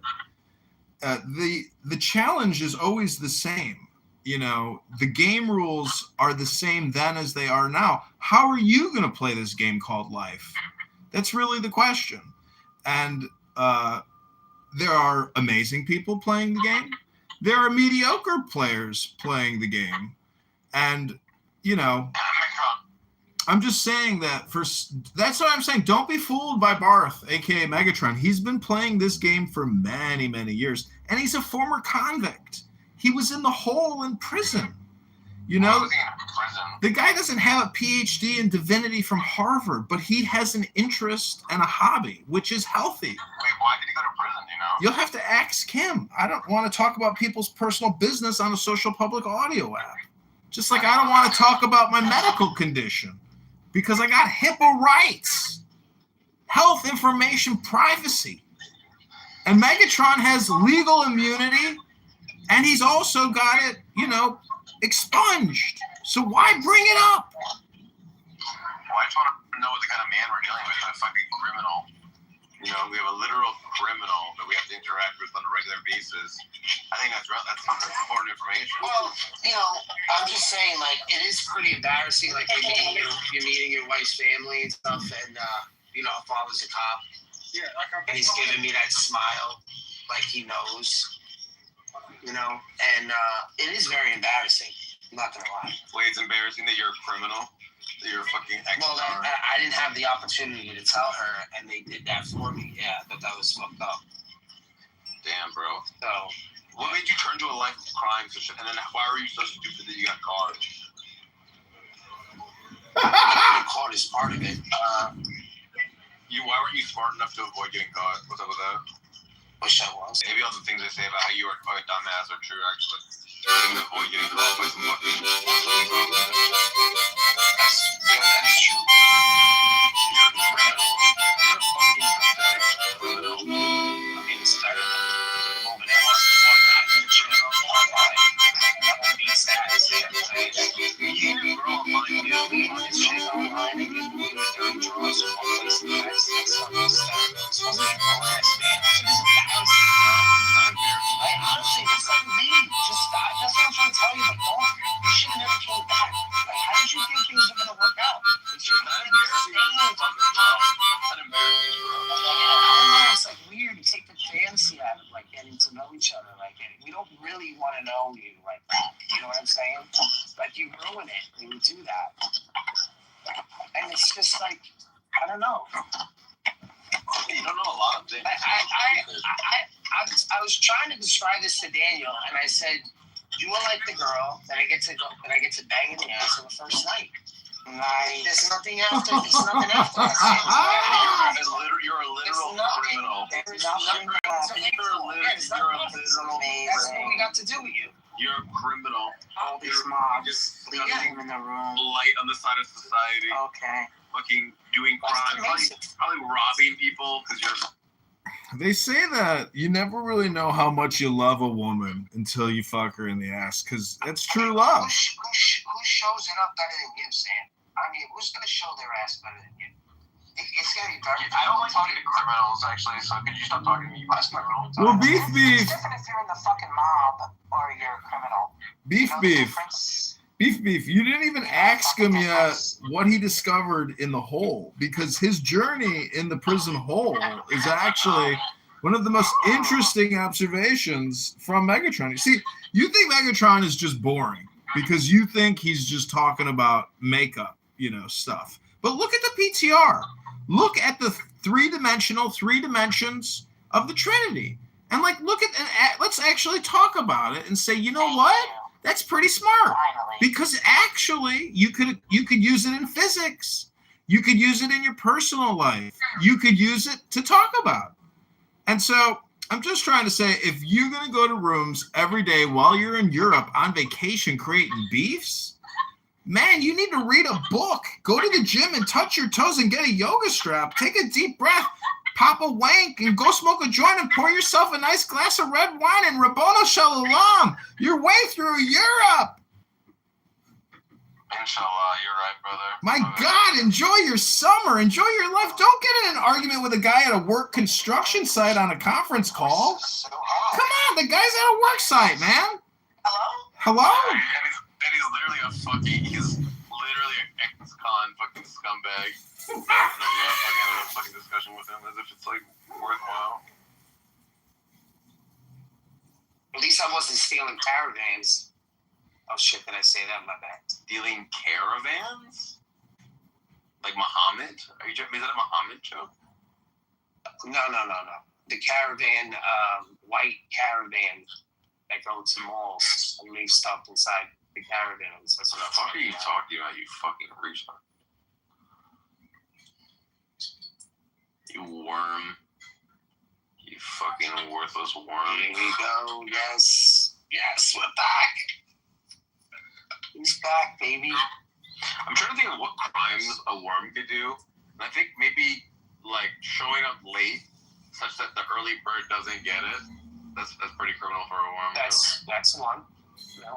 I mean, there are lots of criminals, or I don't want to say criminals. There's lots of people that don't get arrested, and they probably are worse than those that do get arrested. So I'm not sure, like, being arrested and going to jail isn't necessarily an indication that Barth is like a bad person.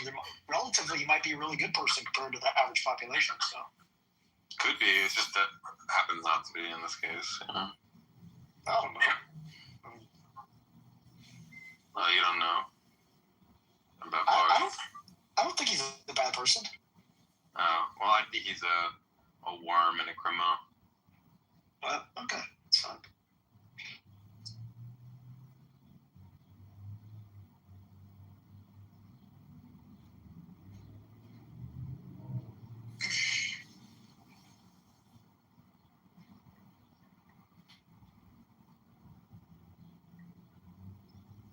I don't know what he did. Maybe it was like something like innocuous. Like it wasn't really a big deal. Yeah, I mean, it's been a long time coming because he's just so annoying and idiotic. And then my friends go into his rooms and I have to deal with his fucking inane fucking garbage constantly. I'm sick of it. I'm sick of dealing with this fucking worthless, idiotic retard who always feels the need to... See, Sam, you have to basically come to the conclusion that it's not a them problem. It's always going to be a you problem. Because if you don't take personal responsibility and join the library and get into the book club, almost all conversations are purely juvenile and a waste of time and really just for pure entertainment. But in the world of people that have book collections and they're interested in their books and they talk about their books, well, these are actual polite society intellectual people, not the fake pseudo-false intellectuals that you encounter every day on this app. If you're not in a book club, you're not a real intelligent person. You're just someone here practicing English. That's it. You're trying to improve your English language capabilities, but you're not actually improving your IQ or EQ. Hello?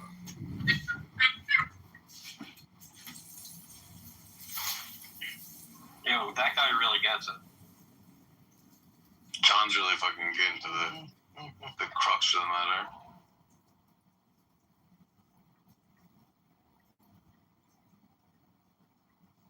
This is why we need Andrew.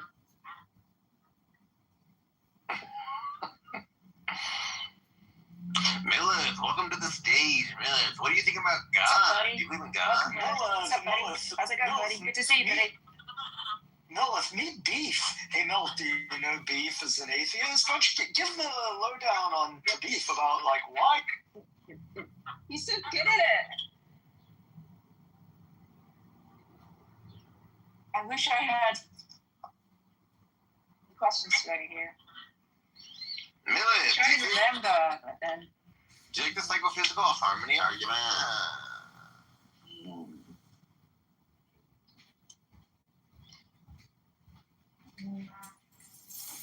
I just want to point this out that Bob initially disagreed with me and thought that Andrew wasn't, in fact, bringing too many conversations from the chat into voice talk, but then he, within a day, switched his opinion.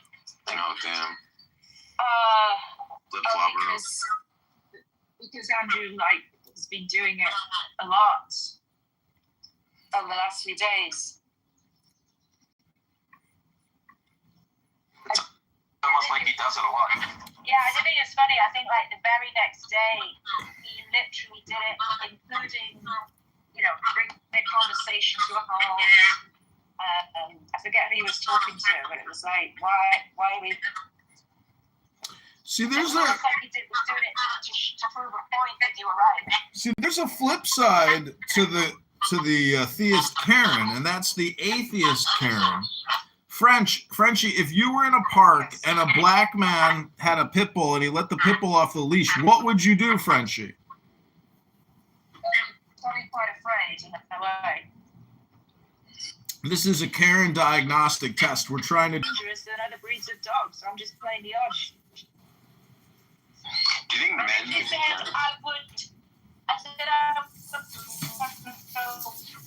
I wouldn't go confront him and be a Karen about it. So fuck you for calling me a Karen. Misogynistic too. John, do you think that I'm a Karen? Well, I do think I've come to the conclusion that I'm driving a short bus, and that the clown house world is a short bus full of R words headed to a clown tent. And I have parked the short bus at the edge of a cliff known as the book club, and I am pushing that short bus off the cliff. That's everyone here in this room. You're all on my short bus, and I got a book by Ayn Rand here that I'd like to get to sometime today. Hello? Hello? Hello? Hello? Hello? Hello? Yes. Yeah, that's called projection. So what I'm trying to say is, yeah, listen, just mute up. Just mute up, Frenchie. You spend a lot of time talking on here all the time. You're a big talker, but you're not a big listener, Frenchie. Big talker, not much of a listener. Big talker. Big talker. Speak lower. I promise, Frenchie, with the cloud if you want me. He's just gonna kick me out, Frenchie. At the moment you do it, he's just gonna want to kick me out. That's how desperate I actually gave up my bonds. I had bonds. Okay, that's okay. Gave it up. He's petty and hateful. I gave mine up. Good job. Yeah. My goddamn tolerance for illness is so fucking low. And I know it makes me look like an asshole, but I didn't come here to be a fucking therapist for mentally ill people. It's not why I'm here. So if you can't act like a normal person who can hold a conversation, then just get the fuck out of my sight. Why is there no male term for a Karen? It's pretty sexist when you think about it. The patriarchy. Although, I mean, look, they did themselves no favors by being just like really awful and like racist and titled. But it is like, I think the term is just used to be like the woman I don't like. You know? Well, it's a shrill, middle-aged woman who I find to be too aggressive. Yeah, like it should be for the ones who are like accosting black people, saying like, you don't belong here, show me your ID, you know, that sort of thing. But it's just turned into like anyone who's like mouthy, which is not really what it was supposed to be. Well, people never liked mouthy women, especially ones that are, not nubile, because they're no longer can be sex objects. I just want to say I love mouthy women, and it sounds a sexist thing. I actually name 5 mouthy women. Rosie O'Donnell. So even the source one you're pointing to, it says I have to get back to work. Yeah, you have a bunch of women on a panel. Kathy Griffith. Okay. So in the source that you're referring to, does that woman in question say that there was domestic violence? Look, did you not beat the shit out of your ex-wife? That's all I'm asking. So what I'm going to do right now is I'm going to remove you because you're continuing to try to slander me. I've already answered you. I said that goes. Yeah, dog, go fuck yourself. Okay. You're a stupid little bitch. Go fuck yourself. Notice the mental illness is now on full display. Okay. Hey, dog, remember me. Goodbye. So once again, the mentally ill skeptics, all they've got is slander and defamation. Okay. Now, if there was any scintilla of truth that was, yeah, well, that's true. No, none of it's true. This is how despicable these people are. Welcome, John. What would you like to talk about? Yeah, I've got a book here by R.H. Blythe. It's 25 Zen essays on Christianity, sex, society, etc. And I think... Can you get closer to your microphone, please? Is this better? Can you hear me? Yeah. I'm reading a book by R.H. Blythe called 25 Zen Essays on Christianity, Sex, Society, etc. And I think using Japanese Zen Buddhism is like a good way to explain atheism to a Western Christian, meaning that the religion of no religion is in a way the same religion as Jesus Christ. States has ruled that for atheists who apply for what is called conscientious objector status, that atheists constitutionally can have deeply held religious views even though they do not espouse a personal deity. Okay? So the idea that atheists cannot have religious commitments is ridiculous. Okay, are you an atheist? No, I'm a baptized Christian. Okay, so what you're just saying is absurd. Okay.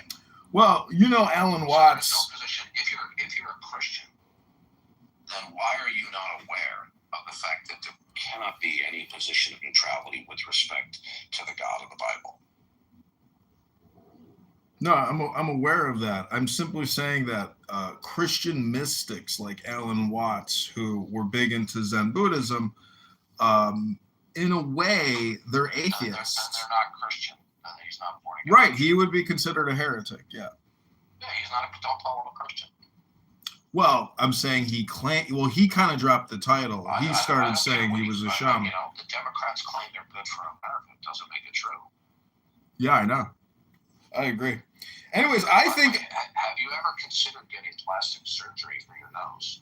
I thought about it, but I went to a rhinologist and an ear, nose, and throat surgeon, and he suggested that I just come on Clubhouse and talk to a guy named Darth who can shave it down because he's such a learned elder.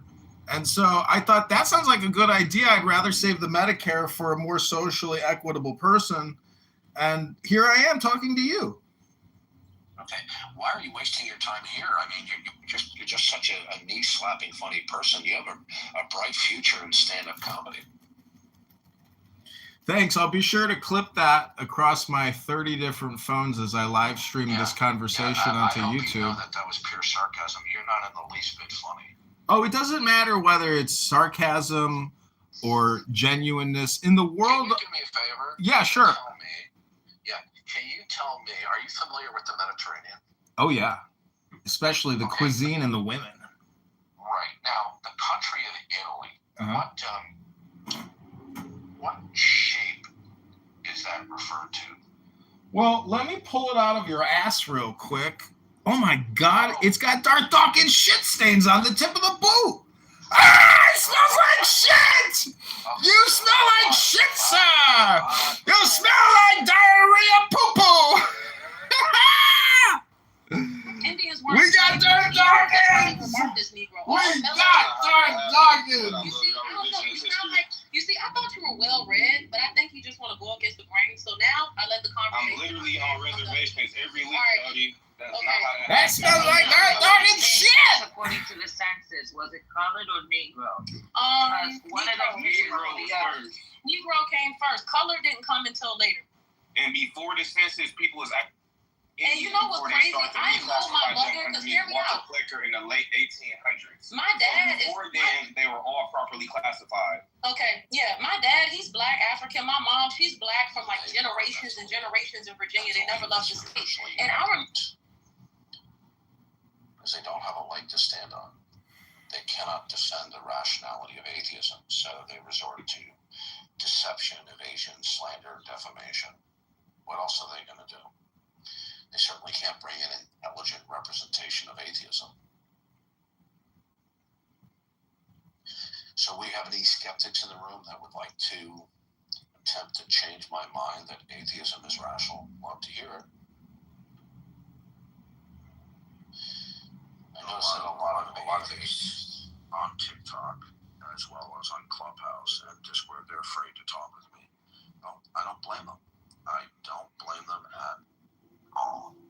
Hello, Darth. I'd like to discuss how to prove to you that atheism is the truth and that you're irrational and delusional. And or, as an atheist, I'm a superior intellectual, far more intelligent, more learned. I'm a scholar. I've got 2 PhDs, and you're just an incompetent person on a social audio conference call app, probably with erectile dysfunction and high blood pressure. Am I right about those 2 things? If you do not conduct yourself from here on out, stop doing the shtick, I will instantly block you. So it's up to you. Darth, grow a set! Okay, this is the best that they have offered. Okay. Mentally ill atheists. Aren't there any non-mentally ill atheists? Virtually every single skeptic that I talk to displays to one degree or another mental illness. Maybe there's a strong correlativeness between their mental aberrance and their irrational God denialism.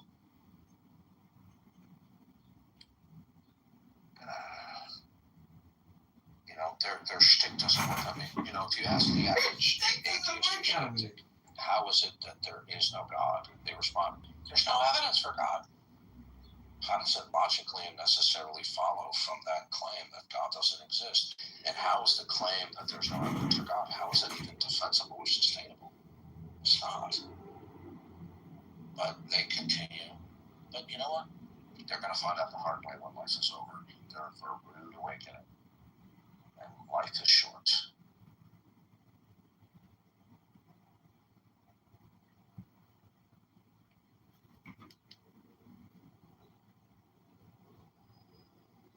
Hello?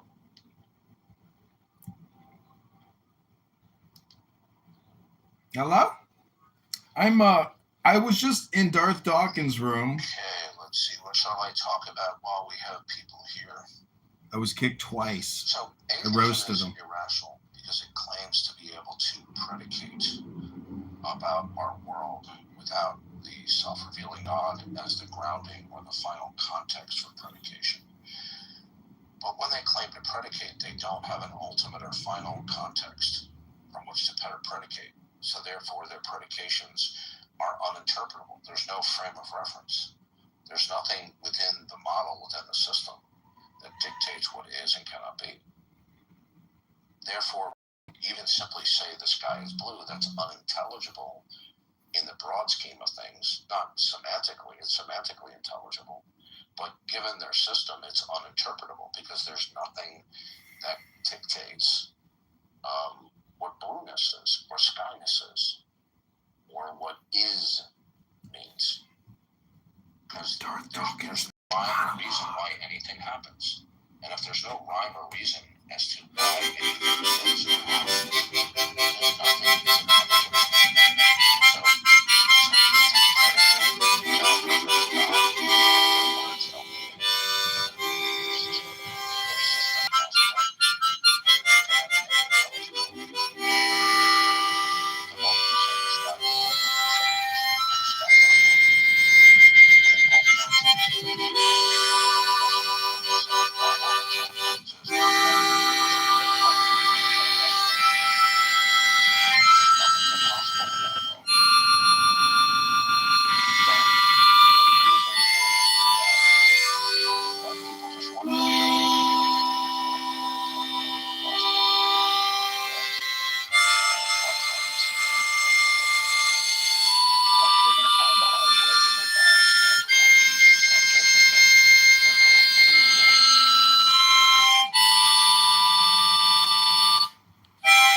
Okay, this is the Darth Dawkins Show. Ladies and gentlemen, this is a Darth Dawkins special Darth Dawkins won't be around forever, so we want to capture him and get a good, clean recording on the press and publish our best co-production with Megatron here in the recording studio. This is Darth Dawkins in Atheism is Irrational, Change My Mind. A legend. One of the grumpiest men in the world who's never read a book, and it's the Gong Show every day. You're stupid! Next! It's the same shtick. They do it in Japan. It's called the Zen Show. Somebody comes in and they say, prove to me God exists. Then they pull a frog out from their kimono. And then the sensei says, no, that is not the answer. Gong Show.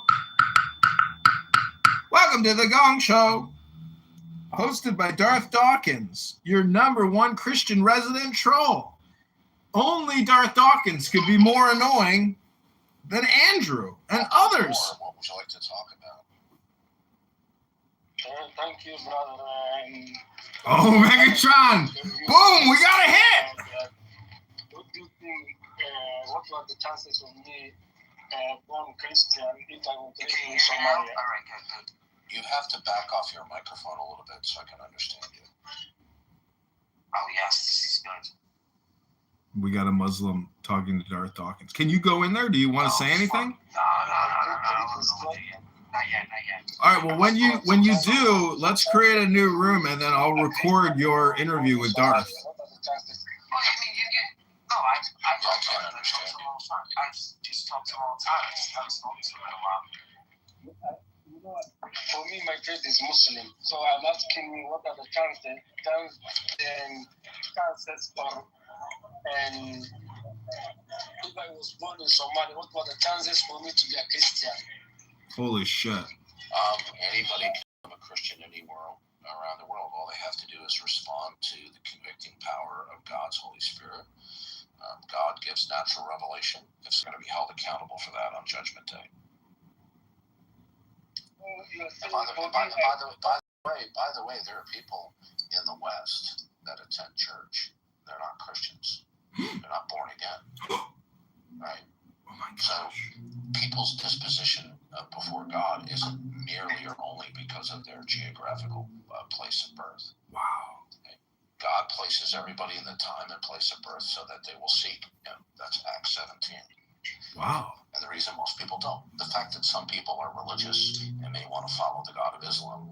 I mean, anybody with a brain who, examines Islam, I mean, it's a joke.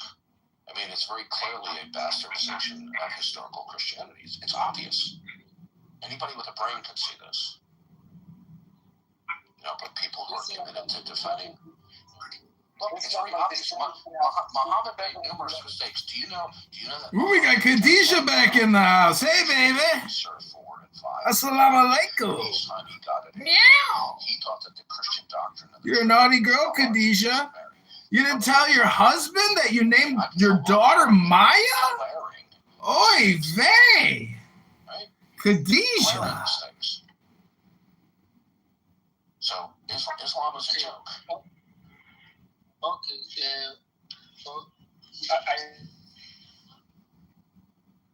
Look, I'll leave you with one thing. The Quran says in multiple places that if you doubt Muhammad being the prophet, to go back to the Hebrew and Christian scriptures to confirm. This is like peeling back Khadijah's Islamic onion. That's true. With the Hebrew and Christian scriptures. The Hebrew and the Christian Khadijah's onion. Muhammad. Okay? The onion of Islam. Okay. All right. Have a nice day. I can barely understand you. I lost connection. I can hear you now. So, for me, I was born in Somalia, where the majority, 99% people. Where are you now? Where are you now? I'm in Somalia. Okay. So that's where 99% people are Muslim. Wait a minute. They have the internet in Somalia? Yeah, they have internet. Yeah. Shocking. Yeah. We use internet data. Well, why don't you come over here and be a Somali pirate and come on over into Ilhan Omar's district where you can rip off Medicaid and Medicare. He liked that. He's like, maybe I will.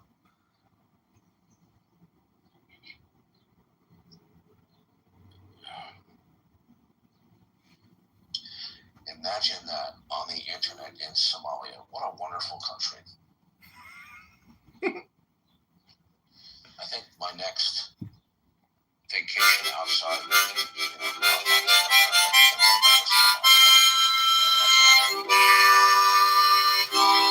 Another Darth Dawkins episode. Darth versus the Somalian.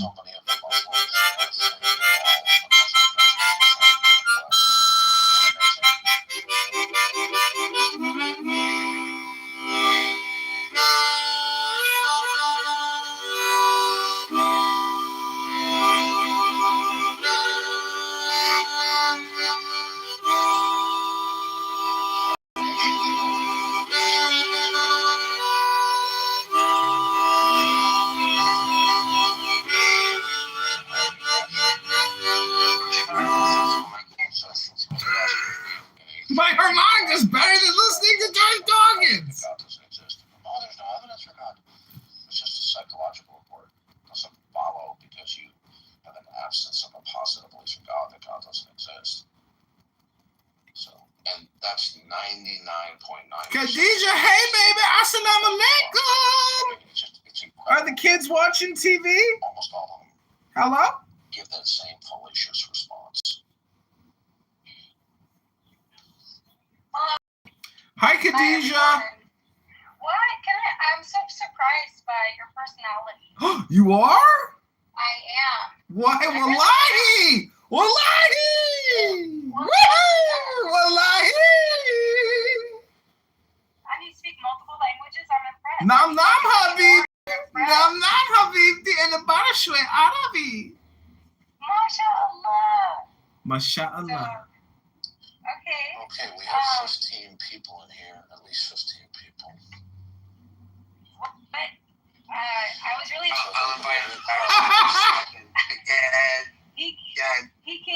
He came into my room yesterday, and I asked him to come up, like to come and eat, and then he completely betrayed his own word, and he started attacking me. And yeah, I was really shocked by that, and so I feel like I want to know why he is the way he is. I do too. I want to know why he would ever do that. Why would you do that? It was really weird. Well, Khadija, I didn't attack you personally. I did not attack you personally. I attacked Muhammad and the Charter of Medina. I didn't attack you. You didn't even attack him because I told you that I don't even follow that. Why would I read a constitution to a nation I don't even belong to? That's a nation that is no longer existing. Well, then how did I attack you? What do you mean? What do you mean? What do you mean? What did I do? And what did I say to attack Khadija? Nothing. You're making shit up. And that's why I called you a bullshitter. And I'll say it again. You're It's happening for the wrong reasons. bullshitter. Like, this kind of energy cannot be acceptable. Well, that's just like your opinion. What? I said you don't know what the difference is between an opinion and a fact. You're still struggling with that. That's a personal responsibility issue. What do you mean? What do you What do you mean? What do I mean? Go ahead and define opinion for me, and then go ahead and define a fact. A fact does not change based on somebody's opinion. A fact. Whereas an opinion is what a person feels towards that fact, perhaps. Wrong. Sorry, that's just like your opinion. The fact of the matter is, there are no such thing as facts. There's only these things called opinions. Okay. So I guess I know the difference now between fact and opinion.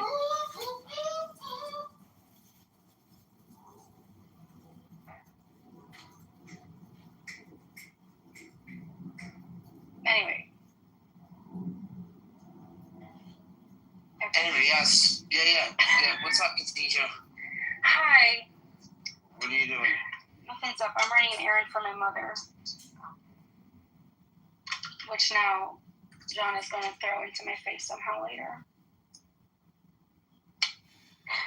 No, he's not. He's very confused. I'm not confused. Sometimes. The truth is, Khadijah, Megatron and I are playing a prank on you, a practical joke that you're unaware of. Because yesterday, we listened to you get beefed and buttered by Beef. He was so endearing. And we listened to how you explained to him how Islam and peeling back the onion, and how you keep making new discoveries every time you indulge in Islam and the prophecy of Muhammad the Messenger. So, all I'm trying to say is, I'm just running around. Hello? I'm here. Yeah, he's, sometimes he has, like, these things he goes through. I don't know what it is, but we pray for him all the time. And he's getting better as he goes, Khadijah. We just have to be super positive, like we have been. Yeah. Like, ask Joanna down there what it was like doing blow off of Freddie Mercury's ass crack. And you tell me, have you ever really lived? Hello? All right, he's been screaming too. He's been screaming for like the last 2 hours. We got to give John a break. Yeah. I got kicked out of that room, and I'm not happy about it. Yeah. Of course. I got knocked down too. As soon as well, who made him a mod? Norges, that fucking cunt. No, that was whatchamacallit, Regal made him a mod again. Because Regal knocked everybody down. Regal in private. We're hanging out. Regal asked me to vouch for him with you. Yeah. Yeah, that's what he asked me to do.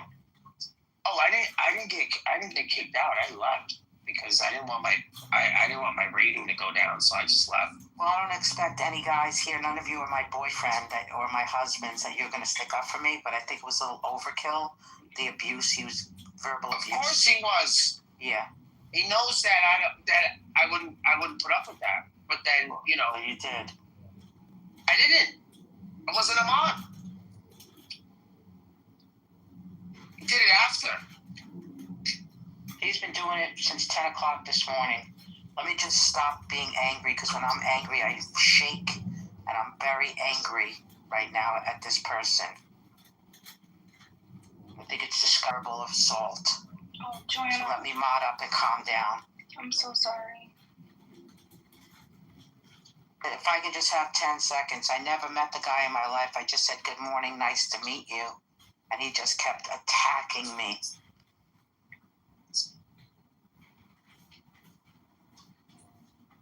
So, Khadijah, you know what's so unfortunate, Khadijah, that I actually retired from talking about Quran. So I saw that. Did you see my I retired. my chat? I wrote something. What did you write?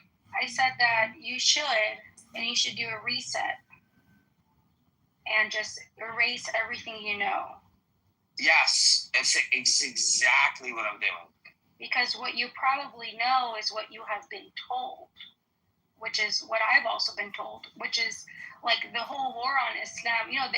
Muslims claim there's a war on Islam, but I think it's a rightful war on Islam, because what is the war against? If these idiots hadn't been other people unjustly, if they had just been following the book this whole time and not other people's desires and whims, I mean, even the jihadi, there is no such thing as jihad in the Quran.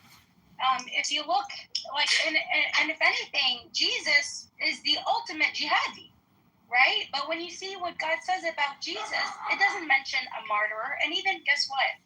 So the shahada, which is the, ashhadu la ilaha illallah wa muhammadan rasulullah, this, in the Quran, it actually means to witness truth, okay? This is, you have a Quran, and you look at a lot of people break their contracts. So, in fact, the witness is more about business procedures than it is about converting. There's no ritual. There's no ritual to convert to God. That's the most stupidest thing. It's like asking a child to go through a ritual to become your child again. Like, you come from your mother. So how can you do anything to return back to your mother? You just accept your mother as your mother, right? And that's the same thing about God. There's no special words you have to say. And in fact, it's not even about what you say. It's about what you do and how you act, right? Because if you're humble with God, then you will be humble with the rest of the world. And so let's go back to, what was I talking about? Oh, the jihadi. So here's the cool thing. There's 2 points. Okay, so when, I feel a lecture coming on. You guys want to hear a lecture? We'll listen. Joanna, you got nothing going on, right? You'll listen. Yeah, we're good. Okay, so, all right, so John, Yahya, who apparently John is Yahya, and Jesus both have a similar statement in chapter 5. For John, it says, Salamu alayka, Salamu alayhi. Okay, may peace be upon the day he was born. Sorry, guys, but basically it says peace be on the day that he is born, and the day that he dies, and the day he will be sent back. Yom is day, yes. Yes, Yom, yeah, like Yom Kippur. Right, yeah. And then for Jesus, only like maybe 7 or 12 verses later, it says, this is Jesus saying it now. Peace be on the day that I am born. Which the messengers of God have come to his town. And he comes running from Aqsa al-Madina, from the farthest of the town. And he comes running. Is this 19? Maybe. I'm in 1915? Perhaps. I'm in the grocery parking lot, so I don't have the. In the grocery parking lot on Clubhouse. That's cute. Well, I wanted to listen to something on my way to the grocery store. Yeah, I understand. I do it. And so this Yasin guy, he runs to his people and he says, "Oh, people, these are messengers from God. Believe them as I have believed in them." And he tries to convince his people to believe in God. And then, there's 2 or 3 verses that's his dialogue. And then all of a sudden, something happens where paradise has been given to him. And this guy says, "Ya layta qawmi ya'lamun." I wish my people knew of how "Ya layta qawmi ya'lamun bima ghafar li rabbi," with how God, my Lord, has forgiven me and made me of the noble, the honorable. Is this 19 again and 33? Maybe. It could be. I'm sorry, I don't mean to interrupt. I just want to be a part of it. Yeah, go, please. I would love for you guys to see the verses as I'm speaking. Okay. I didn't plan to give this today. I'm sorry. It's okay. Is it hot out? Where are you? East Coast? A little bit. I'm in the Midwest. Oh, I used to live in Minnesota. Oh, I'm in next to Missouri, but not in Missouri. Got it. They have the biggest quilting factory there in the United States. My mother's a quilter. So am I. She probably knows about How cute. Missouri Star Quilt Company is the biggest quilt company in the world. She's got bags and totes and the Star. Yeah. The Star. The Missouri Star. Yeah. Yes. I can't believe you know it. I'm a quilter. I am a great quilter. I'm the daughter of a quilter. I'm not bringing Al Lister up. Let me bring him up. I would like to bring him up. Do you not like him? Well, he was kind of not nice to me yesterday, but You're not nice to her? I'll go get. No, don't bring him up. Don't bring him up. I'm back! Put him in the audience. Sorry. Woman's calling. 1 second. Oh, I think I'll be back. Let me just go get her groceries. John, what did you do? What did John do? He needs a break. Oh, he just needs a break. Well, did I do it right? What I was supposed to do? Whatever. Yeah, As per the message. You did excellent. Okay, good. Yeah, I don't like being called the C word. I have half Puerto Rican and Italian. That guy is on my list, bro. I'm infuriated by him. I could have knocked him out for 2 hours and I didn't. And then that cunt, Haiti. It's so funny because remember you made a room, Haiti's a cunt, 5 years ago, and now you guys are friends? And then she mods him and then he boots me out. Well, at least Nora just said, look, Joanne's a mod. She's very noble because she's not moving you down or kicking you out. And then he begs for mods and kicks me out. I have such hatred right now for them. And I hope John's listening. Because, John, I've been very supportive of you. I go to your YouTubes when you're live, and you don't even say hi back. Joanna, listen to me. These are small battles. As long as we win the war. I gotta support these YouTube viewer. I'm not responding to her hellos in the comments. That you consider me a friend. He is Megatron. That's why I'm over here. That's why I'm over here. Feeling well, and the Xanax. I need Xanax, and I'm going tomorrow, and I'm going to ask for it. Fucking Xanax. Oh, I need some Yeah, relief. I think I need something to stay calm. I I'm need to very stay shaky calm right and now. relieve myself. All right. It's all right. Calm down. It's not Calm down. People are, they're jokes. I was getting on them really bad. That's why they had to knock me down, because what the things I was saying, did you hear what I was telling? Oh my God, it's groundbreaking. It was great. I always trust you, and I always just ask how your family is because I like you. And it's simple as that. I'm not trying to get in your business or anything. People are crazy. These people are out of their fucking minds. They have no lives, are you kidding me? No, because one time you said, stop trying to piece my life together. I'm just trying to be nice. I don't care about, anything of whatever. I'm just... Don't get upset. This is like silly stuff. Don't upset. Over here. Hanging out with you, kid. Don't worry about it. I'm having the fucking rest of my sandwich right now. I'm making myself a cup of coffee. What are you so worried about? Oh, I guess if anyone ever abused me, I'm used to either my brothers, my father, my husband, somebody knocking them out and they never be found again. I don't like this. I'm not used to it. You would never see that person again. Oh my God. Where's Khadija? Why is John asking to come up when he needs a break? He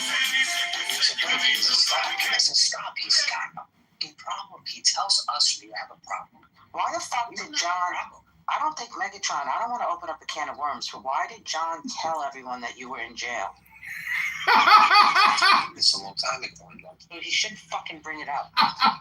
He brings it up all the time. I love it when he brings it up. Oh, okay. Well, it's a criminal and someone in the mob. Okay? If you're born into... John's got stuff to worry. He's got a lot of stuff going on. Yeah, but I don't like that guy calling you a fucking criminal. Well, he wishes he was in the mob. He wishes he was fucking sent out on errands. There's nothing cooler than being. Oh shit, we got a Studio 54 mob bitch. Oh shit. Yeah, not a pussy guy. Woo! 8 hours. She's part of the outfit. Oh shit! The last survivor of Studio 54. The Gambino crime family. Did he show up today, Arnold? Was he here? Yeah, he was here. 8 hours. 8 hours here. No show job here. 8 hours over here. Yeah, Judy's gone. Imagine saying that you're trailer trash. You should only know where you live. You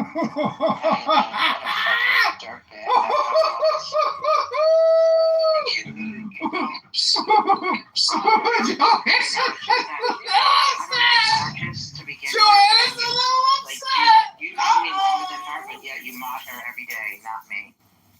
So that does bother me. And I just don't like her. I don't like her voice. She sounds like a Nazi. And I'm just getting to the point where I've had it. I'm always so nice to you. You never mod me, but you mod her. I'm not. You want to be mods? I didn't know you wanted to be mods. These crazy I would like to be once in a while. I mean, yeah, why do you mod her? I mean, I don't know what makes the decision, but I'm being honest today. I'm just doing. Listen, yeah, I'm just doing payroll right now. That's what I'm doing. Like I'm keeping busy. I'm at work. I'm doing stuff.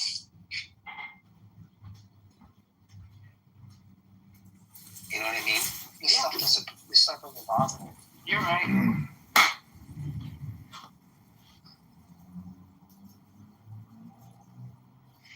We'll go shopping at Kohl's online. What does this guy want? Let's bring him up. Oh my God. You make Khadijah leave. What a fucking idiot, man. He's I'd like to talk. ruin it I every have some fucking things. time. He's gonna ruin it every fucking time. Like, I don't understand why he had to ruin that. He had to ruin it. He left. Go ahead, what? Yeah, she's a spicy one. I agree, man. She's a spicy one, man. She'll be back. Well, she loves talking about what gives her that dopamine, so she'll be back. You know, Khadijah will always be back. Joanna, I bring up the fact that Megatron's been to prison because a lot of people have been to prison. And it's not a big deal if you committed a crime and paid your time. It's not a moral, you know, it's not a way of trying to like slander somebody. It's just a way of fucking with people that think they can fuck with you on this app, you know, like Sam Rosen. So I just brought it up as like a way to bait people into. I Solomon tested people. Let's move on because we have other issues to discuss. John? Do you see it writing in the comments?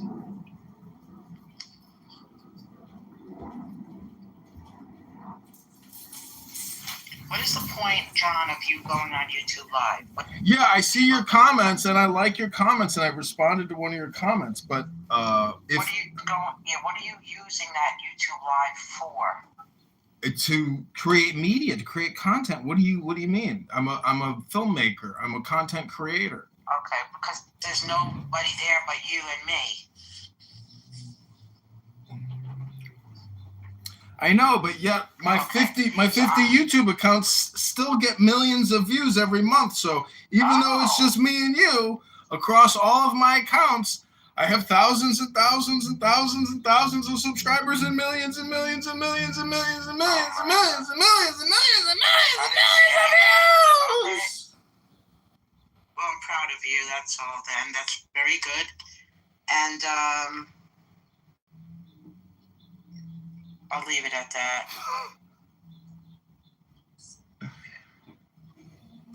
This guy's up. His fucking mouth. Joanna, I just like making fun of people that refuse to read books. That's it. I know Barth can't read a book because he's working.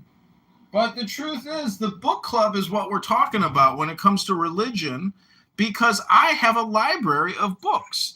And so there's an extended communication network that connects all of us, and it's really the book collection. And so if I see your collection. Get Khadijah back in here. Get that tight Muslim Kunani back in here quick. I fucking see your books on your live, bitch. I didn't know you were a member of the Gambino crime family, Joanna. I didn't know that. Genovese. Oh, I didn't know that the Genovese ran Studio 54. Ah! You don't know, but you know I'm an author. You're very nice. They ran the dance floor, baby. Don't worry about it. We got a clubhouse. We got the clubhouse outfit here. The accidental gangster. Do you know that old fart in Vegas? He used to come on this app. He's an actual gangster. And now he lives in an apartment that looks like it was decorated by a nursing home. Hello. Yeah, Joanna, the thing that you are missing out on is creativity. So, you know, Regal and Frenchie and all these fucking losers on this app that waste all their time that are causing you emotions. That means be more creative and let it go. Because nothing will be gained or benefited from all of these clubhouse experiences that you are enduring from all these people. It's really just, you need to, I don't want to say clone what I'm doing, but you need to essentially create more, that's my best recommendation for letting go. Well, if I'm not create more, like what? Talk about the Bible or Quran? Just live streaming yourself is creating. So if you were to live stream your Clubhouse experiences, that's like doing the heavy lifting and doing nothing. That's why I live streamed this conversation on 20 different phones, because the creative activity, when done right, doesn't really require any work. Live streaming solves a lot of issues because you can clip the content, and then you can go back and retitle it. Yeah, I think Clubhouse is just not for me anymore. I think I've hit my. Well, that's okay. Well, this is the thing is today really kind of disgusted me that there's a room full of people and I'm being abused and no one did shit about it. Well, see, Joanna, this is again why it's a you problem. I'm not saying that quitting the app isn't a good idea. I'm saying that if you wanted to get around, and run in your brain, and you're not getting the dopamine that you deserve because other people are taking it from you when they kick you, and they've got the green bean and they're obnoxious, horrible people. But that's why you can have another account with Anon. Just go right back in and get your dopamine filled back up, and then create a room about the people that kicked you. You see how the game works? Be more political. I get it. It's just I'm having an off day, that's all. They took my Xanax away, and I'm pissed off. I don't feel good without it. Well, this app, this app can transfer somebody's central nervous system vibration electronically into your brain and then into your body. Yeah. So it's important to get. Do you think it's good to go off of Xanax like that? Yeah, you'll be okay, but you've got to stay hydrated and exercise and sit in the sun and listen to the Beach Boys. Clubhouse is going to want to make you get back on Xanax because this app causes anxiety. Because people transfer. It's an anxiety transfer. Oh, Khadijah's back. You got what you wanted. Khadijah's back and David. Kick me to the goo. Bring up your honey. Bring up your angel. Yep, I could read Hebrew. That's David, and that's why you down at the bottom. Maybe someone kicked you down. No, he put himself down. That was oh, good. Khadijah is done shopping. Khadijah's back. A star. I gotta go drop off now. I'm sorry to leave you guys hanging like that. Did you want to finish? Did you want me to finish explaining? I don't even remember what you were talking. Oh yeah. Yassine guy. 1933. 1933. Yes. So the Yassine guy, after he's done trying to convince his people to believe in these prophets, all of a sudden there's a change in scene, and he is told to enter paradise. And this guy, so my car might connect to the phone. So to enter paradise, you can tell how he is speaking. He says, "Oh, I wish my people knew of how my Lord has forgiven me and made me of the noble people." Right, and so this is indicating that this is in real time. That there like this isn't thousands of years later, or do we even understand time when we're dead? I don't know. But it's still on his mind, right? These people. And so he enters paradise because he's been killed. He's actually been killed by his people. And so God does not call him a shahid. He's not called a shaheed. He's not referred to as a martyr. Now, in another verse, it says that do not mourn for those who have died in the path of God. They are alive and being taken care of by their Lord. Okay? So this is another indication that they automatically, if you die while trying to promote God, the true understanding of God, not your understanding of God, right? If you die in the meantime, then God lifts you per se, right? As he supposedly did with Jesus. Now here's a I fascinating thought all the part. prophets died before. Jesus is the only one who was killed. And check this out. So you know how I mentioned that John and Jesus both, or what is said about John, Jesus ends up saying himself. Well, I just want to be able to follow. Born. Okay, Right. go ahead. I just So please. Yeah. So do you think Jesus is dead? Well, it depends on what you think is dead. Like, do I think he is no longer with us? Yeah, but let me finish what I'm trying to say, because it's not really about what I think, it's about what I understand in a way. So both of them had the same saying, right? But for John, it was said about him, and Jesus said it about himself. Well, I found out later, I can't remember what scripture it was out of, but John is also killed. He is killed by, what's his name? Herod. Maybe. Yes. Yes, he is killed while trying to preach God, right? Right. By King Herod. Yes, so both him and Jesus are killed in the path of God. And they're alive. And here's the cool thing. I tried to study resurrection in the Quran on Easter because I wanted to figure out what is the resurrection. And I could not find the word for resurrection. I could not find the actual translation for resurrection. Because when God speaks about, he says, we will send you back. You will return. There isn't, and even the word yinshet, if you guys live in the States and you see the change of seasons, I just discovered by looking at nature that a plant that dies in the winter does not come back to life in the former body. A new stem will grow from the corpse. Right? It will not, the old leaves will not turn green all of a sudden. You'll have new green.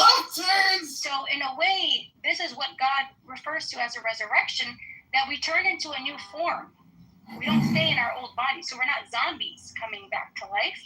We are ninshet, okay? So God, and then check this out. I don't know if you guys are familiar with like Buddhism or Hinduism with the Wheel of Life and Samsara, but he has two verses in the Quran where he says وَكَذَلِكَ الرُّجُوعُ or khuruj, and khuruj means the exit, and he says twice, and this is how you will exit. And he's actually talking about nature and how water is sent down from the skies and the plants start to grow and blah blah blah. كَذَلِكَ الْخُرُوجِ. So I thought it was really interesting that God is using the word exit. This is how you're going to exit.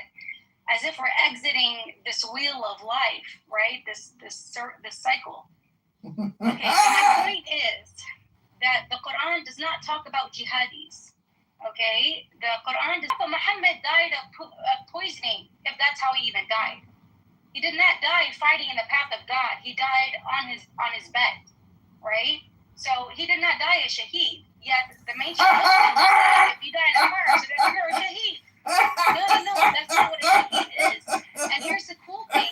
So John and Jesus, when they say, peace be on the day we are born, the day we die, and the day that we will be sent back.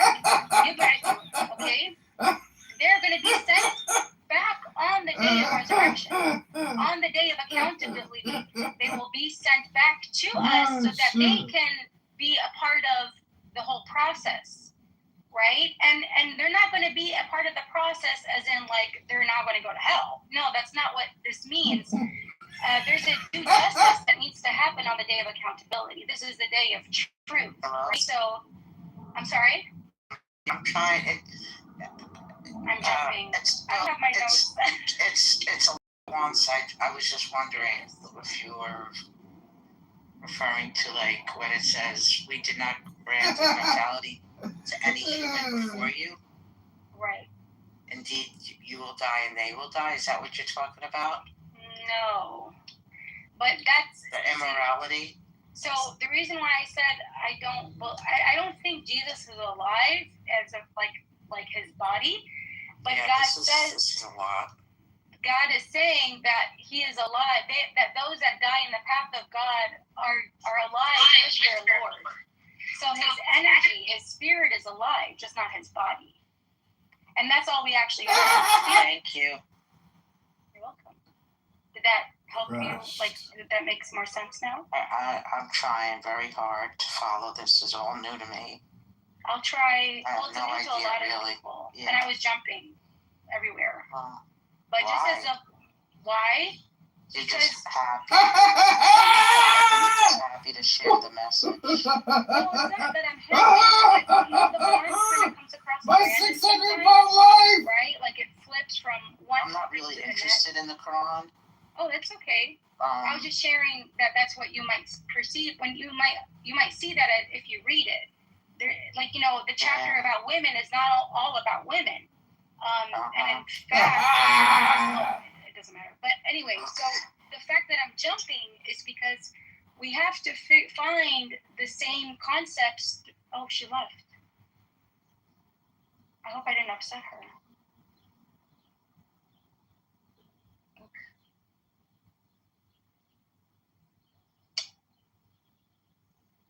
Well.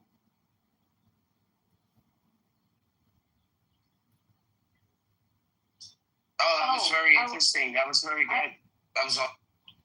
Well, I think she wasn't interested because she wasn't interested in understanding how my methodology, which I was, because then she said that I was jumping around. She assumed that I was jumping around because I was happy, but I wasn't happy. But I have to jump to give the whole story,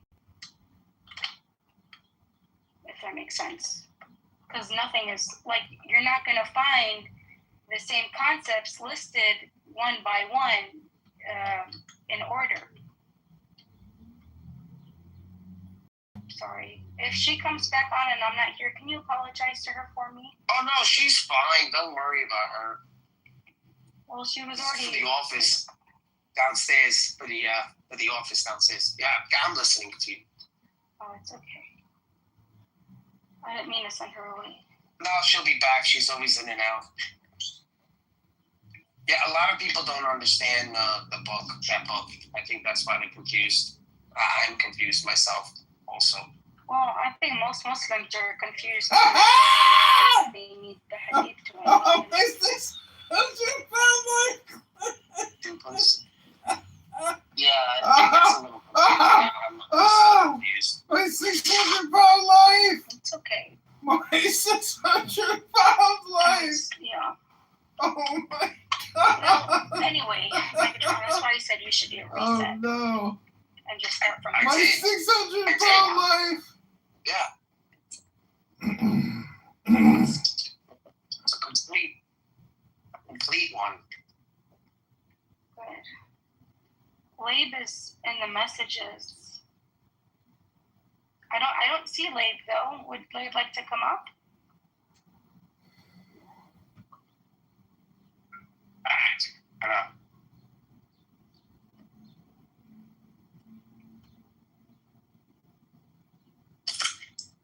Oh, yeah, hi, Labe, peace. If you were talking about like those quotes that I put there in the chat, those were something that I extracted from a book by a guy named Leon Misseltier, and he was talking about like mysticism and things like that. So if you ever go into like say Orthodox spaces, Jewish spaces, and if you ask questions about like various aspects of mysticism, people will talk to you and they'll give you like all of these like fancy words, but it's like, well, what are you talking about? Like, and if you ask a question like, okay, there's this school down the street from here, okay, and it's like bullying or whatever, sexual abuse, whatever. Okay, now that you have all of this Kabbalistic stuff, why don't you tell me what's the problem that's making it, and then tell me what do I do to fix it? And they don't have like answers for you in that way.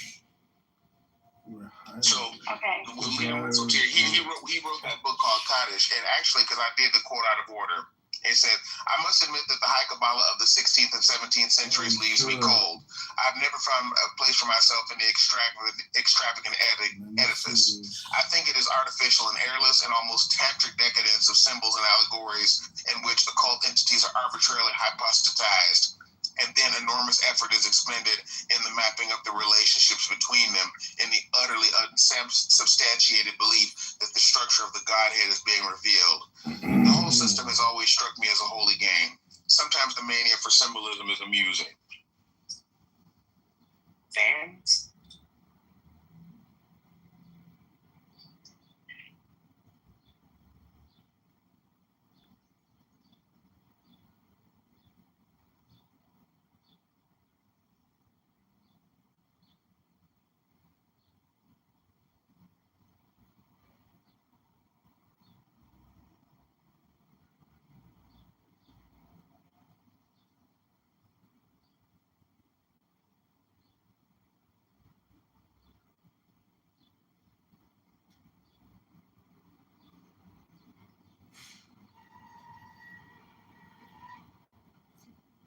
You are a highly desired catch. I'm sure there are many suitors.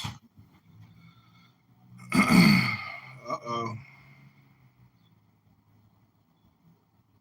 And Andrew Tate's like, this is the way the world works, and just fucking be as much back as possible until you get even. That's probably the best way to to. Yes, I'm not saying there's no difference. What I wanted to say, which I couldn't get a word out, is that they both capitalize on red pilling, quote unquote, and they capitalize, and they do. Yes, they do capitalize. I watched his videos actually. Like, watched them or something. They also I wanted to say, yes, there are some truth to their theories, but also there's some delusions. And with Kevin Samuels, Kevin Samuels is not a red pillar. He encourages marriage, right? Andrew Tate doesn't encourage marriage. So Andrew Tate would fit the criteria of red pilling. I think he does, no? Stop talking. Being a self-made boss, go get a Bugatti, get rich, fuck all these bitches, right? And don't commit to fucking any of them without a prenuptial fucking contract of some kind. Everything about what he does is arrogant, whereas Kevin Samuels is trying to point you in a realistic sense, not something that's idealistic. Okay, red pill is idealistic. Kevin Samuels is trying to prepare you, mental, physical, spiritual, whatever the case may be, to go in the particular direction that you're going to go in, and he does that on the basis of psychology. Andrew Tate does not have a PhD in psychology. Kevin Samuels is trying to save marriage in the black community. It's exactly. Exactly. Yeah. Watch it. Actually, watch some of his videos.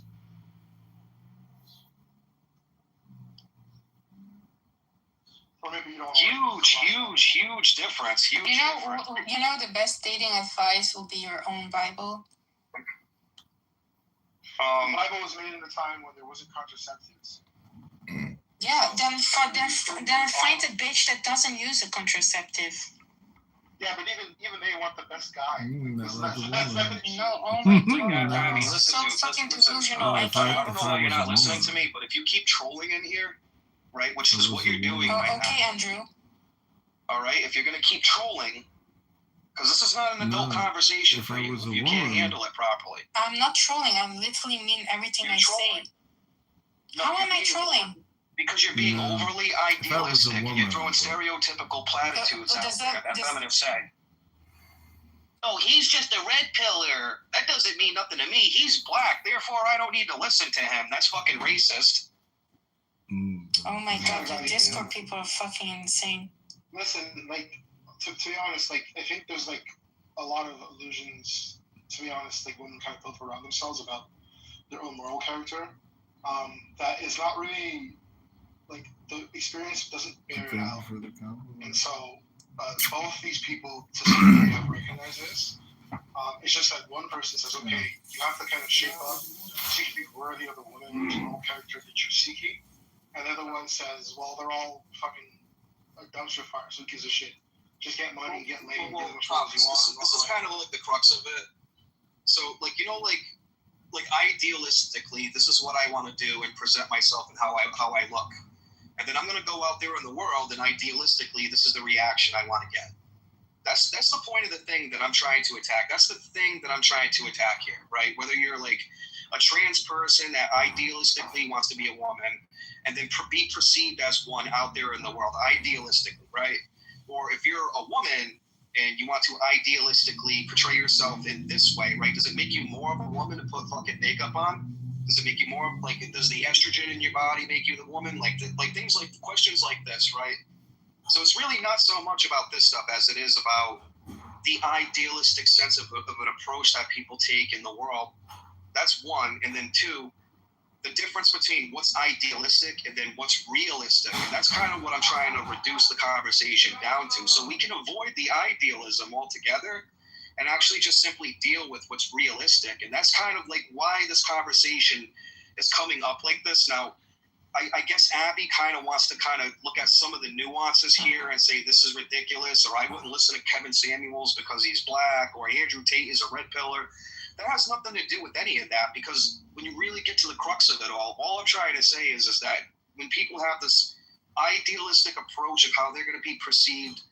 And then when they don't get that, you know, and their expectation is not met, it's only your fucking fault for not having a realistic approach to the fucking world that you live in and the environment that you're interfacing with.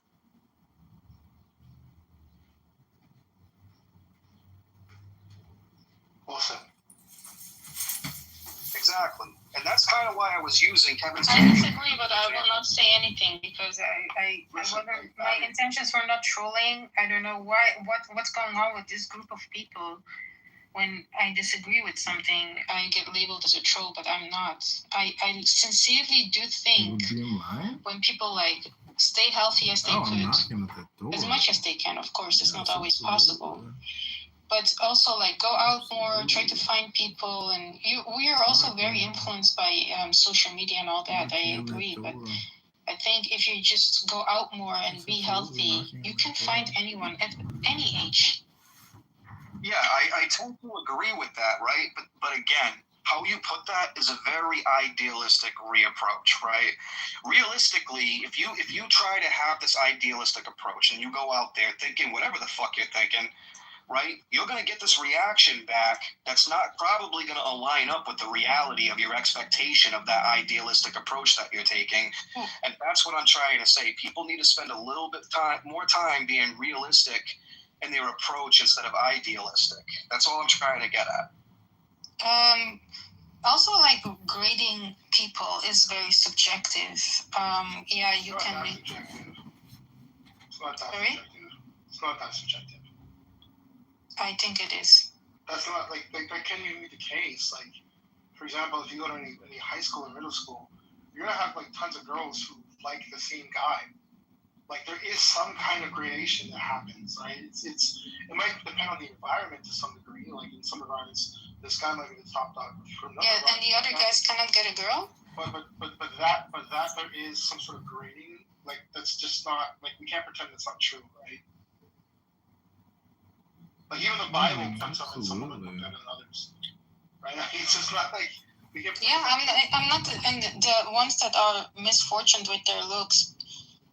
They cannot get. I've seen very ugly parents, like they can still get married and all that. I wonder how they do it, and I wonder if their looks match. You know. I mean, maybe they do, maybe they don't. But like, you kind of have to recognize that. Like, just explain that to me then, with your theory. What, like ugly parents having good looking kids? No. No, they opposite. No, what I'm saying, how ugly people can procreate. Oh, I don't like fighting. Yeah, they just find people who are like at their level. Really, in truth, the people. Not always. It's like the women. The women are the ones who are picking the level, right? Like it's not the men. Men don't necessarily marry for status. Women tend to do that more often. So the woman will find the guy who's with the best status she can find. And avoid. This is not like anger. Recognizing this isn't unbiblical and it's not like evil. It's just true. Is your premise that people always be with their looks matched? I didn't say that at all. No, that's not my premise. I'm saying women will go for the best guy they can get.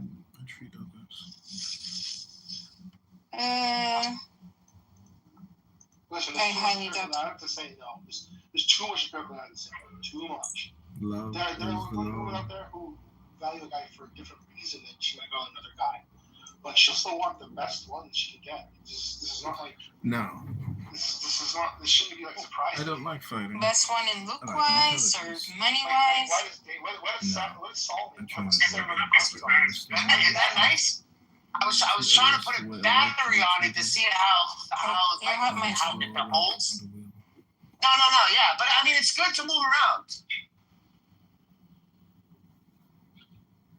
Like even Solomon. It is good to move around. Even Solomon had 700 concubines. Oh, yeah. Right? Oh, he was the best guy around. Who's that?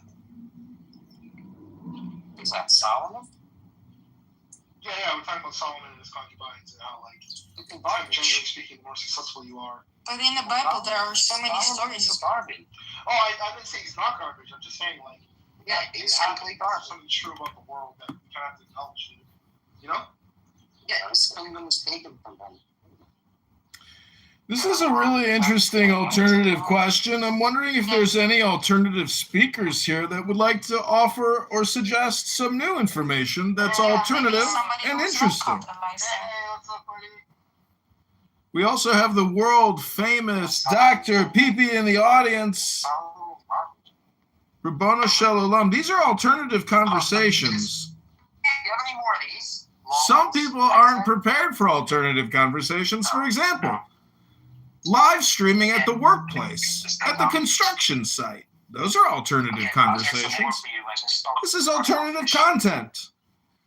But the thing about alternative content is that personal responsibility about what you're choosing to listen to right now. That's a you problem. That's a your choice. And each and every one of us, after you die, will be granted access to a live stream recording of everything you ever heard and said. And so, since time is limited, and I'm sure you can't wait to get back on the little bus for the R-word people, please proceed.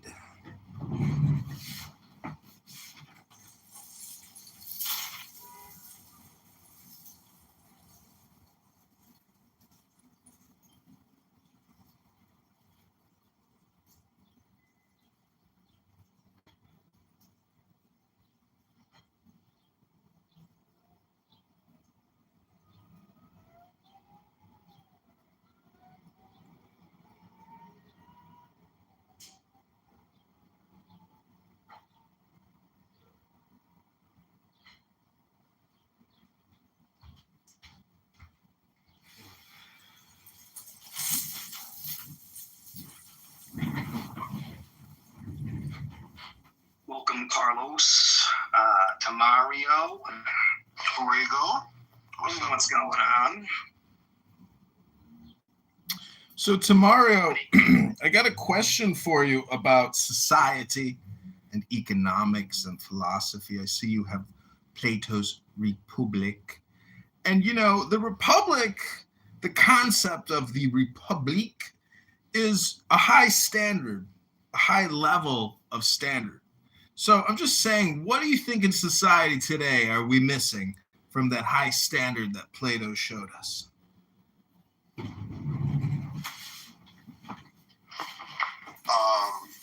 Virtue, ethics, probably the only thing. My opinion, if we're talking about America, America is great. It just, you know, maybe lacks sometimes compassion and virtue. And outside of that, it's I think it lives up to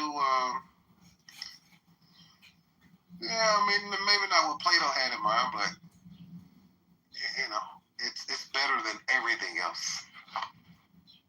I have a theory here, and anyone who's like anti-America is gonna hate me, but I think America's probably the most virtuous society on the planet, and that's why they're doing so well. Well, we all agree. Perfect.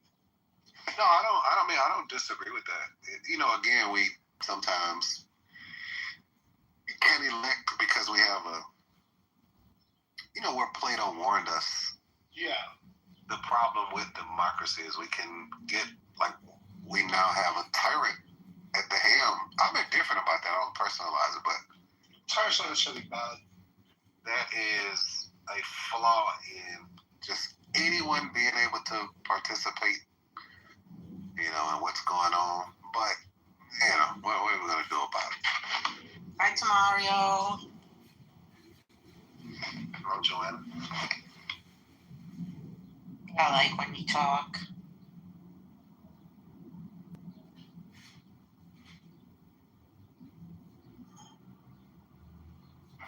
In the meeting? No.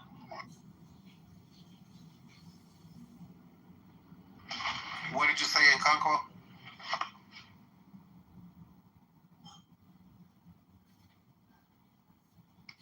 Oh, one call, I'm sorry.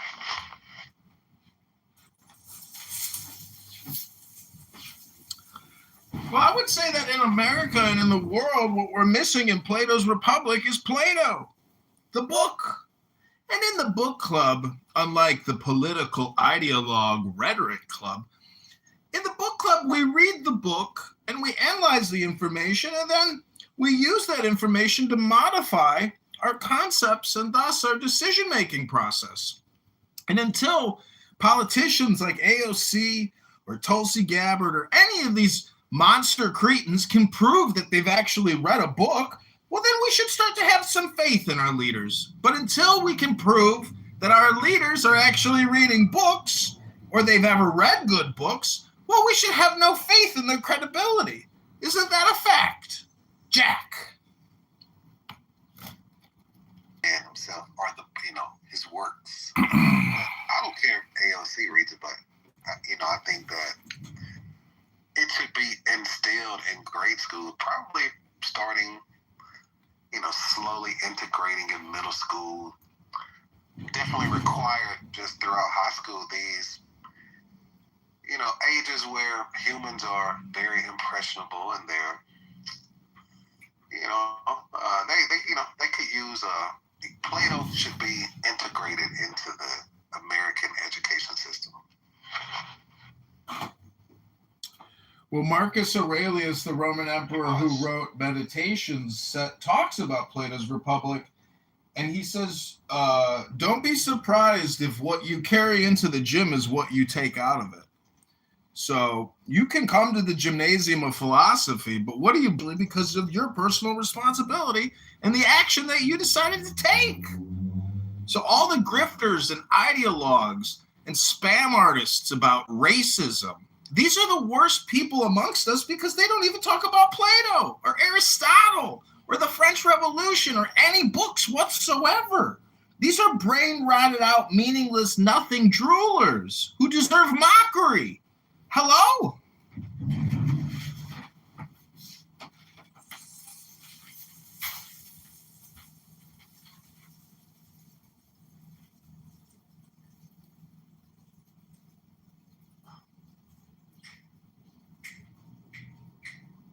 I'm just here to let every female know on this app that's is a fucking creep. And that he's not stopping. He's just going to keep on going. So just beware. Lock up your DMs, stuff like that.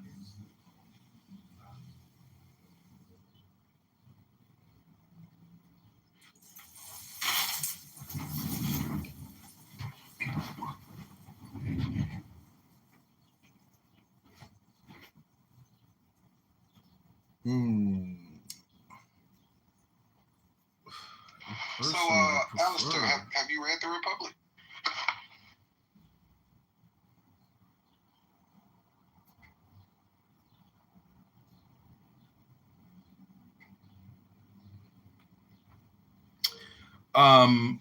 I've read some of it, but I can't really give you. I could ask Grok real quick. Give me the 10 primary extracts. Oh, no, you good. I was just out of curiosity. I was just asking. Well, I have a Harvard collection of Plato, Marcus, Epictetus, and Plato is more like a novel in a way. If you read the Stoic Meditations of Epictetus and Marcus, they're more axioms and aphorisms to consult in a very diverse, chaotic, and challenging world. So you can use any book as an oracle to help you survive and thrive. But the teachings of Marcus and Epictetus and Plato, these are primary source books. And unfortunately, if you're a cruiser and you got punched out at a party for trying to get a guy to stick his finger up your woo-woo, well, I'm just saying that maybe you should have a book club day where for at least 15 minutes a day you prove you can read a book and try to open on law. And unless we study these things today, our society is doomed because we will have brain rotted out TikTokers screaming, "That's racist! That's racist!" I rest my case. You are all now free to depart the short bus as it hinges on the cliff of disaster as I'm pushing it from the back, urging you all to get off the bus. and get back to the book club. Thank you, John. I appreciate that. That was amazing. Thank you so much. Riveting. You're welcome. Riveting. Welcome. You're welcome. Jesus.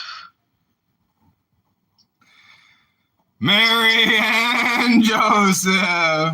What did Mary and Joseph do to the world? It's like an actor, man. I love it. Every time I love it. Yeah, but it's like too much, man. Hello? Some of the I time. was just trying to say, if you're a Christian, you actually believe that Mary and Joseph are the biggest conspirators. Yeah, and that's what happens next. Yeah, we're gonna trail off into some other fucking fringe fucking lunacy diatribe. Like I'm not into this, dude. Like These are alternative conversations. Maybe you want to update the title of your room because Mary and Joseph are conspirators. It's not Jesus' story. It's Mary and Joseph. They're the ones that unleashed this Pandora's box. Do you have a defiancy issue? Like you just like being absolutely defiant to fucking people? Wait, let me hit my projection bell. Projection alert detected. Projection alert detected. We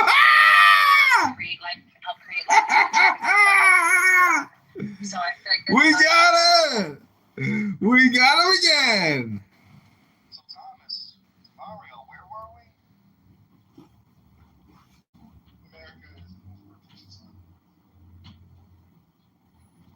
Like before that, like we were having like a discussion before. Fucking John wanted to appeal to the Plato Republic and not really be serious about that. And then it went there. And then now we're talking about Mary and Joseph. So, I mean. My show about mocking people for not reading books. I think before that we were talking about. Oh, yeah, that's true. Because that did come in. It was them that brought up the Republic. I just got here. No, I know it's a Mario. He was just trying to do that to bring up a conversation, then have a briefness about it, and then go on his fucking tangent, and then living rent free in the audience's brain. Capital economy. Attention, capital economy. You know what I mean? It's like where the fuck are we now? Like what were we talking Hello. about?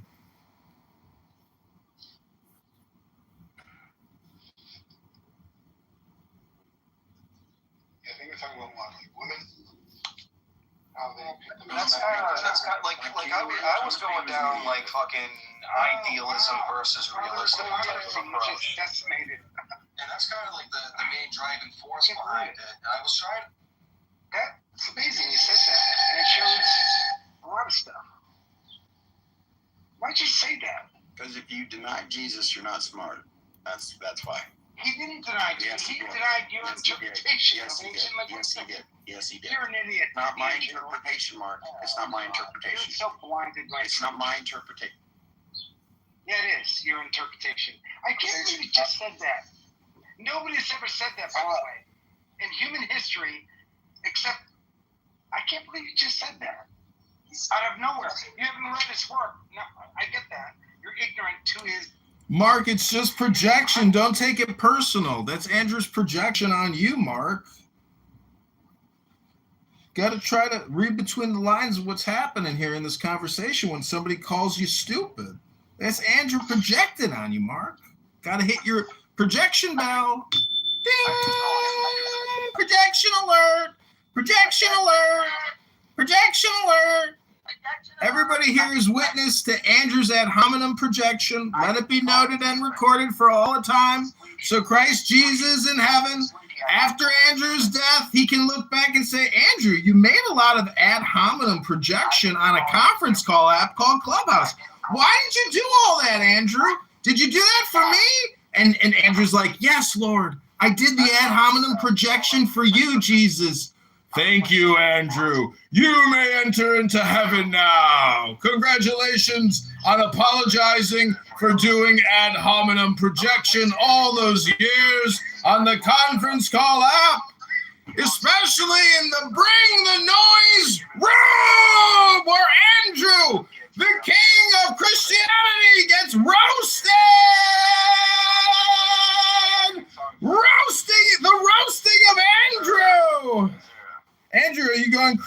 this weekend? You gonna ask any guys to stick their fingers up your butt? You gonna get punched out at the party for cruising? No, that's what Andrew does, brother. He cruises at the parties. That's how he got the TBI. Okay. So I'm getting ready to play some music for us, if I needed to. Anyway, so here's the point, Amir. The point is, Andrew goes to parties and cruises, and then he gets a TBI for getting punched in the face. Okay. So if he does that, I'll play music. So that's what I'll do. We roasted him good. Good to see you, brother. We roasted him real good. Alistair, don't be dumb like you are. Don't be dumb. Stupid. Don't be R-word. Never go full R-word. Thomas Paine rejected Never go full R-word. And I think that's a stupid person who does that. That's what I. Ooh, he's a stupid person. You're a stupid person. Stupid person alert. Projection alert. Projection alert. So you're ignorant. I did not. No. You don't call Thomas Paine stupid. No, Thomas Paine. Projection No, alert. he's stupid. I know you don't think I know who he is. Stupid alert. You don't know what you're talking about. Thomas Paine was a deist, and he was stupid. Yeah, he was stupid. He was stupid because he argued against the supernatural claims in the Bible. He argued against. Of course, they are stupid. Yes, they are stupid. And that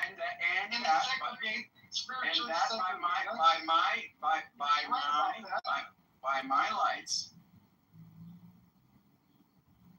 Sometimes you got an ugly face, so ugly make a movie about you. Yeah, Elephant Man, that freaked me out. I saw it as a kid. Yeah. Like, I have no interest in watching those things. But like I'm saying, that'd be a more profitable way to capitalize on strangeness. Plus, there's still Ripley's Believe It or Not. They just publish documents on it. Like tattoo people, Guinness Book of World Records. Which, like, we don't need to put them in a traveling carnival act, you see. Wow, that's a true story. I've never heard that about Sylvester Stallone. That's crazy. Yeah. Sylvester Stallone's facial paralysis. It's not an accent. Yeah, caused by a medical accident during his birth when they used forceps that accidentally severed a facial nerve. Wow. Now here's the real question. Why does Jackie Stallone have that accent?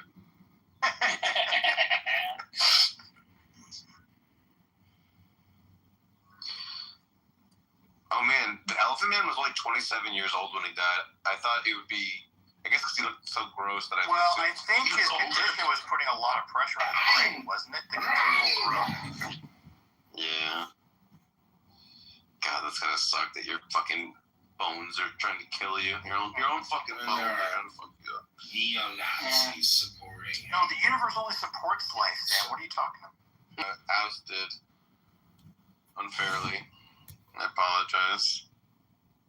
Well, you know, the thing about having so many accounts and being here to intentionally live stream my experience, when I get kicked, I don't feel like I get angry or have a grudge or hurt because it's really like a dopamine circuit process. And I get my dopamine. It's the people on this app that can't get their circuit that get really angry and hold and create all that anxiety and rage in them. And that is when they say, I need more, Xanax.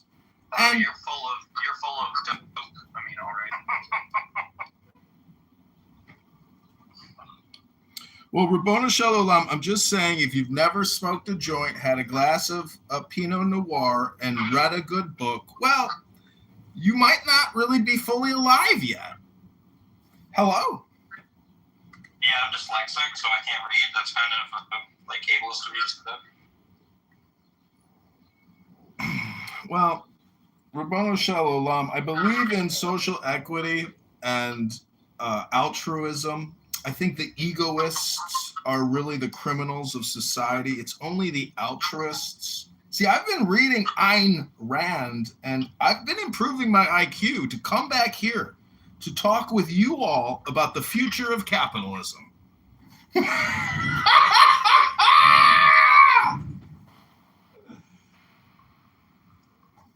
Wow. No better place years to go for the information on the future of capitalism than someone that like wrote 100 years ago.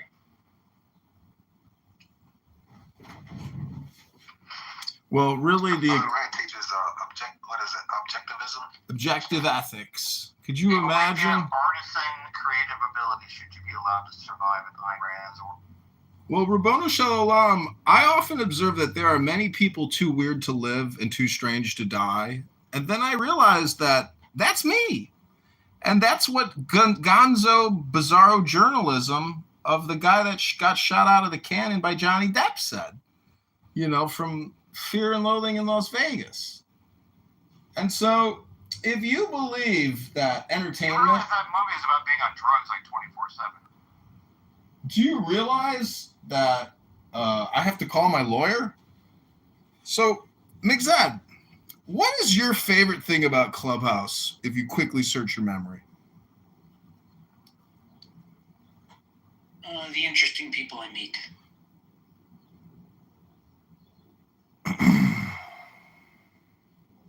Do you think we are all connected globally in some type of a communication network?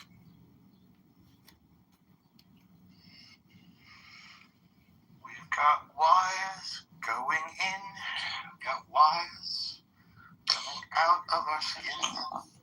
Alright, so I got a fun tidbit. So Nathaniel Branden was a guy who met Ayn Rand.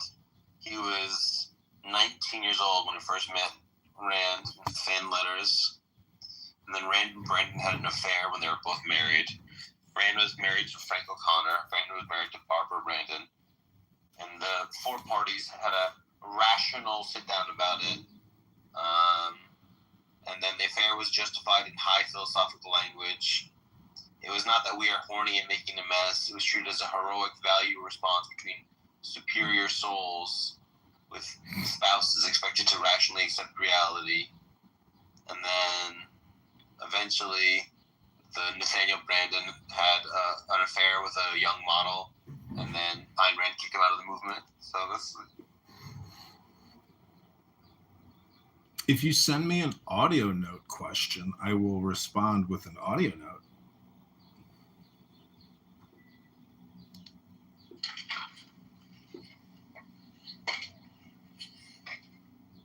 And Ayn Rand remained as ugly as she's ever been. Where did this whole idea come from that men are emotional? Where the fuck did that idea even come from? Saying they could be sent off to war. Marcus Aurelius has a lot to say about anger. And dude, it's okay. You don't have to go jump onto the freeway. It's okay. You don't have to. do I need to hit my projection bell? I'm just trying to say that Marcus Aurelius, the Stoic philosopher, has a lot to say in Meditations about anger management. Hello? That's true, he does. So it's Epictetus. So cute.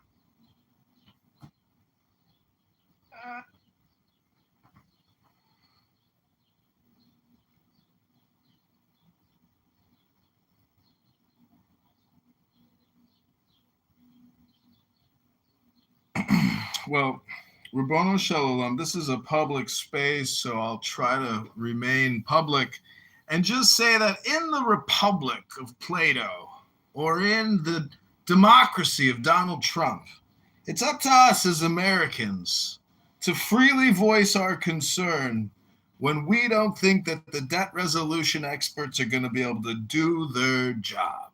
So guys like McZed here, who study and thrive in the debt consolidation and repayment system, we have to realize that this concept of a jubilee is merely hypnosis and propaganda. We need real debt resolution now. And then Rand and Branden had an affair when they were both married. I think who was it? Iceland? I think Iceland did one. Oh.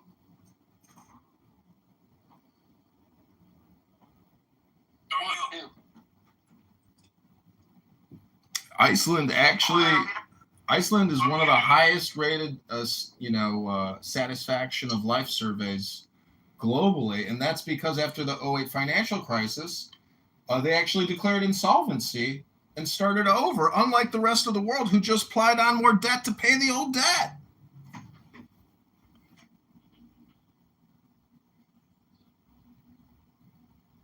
Play that game, Plague. League? Yeah. It's really hard to infect Iceland. A long time since I've played it. Great game, right? That was good. Definitely kind of original and unique. I like to do the vampire one a lot. I haven't played it in so long. Yeah, I just rediscovered it recently. Yeah, I think they've been updating it even. I was like, I didn't even know that people still played it. Yeah, I just found it, and they updated it. There's all sorts of new ones and stuff. There's like a neuro something virus that's kind of like this thing takes over, this parasite takes over your brain, and it's kind of like a sci-fi sort of the neuroworm takes Isn't over that your what brain. the story of Jesus Christ is? Because I don't think it was actually Jesus's conspiracy. I think it was Mary and Joseph that unleashed this global mind virus in the same way that Muhammad did it. It's the same MLM scam. You might like it. You should try it. You can play propaganda. You can make up your own conspiracy story and play propaganda. Hello? Hey. So, Kat, you're a student of Ayn Rand. What did you gain? I know you said you can't remember anything that you actually read about, but what did you gain from Ayn Rand's philosophy? Well, mostly that is the thing that, you're kind of into when you're a teenager and you think you're super special because it's elitist.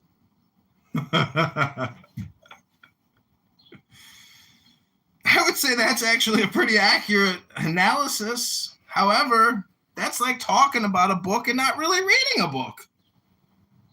No, I read them. All. I mean, not every philosophy book of hers, but I read Virtue of Selfishness, and I read all the novels. You've read the Bible, correct, too, right?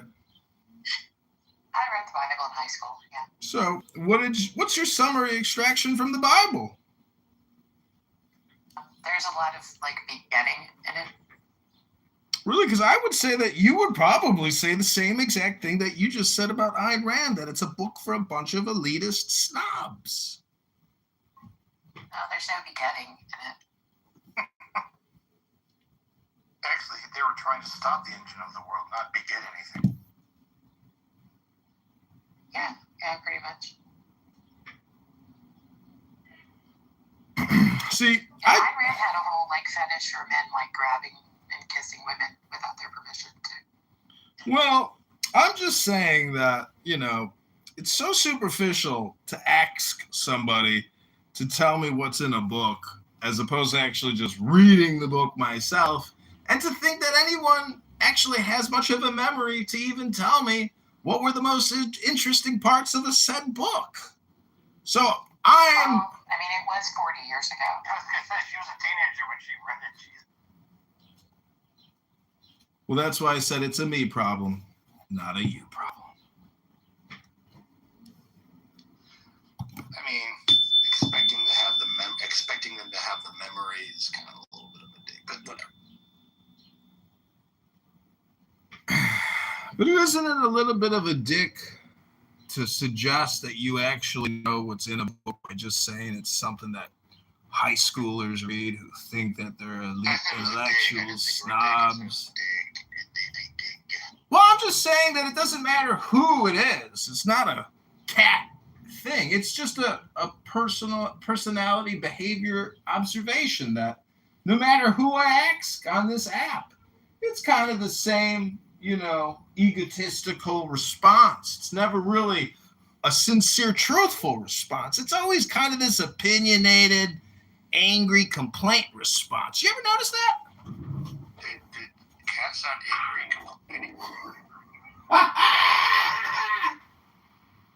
See, now I know he's just one of these trolls, edgy trolls trying to get around.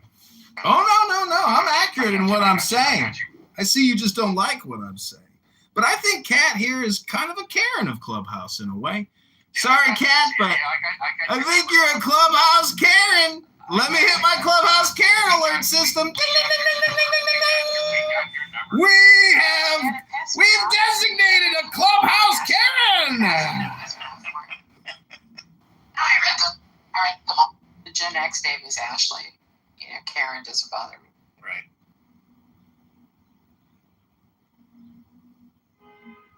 All right, so his arc is about 10 minutes at most, I guess. I got a 10-minute arc! Before he does this, he kind of reaches it. It's when he starts yelling, I guess that's when he gets down, I guess.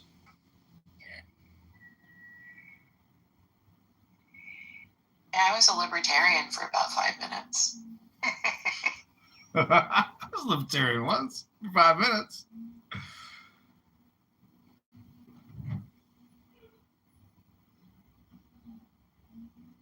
I remember picking up the book and preserving it, wanting to read it because it was like an Everest challenge because it was just so fucking big. I'm like, all right, I'm gonna get through this. Oh yeah, her books are huge. Have you ever tackled Everest Andricus? So John, did you have a mountain? No. Too many dead bodies on there. I got to pass for my life. Andricus TG. John doesn't even want to say hello to the rabbi. Rabbi Tate? I don't know what the number's up to now. Let me look that up. There's like little monuments you have to pass on. Yeah, they're like landmarks now, like Dead Boots is the one I can remember always, just by name. Shelf life. See, I speak Spanish. We always say the adjective before the noun.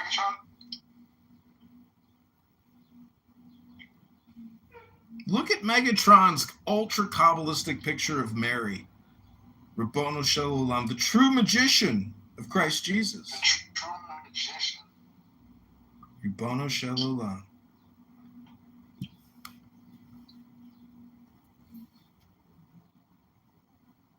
So like Mary's the tree of life and Jesus is the fruit of the tree of life. Rabbono Shel Olam. It's kind of cool actually. Yeah. Holy shit. Tree and fruit. I mean, that's why Mary is so important to Catholics, because it's really like Hinduism. It's like a female deity component to the Christ narrative. It's inescapable when it comes to understanding the story of Jesus Christ. Not quite. It's more like she's the Ark of the Covenant. Well, I've been accused that I have a 10-minute arc. And I would say that Jesus and Mary also have 10-minute arcs. It's only 10 minutes. Meaning that within 10 minutes, a Muslim is going to come in here and assume the responsibility for Jesus and all of Christianity and say, we're the new updated 2.0 version. It's coming.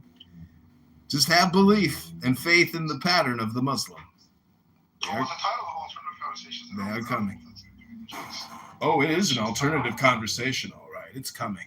We have to be like, Jesus is God, and like in 10 minutes. That's what we would say. No, I changed it. Well, I don't know.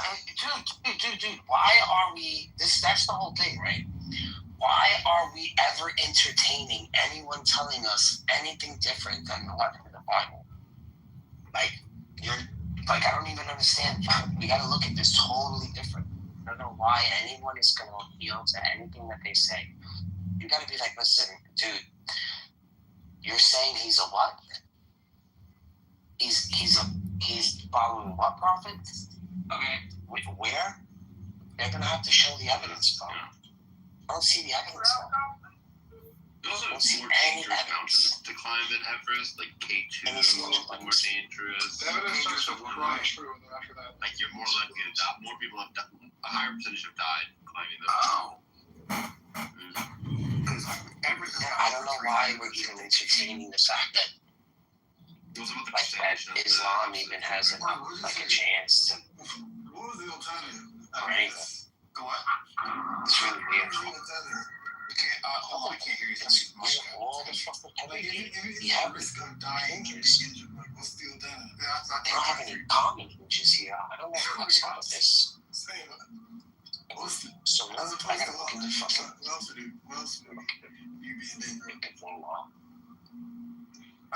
Well, there are like 2 billion Mormons in the same issue, right? What's that? If there was like 2 billion Mormons in the same thing, where you'd have to like kind of deal with the same kind of issue over and over again. What is that? I don't understand. Like a complete lack of historical continuity, but a complete denial from so many people, right? Yeah. I mean, that's why Mary is so important to Catholics, because it's really like Hinduism. You know, it's like a female deity component to the Christ narrative. It's inescapable when it comes to understanding the story of Jesus Christ. What? You're gonna have to show me, man, what you're talking about. Like, ooh, what? He wasn't what? Bro, did you read the verse? Like, these are in the yo. Do me a favor. You should the Bible correct too, right? I'm messaging to you. So, what's your summary extraction from the Bible? There's a lot of like getting in it. Really, because I would say that you would probably say the same exact thing that you just said about Ayn Rand, that it's a book for a bunch of elitist snobs. No, there's no beginning in it. Actually, they were trying to stop the engine of the world, not begin anything. Yeah, pretty much.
Go pick up that hammer over there, and Tony's not coming in today. He'll be in on Monday at 10, and I mean, I gotta go pick up the kids and get my ex-wife a new fucking car and get my new daughter a new fucking car, and I thought I'd take out the 401k, and I can't pay that back. I don't know what the fuck I'm gonna do, but hey, I gotta go to them. All right, yeah, I read it. Imagine me talking about this guy's life. How fucking boring that would be. That's like just boring as fuck. 242. Okay, all right. The big hinges on this one. It's like that. What's that shit happened in America? Just Full Loco or something. There was like a drink, like a legal drink. Like people were going with alcohol and caffeine. Yeah, sure. Daniel, I don't have that lady. I didn't mod her. And I'm in here. I don't even want to be in there. You know, what if people in the military who Sorry do about that. K2 because, like, you said, like, drug testing and whatnot? Crazy. That wasn't me. And one of them PAs. Delta A was one of the attempts to twerk it out. All I wanted to do is tell Sam how I really feel. And I did. And he even invited me back into the room, like, after I left. Why would you invite me back in the room, you fucking loser? Like 100,000 times more powerful. And he thinks I'm gonna go back. Nah, bro, I'm not getting down. My rating is pretty high right now. I'm fucking fucking getting kicked out. I'm not trying to get kicked out. So I talked to Darth Dawkins earlier, and he asked me when I was going to have surgery on my nose. And then he started asking me about what shape Italy is before he kicked me. But I told him before the shape, that I just pulled a boot out of Darth Dawkins' ass and it smelled like shit. And then he kicked me. And that's a clever reverse, John. I gotta say. yeah, I knew what was coming with the boot Italian question. So he exploded and kicked me. But I would just say that what Darth Dawkins does is what a lot of people do, which is really just the Prove to Me God Exists show, where you have people come up and then you insult them and then you kick them. And he's not really interested in having a conversation. He's just interested in yelling at you and kicking you. And that's his shtick in his show. And it's funny. And so mad. Yeah, and that's part of it. Mad. Yeah, that's part of the show. Oh my God. I was part of that show for such a long time. It's great. I just sit there and every fucking atheist known to man comes in and eventually they just get kicked. And I'd be on stage. That's probably why they hate me so much. I never get kicked off of Darth's stage. Never. Never get dropped down. Never body abused by him ever. So they probably don't.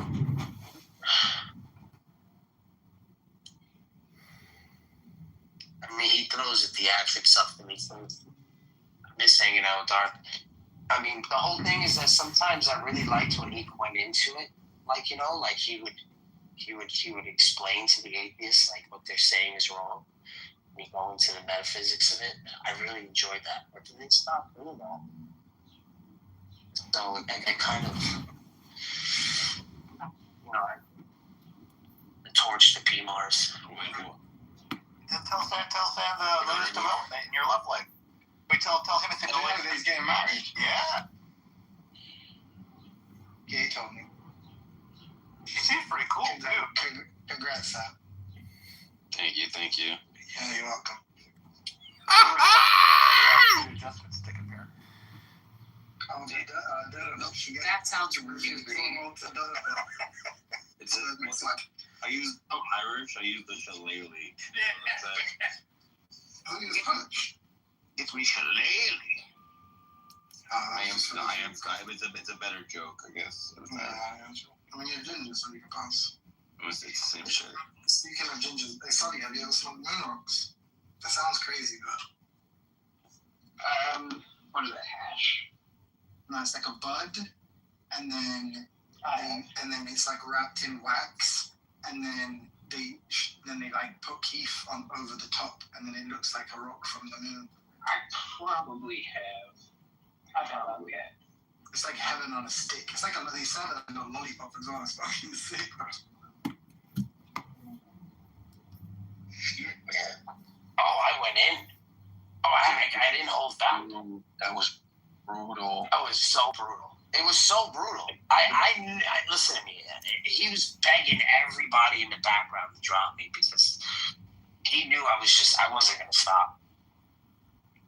I mean, I definitely deserved being knocked down, without a doubt. I mean, I was so brutal. I mean, the kid might commit suicide tonight. Who the fuck knows? What are we talking about? No, nothing now, Joanna, because you come in and we have to change the conversation for you. So, again, what do you want to talk about? I want to talk about. You do this every time. You do this every time, and then you want to wonder how people when you're in the room. No, you ruined it already. I had to go do something.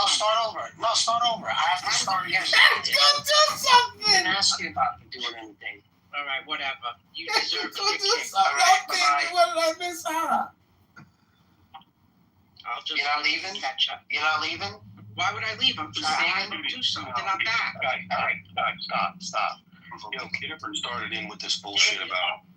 Oh my God, dude! Can I say one thing, please, Joanna? I'll be quick. I promise. Fucking Kitover over there, bringing up your pet, whatever. What's up with that, dude? Oh, I love that. Love that he did that. John, chill with that shit, man. Why? he find out? That's the wrong guy to tell. That's the wrong guy to tell, bro. He's the right guy to tell. I trust you. Joanna, everything is just for a day, and I'm just Solomon testing people on this app, and we were fucking with Sam Rosen. So, I mean, it's no secret that Megatron, you know, was in the hole. Like, the guy's got real stories, and he's a real person. I don't have an issue with John. I have no issue with John telling people the story. Like, I don't have an issue with that. He should tell the true story then. Yeah. He doesn't know the whole story. That you're a gangster. And you're not He's a criminal. He's a reformed gangster. And that's a big difference. No, they took 2 bikes from criminal. They took 2 bikes from me. 2 fucking Honda bikes that I had in my apartment. Forgot. The cops basically robbed me. They robbed me and put me in the hole. And I got a conspiracy to attempt a conspiracy or a felony to commit a felony. Some bullshit like that. Like, these are bullshit fucking charges. It's crazy. But they can just drop it. And then they can just drop it. Yeah.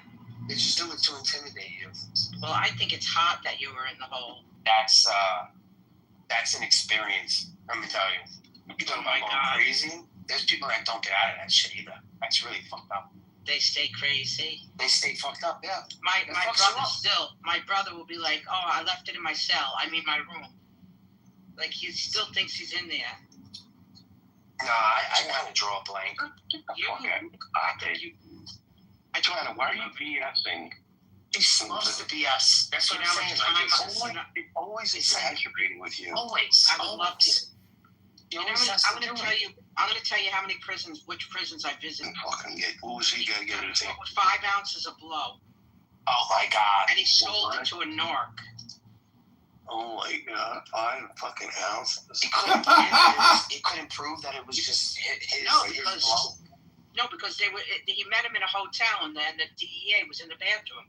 So he went there. The guy opened the door, and then my husband was busted.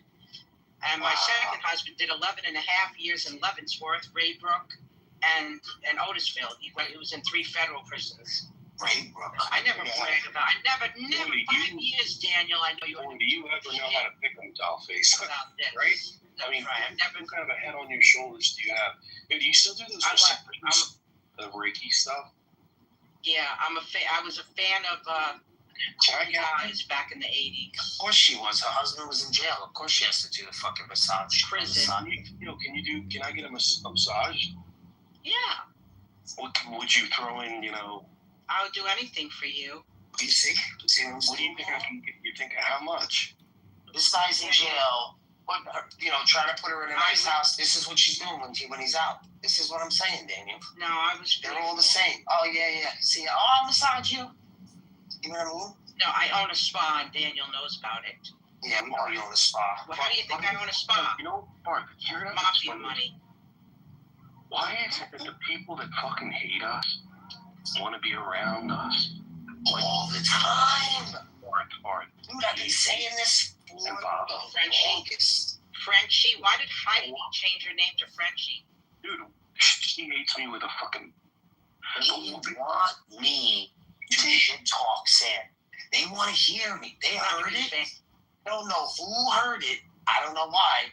But for some strange reason, they all started piling in. And I'm saying to myself, oh, they want to hear me talk shit for Sam. No problem. Yeah, I got you, baby. And you got it, baby. You gave them what they give the crowd what they want. Well, me, I really don't do it for the crowd. I'm just saying, like, Sam wants to now say, oh, why do you hang out with him? Why do you, I'm not going to hang out with you. He's probably, like, trying to do deals. Yeah, he's gross with that red hair and beard. He's doing deals with Haiti in the back. Oh, you mod me, I'll mod you. Yeah, I'll take him down. They'll probably move I here. invite people to take a closer look before they start demonizing groups. No, it works. I appreciate you. I want to do glow with Just you, play Joanne. Obviously, I want to do glow with you, Joanne. Let's do glow and have wild people population. with or without strangers. And there is a problem in the United States, particularly, where when a group of guys gets together, it's always presumed to be bad, and somebody has to come along and quote unquote interfere. That is a real thing. I mean, people have been talking about this for over 30 years. I'm not going to argue that that's not. It gets me in trouble with some of my left-leaning compatriots, but it is. I stand on that. So clearly, sounds to me like I haven't had all the information. Is what I will say. And it would be proper for me to look into it more. So thank you. Thanks, Dave. It's good to hear you too. I hope things are well. I hope things are well for you too, and it is good to hear from you. It's been since last Samhain, at least, or Halloween, as most people call it.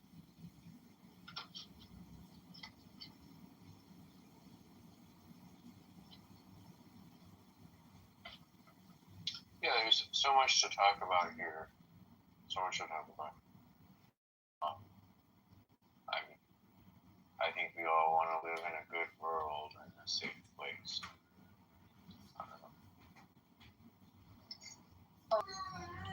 And that was the dog owner and the bird watcher in Central Park. And then yesterday we talked about Nick Sandman on the steps of the Lincoln Memorial in 2019. Isn't this very old news? Well, 7 years old is old, but the reason why it's relevant, Agent, is our society has the attention of goldfish and a microwave.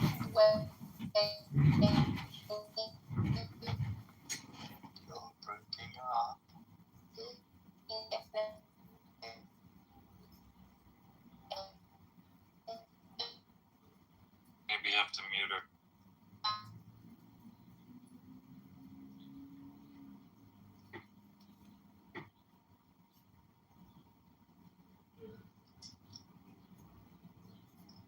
You know, when people are in the matrix, the mute button also doesn't work. It's pretty strong call. Monica, you just have to wait so you're not atheist anymore. Oh, dude, you should come up. Before you were talking about skinheads, I found that really interesting because for me, skinheads were from Britain. They were like UK based and kind of leftist. And then it all turned away. East Coast Monica keeps people talking were about the leftist dog skinheads that was in the off the 70s. leash. And so when I knew somebody from the East Coast who said he was a skinhead, I couldn't believe it. The reason they were called skins out here was that they would shave their head, but they would often leave a mohawk-ish shaped into a swastika on top of their head, depending how far they would go. Okay, but that's more like. So I should have said West Coast skinheads. That's true. It's all of these things that get burned. Yeah, you should have said anything. I'm Swedish, so I am more paying to Britain more than the US. But yeah. But you are correct. There was even East Coast skinheads that were liberal too. They weren't all. And ironically, so in 1980s culture, the conservatives, the Reagan-era conservatives, did not like the disorderly conduct of the skinheads. I mean, there were even conservative judges that out here in Oregon.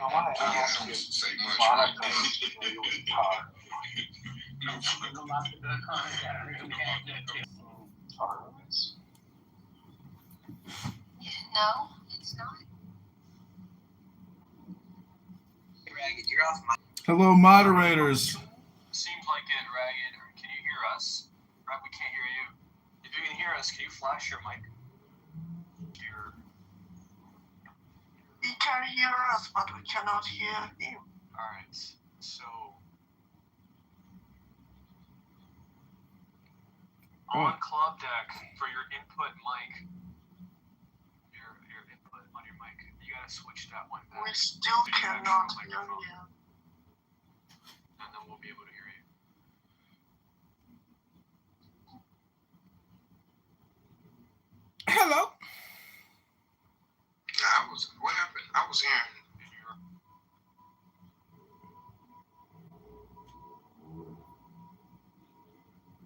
Hello?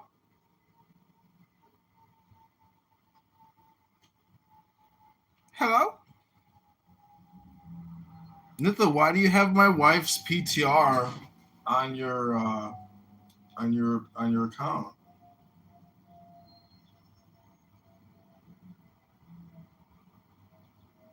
Is Jen your wife? Yeah, she keeps claiming that I'm her wife on Facebook and that I'm Anton LaVey.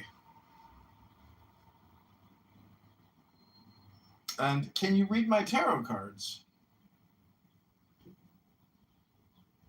Hello?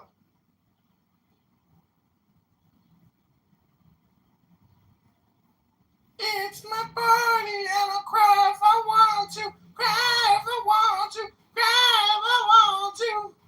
You would cry too if it happened to you. Do, do, do, do, do, do, do, do, do, do, do, do. What'd you think about my birthday song? You must be single. How'd you know?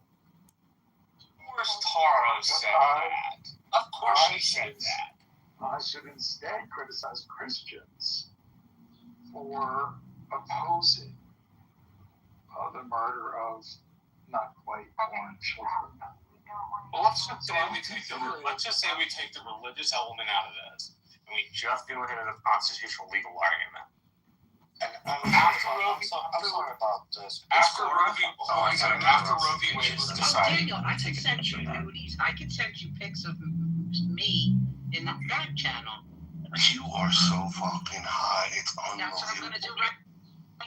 right now. Oh my God, Joanna. Fill me in. Send me the nudies too. I want to see the full spread. I want to call you Joe.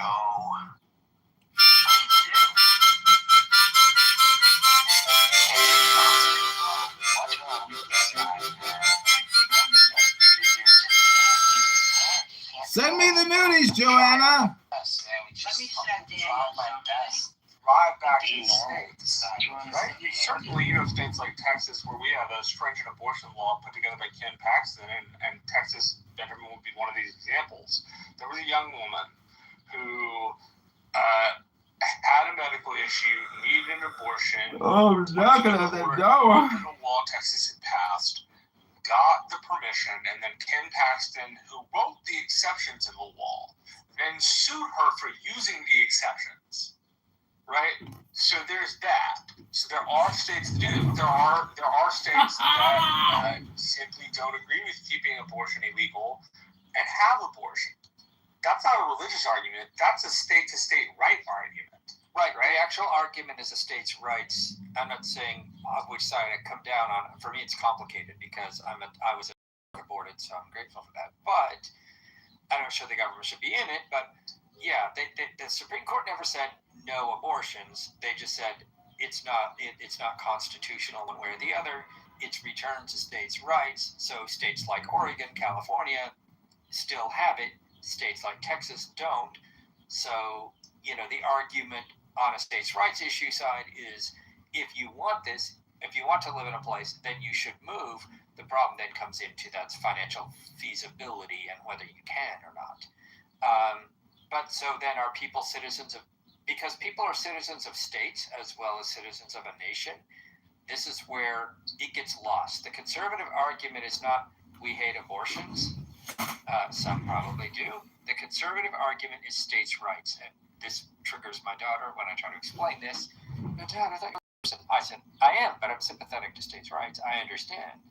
But that's actually what their argument is. Now, are they being critical of it? Hey, Dave, it was a long time ago that I went to school, and I'm not a very good student. It was like, 30, 40 years ago that I went to school. And I think I remember the teacher saying that the Declaration of Independence claims a foundational set of rights, including the right to life, liberty, and the pursuit of happiness. Is that my poor memory, or does it really say that? No, it does say that. Well, but you're forgetting one important part. You're forgetting one important part. The Declaration of Independence was a declaration of war and a statement of human rights without government. The Constitution is a set of rights that we designed that come out of the Declaration but are different than the Declaration. They're separate. One is you getting to your fundamental human rights. The other is you getting to your rights under the Constitution. And at least if you want to argue for human rights, U.S. courts will hear that kind of stuff. But again, that's not why it's decided, which is why Taro's explanation isn't accurate. But I'm not surprised. I'm not surprised that the woman. Well, looking at Benjamin being more narrow, the Declaration of Independence is not law. Okay, it is a preamble. So it's like a purpose. It's like if when a city declares a speed limit, they can say, for the beauty of our city and the maintenance of our clean air, we declare these traffic laws, including the speed limit. The speed limit is the law part, okay, and the other part is just a preamble or declaratory part. The Declaration of Independence is not law. It has some components. Then you have the Bill of Rights. Those are laws. The Declaration of Independence is like our mission statement if the U.S. was a corporation. Wait. I just want to point something out. I was recalling some classroom material from 40 years ago, and I got it word for word. And that's amazing. I consider myself a poor student. Maybe that's why you're a good student. Maybe it's your I don't recall ever saying that the Declaration of Independence was the law of the land. Did anybody else emphasize my saying that? Who's saying my saying that? It seemed to be implied from what you said, but maybe we misunderstood your meaning. Oh, damn. Shit. Okay. That's weird. If we were having a discussion, and it is a mistake which I have personally made before, so I guess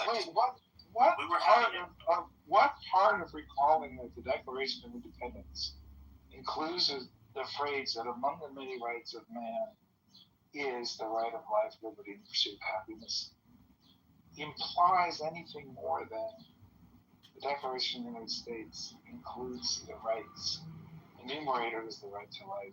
Well, I think it was the timing, the context of what came right before what you said, as if you were responding to it. But it's also not. That's also not exactly what you said. Okay, so this comes back to Buddhist powers of seeing through time. I said I was a poor student. It's probably my incapacity. It is your incapacity. No, it's in your incapacity to remember what you said. But this is again. No, stop psychoanalyzing. This just relates to. I'm artistic. This just relates to Buddhist powers, our power of seeing through time, and this is extremely important power. But look, but that's not the conservative argument. The conservative argument, Dave, is that abortion is bad and must be stopped, and we need to make it illegal. That's what they want to do. That's what conservatives want to do. Many of them.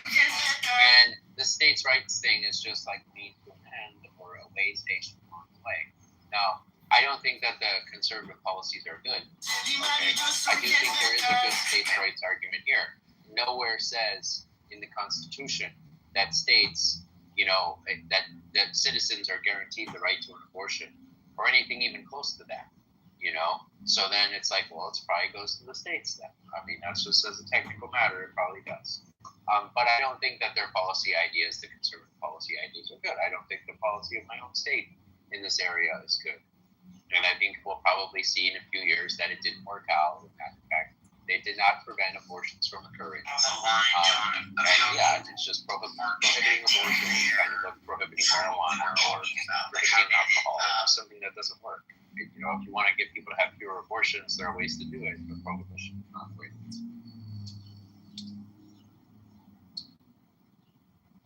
Make a great point. And also, the Constitution says nothing about the atom bomb, so let's not take it there. What? Wait, what?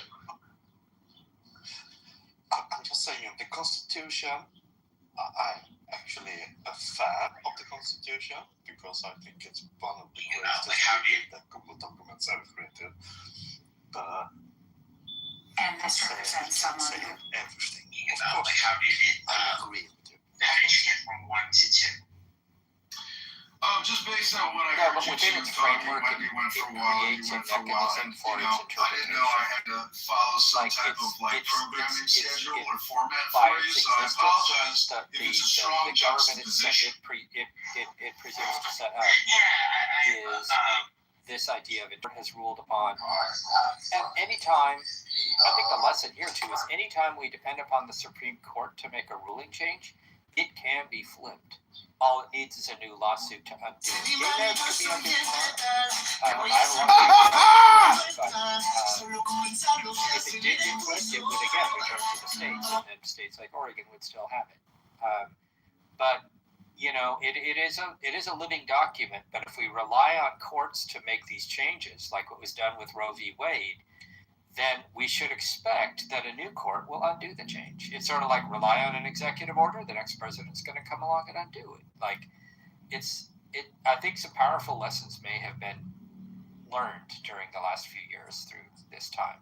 Sometimes I think people have maybe sat on their laurels and thought, oh, I guess that's just how it's going to be. And, you know, the court decided, Well, something being decided by the court, Dave, is one of the more permanent ways, honestly. And it took a really long time for this to be changed. Should the legislature have decided something and put it in the Constitution? I mean, that would be one of the more permanent ways, more permanent than the court. But just passing a law, actually, the legislature passes laws all the time. Executive orders are one of the least permanent ways, though. That's true.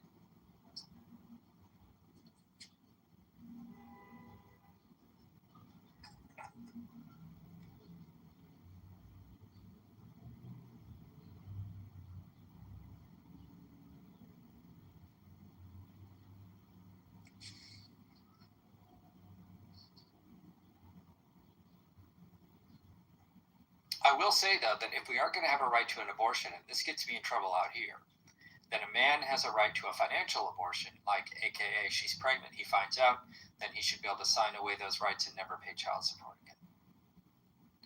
That puts me in quite deep hot water with some of my fellow liberal-leaning counterparts. But I didn't get your logic there. But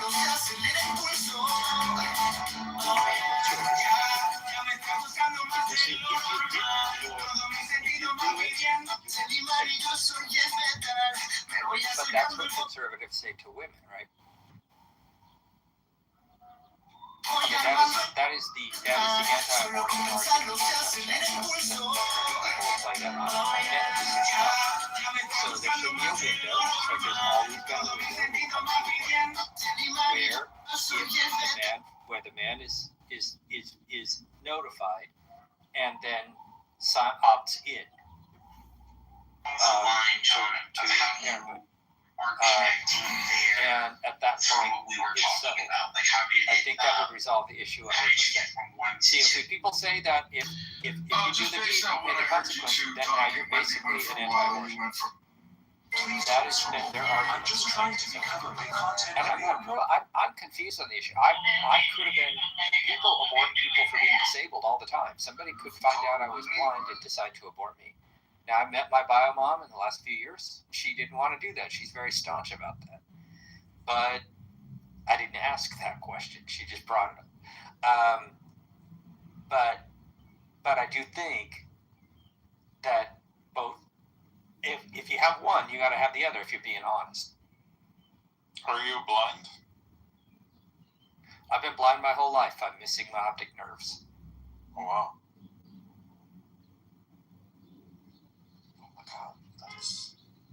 That's interesting. So you see yourself as you could not have been born if free abortion. Is that why you're saying this? It's mixed. I mean, I've heard this since I was adopted. I mean, since, people referring in the 70s, like adoptions are like the abortions that didn't happen. I mean, and I know people who have literally said to my face that they would abort rather than have a disabled child of any kind, which is their right, at least here in the state of Oregon. I would never, it's hard to be an unwanted. There is that aspect of things.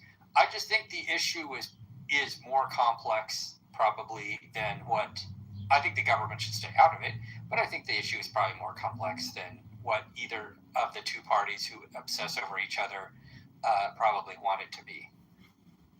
And I agree, it's more complex than that, but I also think that the statistics telling that people who are able to make an abortion,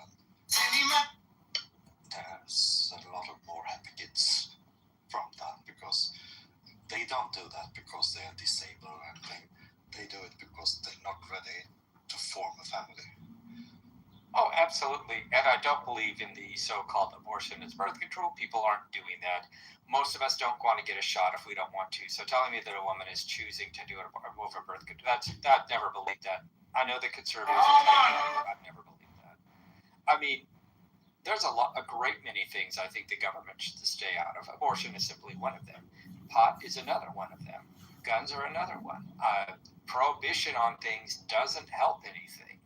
How well did prohibition work in the 20s? Like, I mean, how many times do we have to do that? The war on drugs was a failure. A 30-year-old man was shot in the hand. That's true, but the government cannot really stay out of this. That's the other side of this that I think is where we see a weakness in the Conservative Party, is an unwillingness to govern. You can't just let people sell alcohol to kids and stuff like that. You do have to have laws governing alcohol. And the sale of it is not like water. You can't govern the same as water. One flag. And it's the same thing. I mean, I am a big advocate of the Second Amendment, but in part because we do not have a more comprehensive and well thought out system of gun regulation. There is no way for me to get a machine gun, a grenade launcher, a mortar. There's no way for me to get artillery cannons, and anti-aircraft cannons. And many foreign vendors of elite weapons just do not sell them in this country because they don't really see a path to selling them to the right people, good people like me. So like Heckler and Koch and the MP7. You can't buy the MP7 in this country, So we need regulation for all of these things. We need laws governing, but we need laws with an eye to enabling and fostering and furthering the exercise of those rights and activities in a structured way. It's the same thing with drugs. Warren has made this point with you.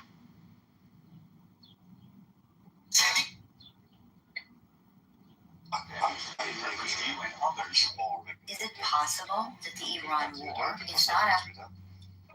We've been regulating alcohol for 100 years or something.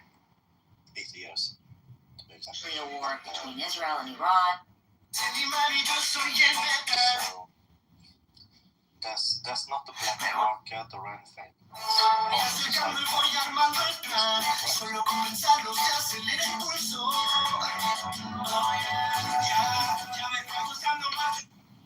think the part of the abortion conversation that I don't even see pro-choice activists talking about, that we used to talk about, is that was a big deal when I was younger. Like this idea that, okay, you prohibit it, and now you have some whack doing some awful thing to this poor young girl, and she bleeds out and dies. Like, this was a known quantity when I was a kid. People knew about this stuff. And I'm really surprised that we don't hear about this from the pro-choice side of the argument. Because I bring it up around pro-choice people. I'm like, what about the back alley abortions? And that's not the point. What's the point if it's that poor girl? It probably doesn't matter anymore because the back alley abortions, I bet you, got a lot better. And they're probably not even unsafe anymore. probably are. No. That's not the case. Just look at South. These are borders Still going on. Sorry. Maybe not breaking it. I think this is a really good point. That's why we not should have early abortions. I think he cut out. Actually, you cut out. Oh, I cut out. Okay. You're I back was just down. going to say that it's super easy for people to not even know when they're in the matrix. So just if you want to talk, just let them know. It makes the discussion go. But I know what he was talking about. I'm born in the 70s. And I'm just surprised it's not part of the modern conversation. It's the first thing I brought up to my daughter, which is like, "Are you worried about it?" Because she knows about my status. And I'm like, girls bleeding out and dying in the back alley someplace? Absolutely. This is insane to me that we would bring this kind of barbarism back. It's been brought up in many discussions, Dave. People use it as an argument to support pro-choice. Okay, well, that's good, because I've been shot down for using it as an argument, not by conservatives, but by pro-choice. I want to address why I think it doesn't make sense. I don't think it makes sense today in the way that it made sense in the 60s and 70s, because the reason women had these abortions in the back alley was not because they were unwilling to take on the responsibilities of parenthood, but because the societies they lived in had religious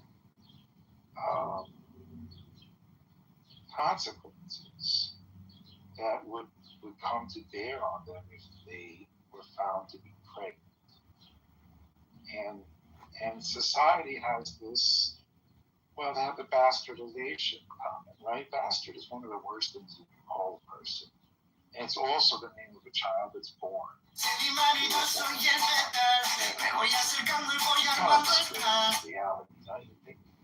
And we have to thank the good Christians and the good religious people for this language. But this is just, this is what we need to get rid of. We don't need to get rid of coat hangers. We need to get rid of young people. Oh, you're so young. I like younger women. Rituals of buying themselves. Yeah, I like their really back in the bedroom. Churches, monopoly.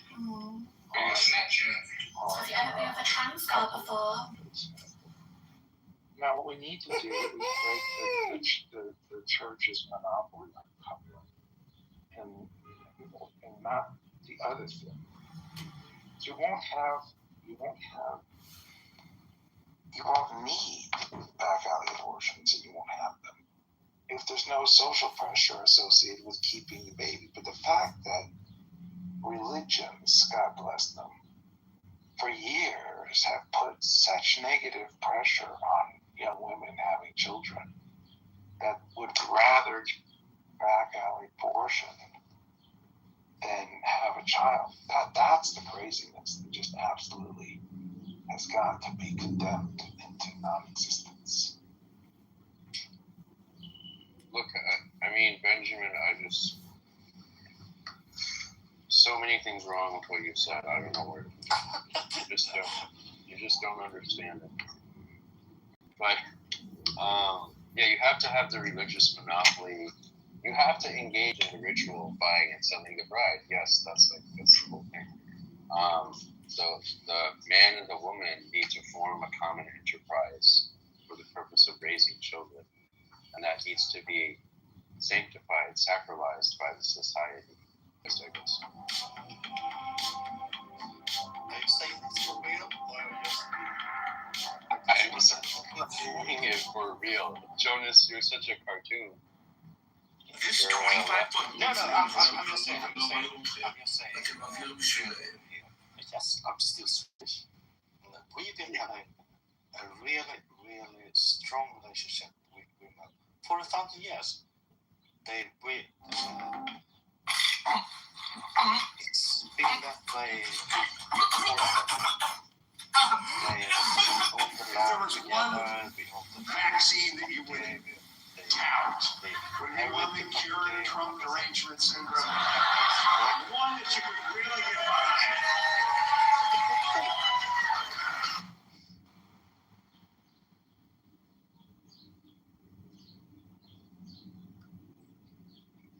Sorry for breaking.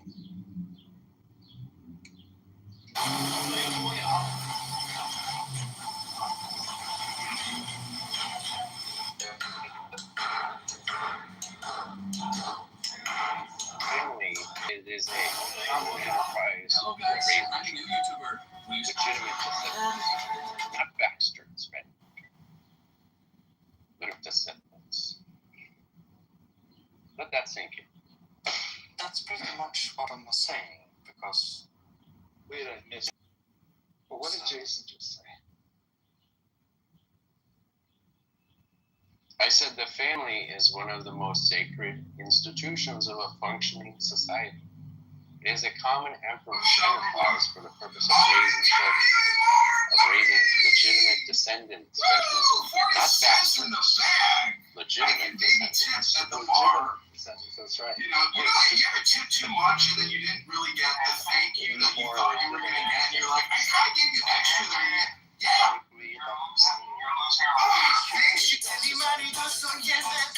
I would just say that what Darth Dawkins does is what a lot of people do, which is really just the Prove Me God Exists show. Any system that denies This is a public space, so I'll try to remain public and just say that in the Republic of Plato, I believe in social equity and altruism. I think the egoists are really the criminals of society. It's only the altruists. See, I've been reading Ayn Rand, and I've been improving my IQ to come back here to talk with you all about the future of capitalism. Party for cruising? You want to update the serendipitous and analyze the information, so no, it's just Benjamin is not a native speaker. I'm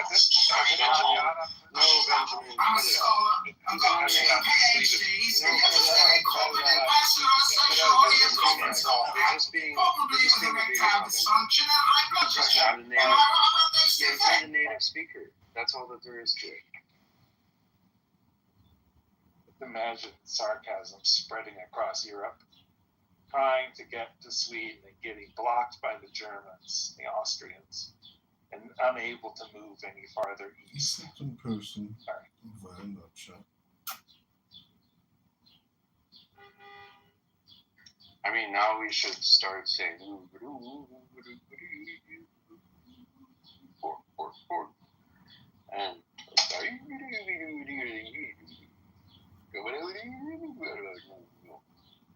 and do the Swedish shuffle.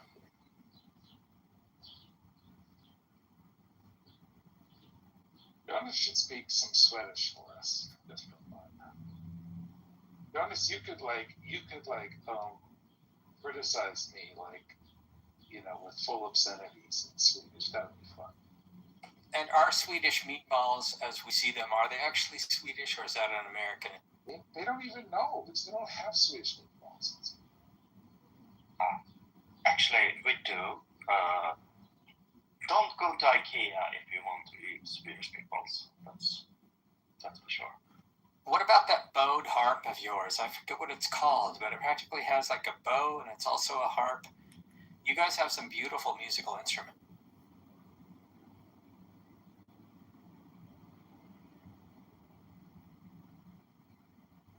I've been earbuds because I'm running out of battery. Things. If you cannot conduct yourself from here on out, stop doing the shit that will instantly block you. So talk to you. Man, if that's gonna ruin my day, and your day's not already ruined by being insulted by me, Alistair Crowley, you're pathetic, Doc. Doc Garrison.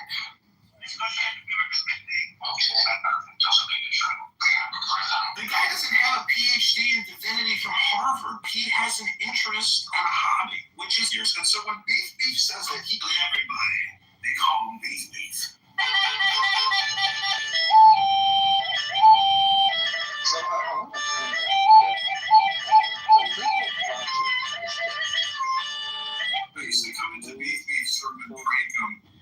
said I was Indian and didn't play my flute. He had no idea I was You get a degree. You get your master's degree. You get your first internship. Then you start thinking about, like, looking for a husband. Finding a job. Buying a house. Sometimes it feels tough being a small creator on YouTube. I've made so many videos, but the likes are so few and getting subscribers feels almost impossible. Sometimes I wonder if anyone really cares about this content. Even though it's hard, I keep going. So if you enjoy the video, please don't forget to like and subscribe. Even the smallest support means the most.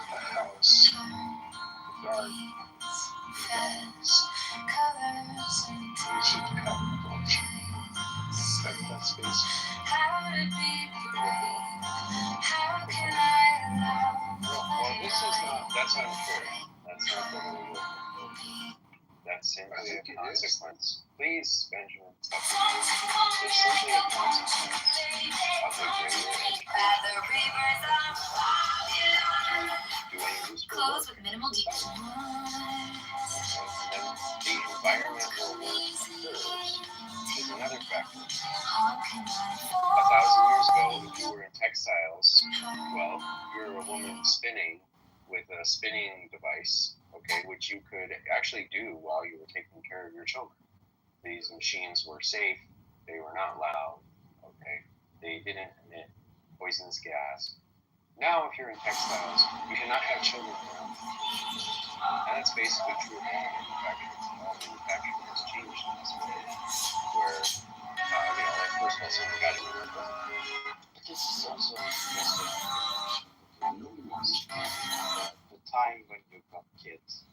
Actually, lower in the industrial revolution. Before, it was higher.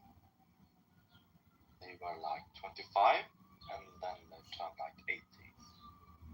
So, in Europe, I would like to say this is a European thing.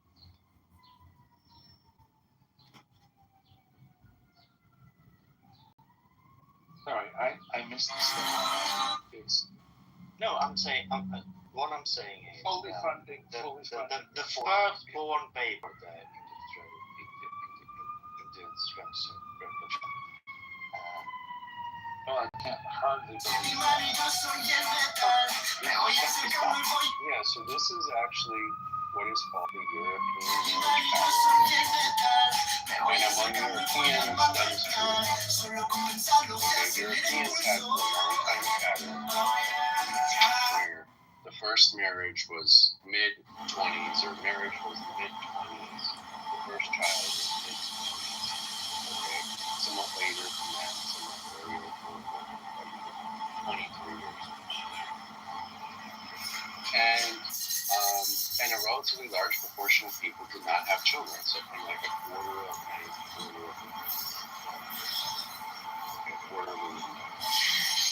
This is the European marriage pattern. Now, what Jonas's overall broad change was where, yes, marriage is later, and women are older when they have children, on average. But the European marriage pattern is centuries old. It's an interesting old pattern, but it's a very characteristic.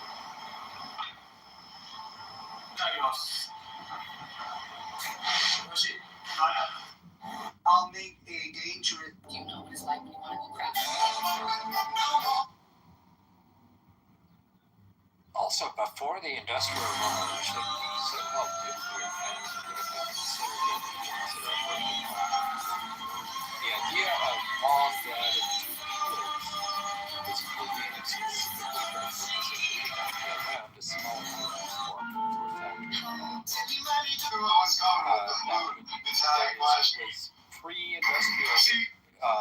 pre-industrial revolution. The idea was grandparents, like a family system, is everybody related to each other, living at least near each other, and perhaps with each other. You would never have a woman staying at home with her children, only her. If they were well enough to even do that, that's a multiplicity of women working together with all of each other's children. Like, so this so-called nuclear family as the norm is the norm because of factory work. It's a broken home family. So a lot of this stuff has actually changed with time, and this includes America. Before the Industrial Revolution, you had people living on plots of land right next to each other or with each other and all working together. So, and the broken homes were the nuclear family. So it's kind of a fascinating insight as you dig into it and look into this stuff.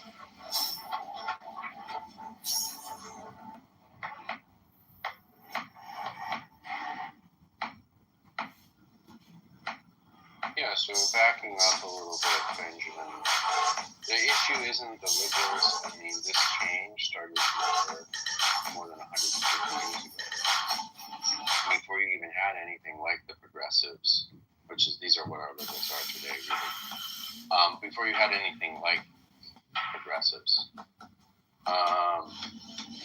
And yeah, it's not, they're not to blame for it. You know, I guess what I'll sum up there.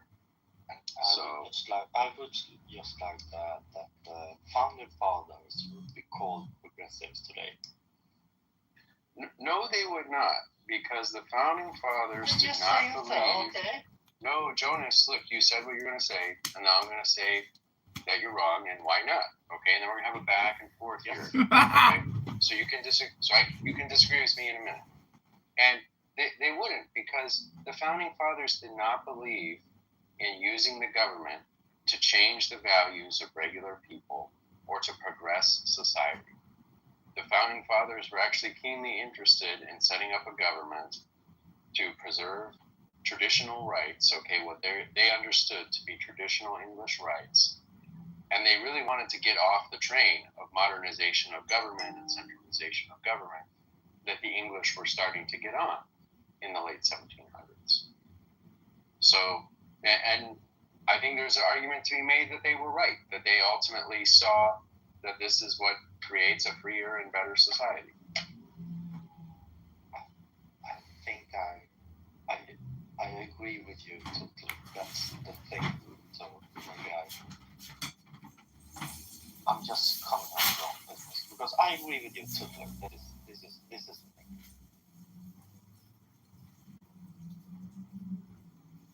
But then they're not progressives. I mean, because progressivism is about changing the people, but with the government. What I'm saying is that they were progressive at the time.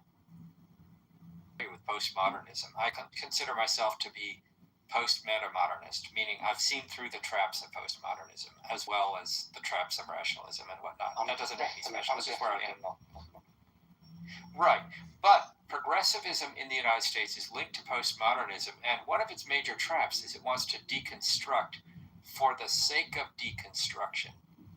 It doesn't have a path to reconstruction. And I think with the founding fathers, for better and for worse, what they were trying to do was construct this free society. They weren't even taking a path of deconstructing British society. They were taking a path of building a new and free society, for better and for worse. I mean, it's had its foibles, of course it has, because we're people. But what makes them very different than what you could think of as a modern progressive is that they don't possess a path to deconstructionism for deconstruction's sake. We're not destroying a power structure because we destroy power structures. They're building a new thing. King George, fuck off, go back to England, do your thing over there. They had a new reality for themselves. And that's what I find admirable about them. And that's, to me, the conservatives. I'm not that well versed, but I've read the Constitution, but I'm not a scholar, so I will back up. But I agree. I think that's exactly what they did. They didn't deconstruct; they constructed. I agree with that.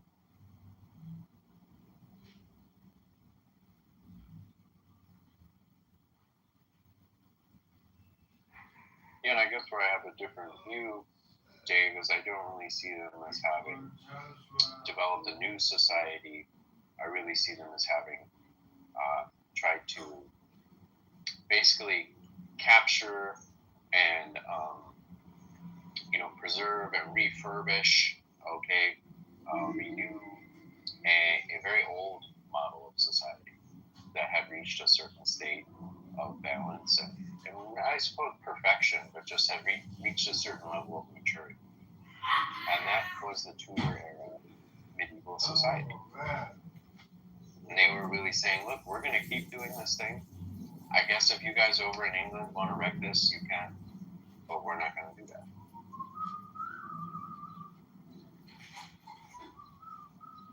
I mean, minus the divine right of kings and plus the mobility of class and, I mean, a whole bunch of things that were Tudor England maybe had some sort of a concept of, but it was, I believe I don't believe it was hubris for them to call it the Great Experiment, because they were disavowing to the point where George Washington would not allow people to kiss his hand, which was a common thing back in the day for people of his stature, and they were to us this seems maybe not a thing, but I think to them they were taking some pretty fine order of society. These people are born into this place, and that is their station. Your father is making shows, so you have to make shows for a living. Because that's right, and I don't think that's ever been really part of the American ethos.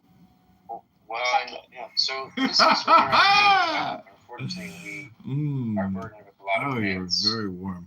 about the Middle Ages and about England. Oh, it's England. Please stop doing that.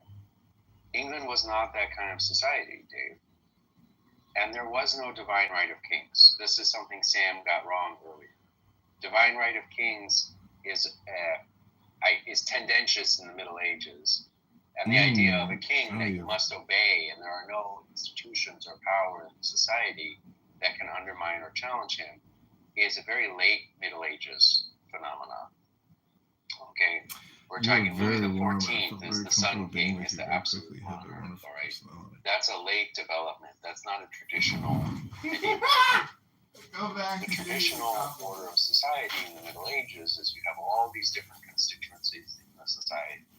You have all of these peculiar institutions that are a mixture of like public institution and government institution. They have this mixed role, this mixed sovereignty, right? Like if a lot of our government was made of nonprofit corporations or something like that.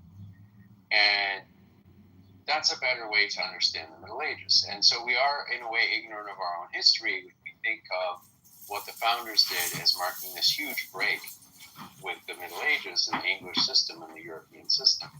It was the Europeans who changed actually more from 1780 until today than we did. Okay, the Europeans have undergone a whole bunch of revolutions in their political affairs, and we haven't. And most of our legal and political institutions very much resemble parallel English institutions of that time. One sign of this, there are all kinds of signs of this in our system, but one sign of this is the relative importance of the sheriff in American law enforcement. Okay, the sheriff is still a meaningful figure in our society in a way that he is not in England.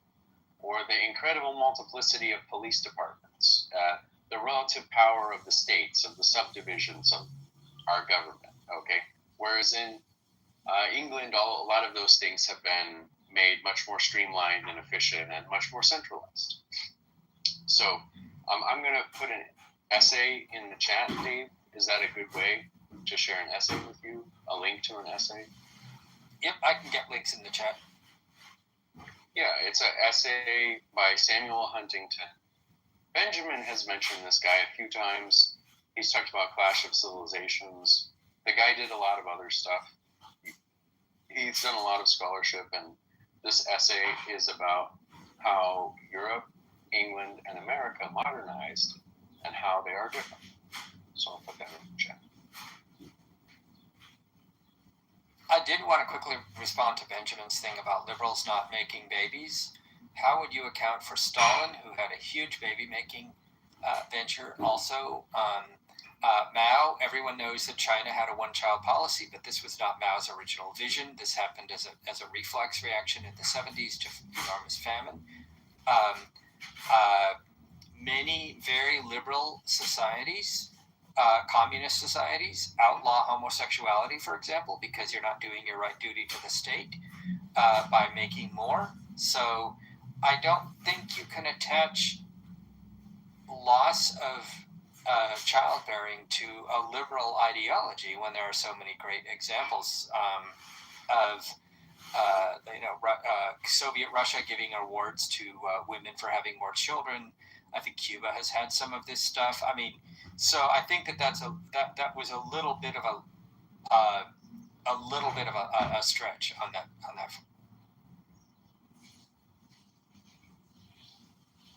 I put a link to a plain text document with an important quote from the essay, and then there's a link to should still be live. Yeah, it's a copy of the essay on that. What university is that?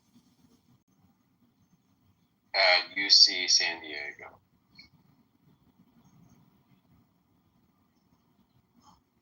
I have to say that was a lot of questions.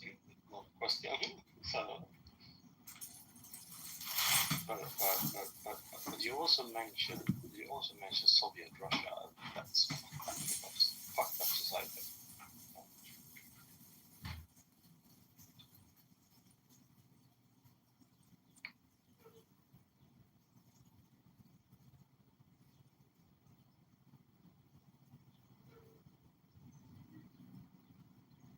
Oh, the room is getting smaller. Thanks, Jason. I'm looking at it right now.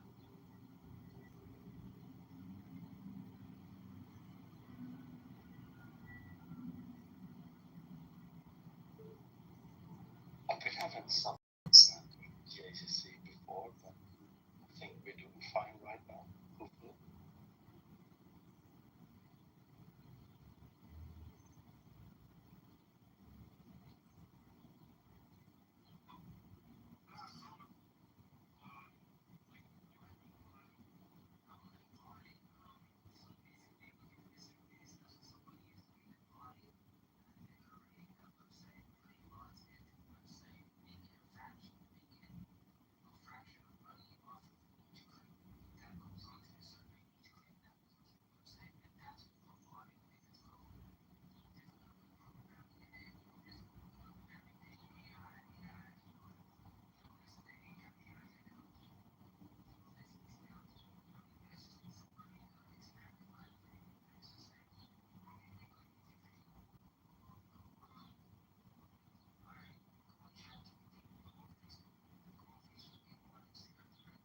We're not talking. I like it. Zero.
Well, thanks, Jason. That was a most fruitful and interesting read.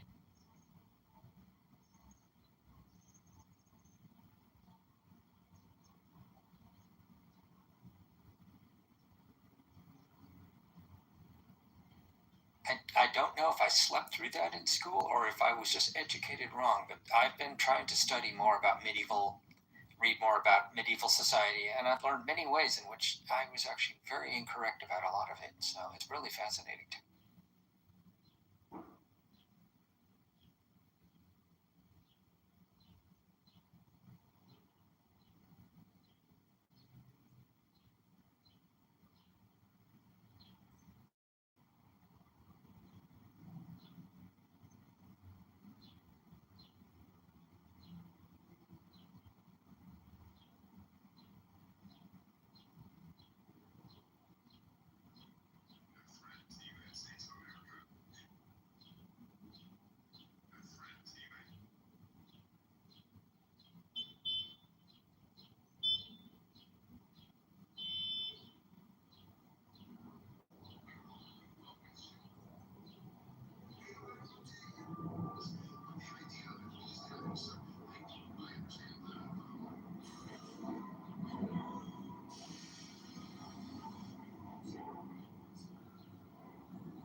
think a lot of it's going to get torn apart. Nobody's going to want to remember this point in our future. Nobody's going to want to remember this point in history. Nobody's going to want to remember this. This is crazy. I meant like. Oh, gee, and probably a word alive you've never heard before. Boulder Dash. Is that a word that you would recognize? Maybe certain generations wouldn't recognize that either. But BS, I think everybody knows what BS means. The White House is saying, this is poor reporting by Reuters.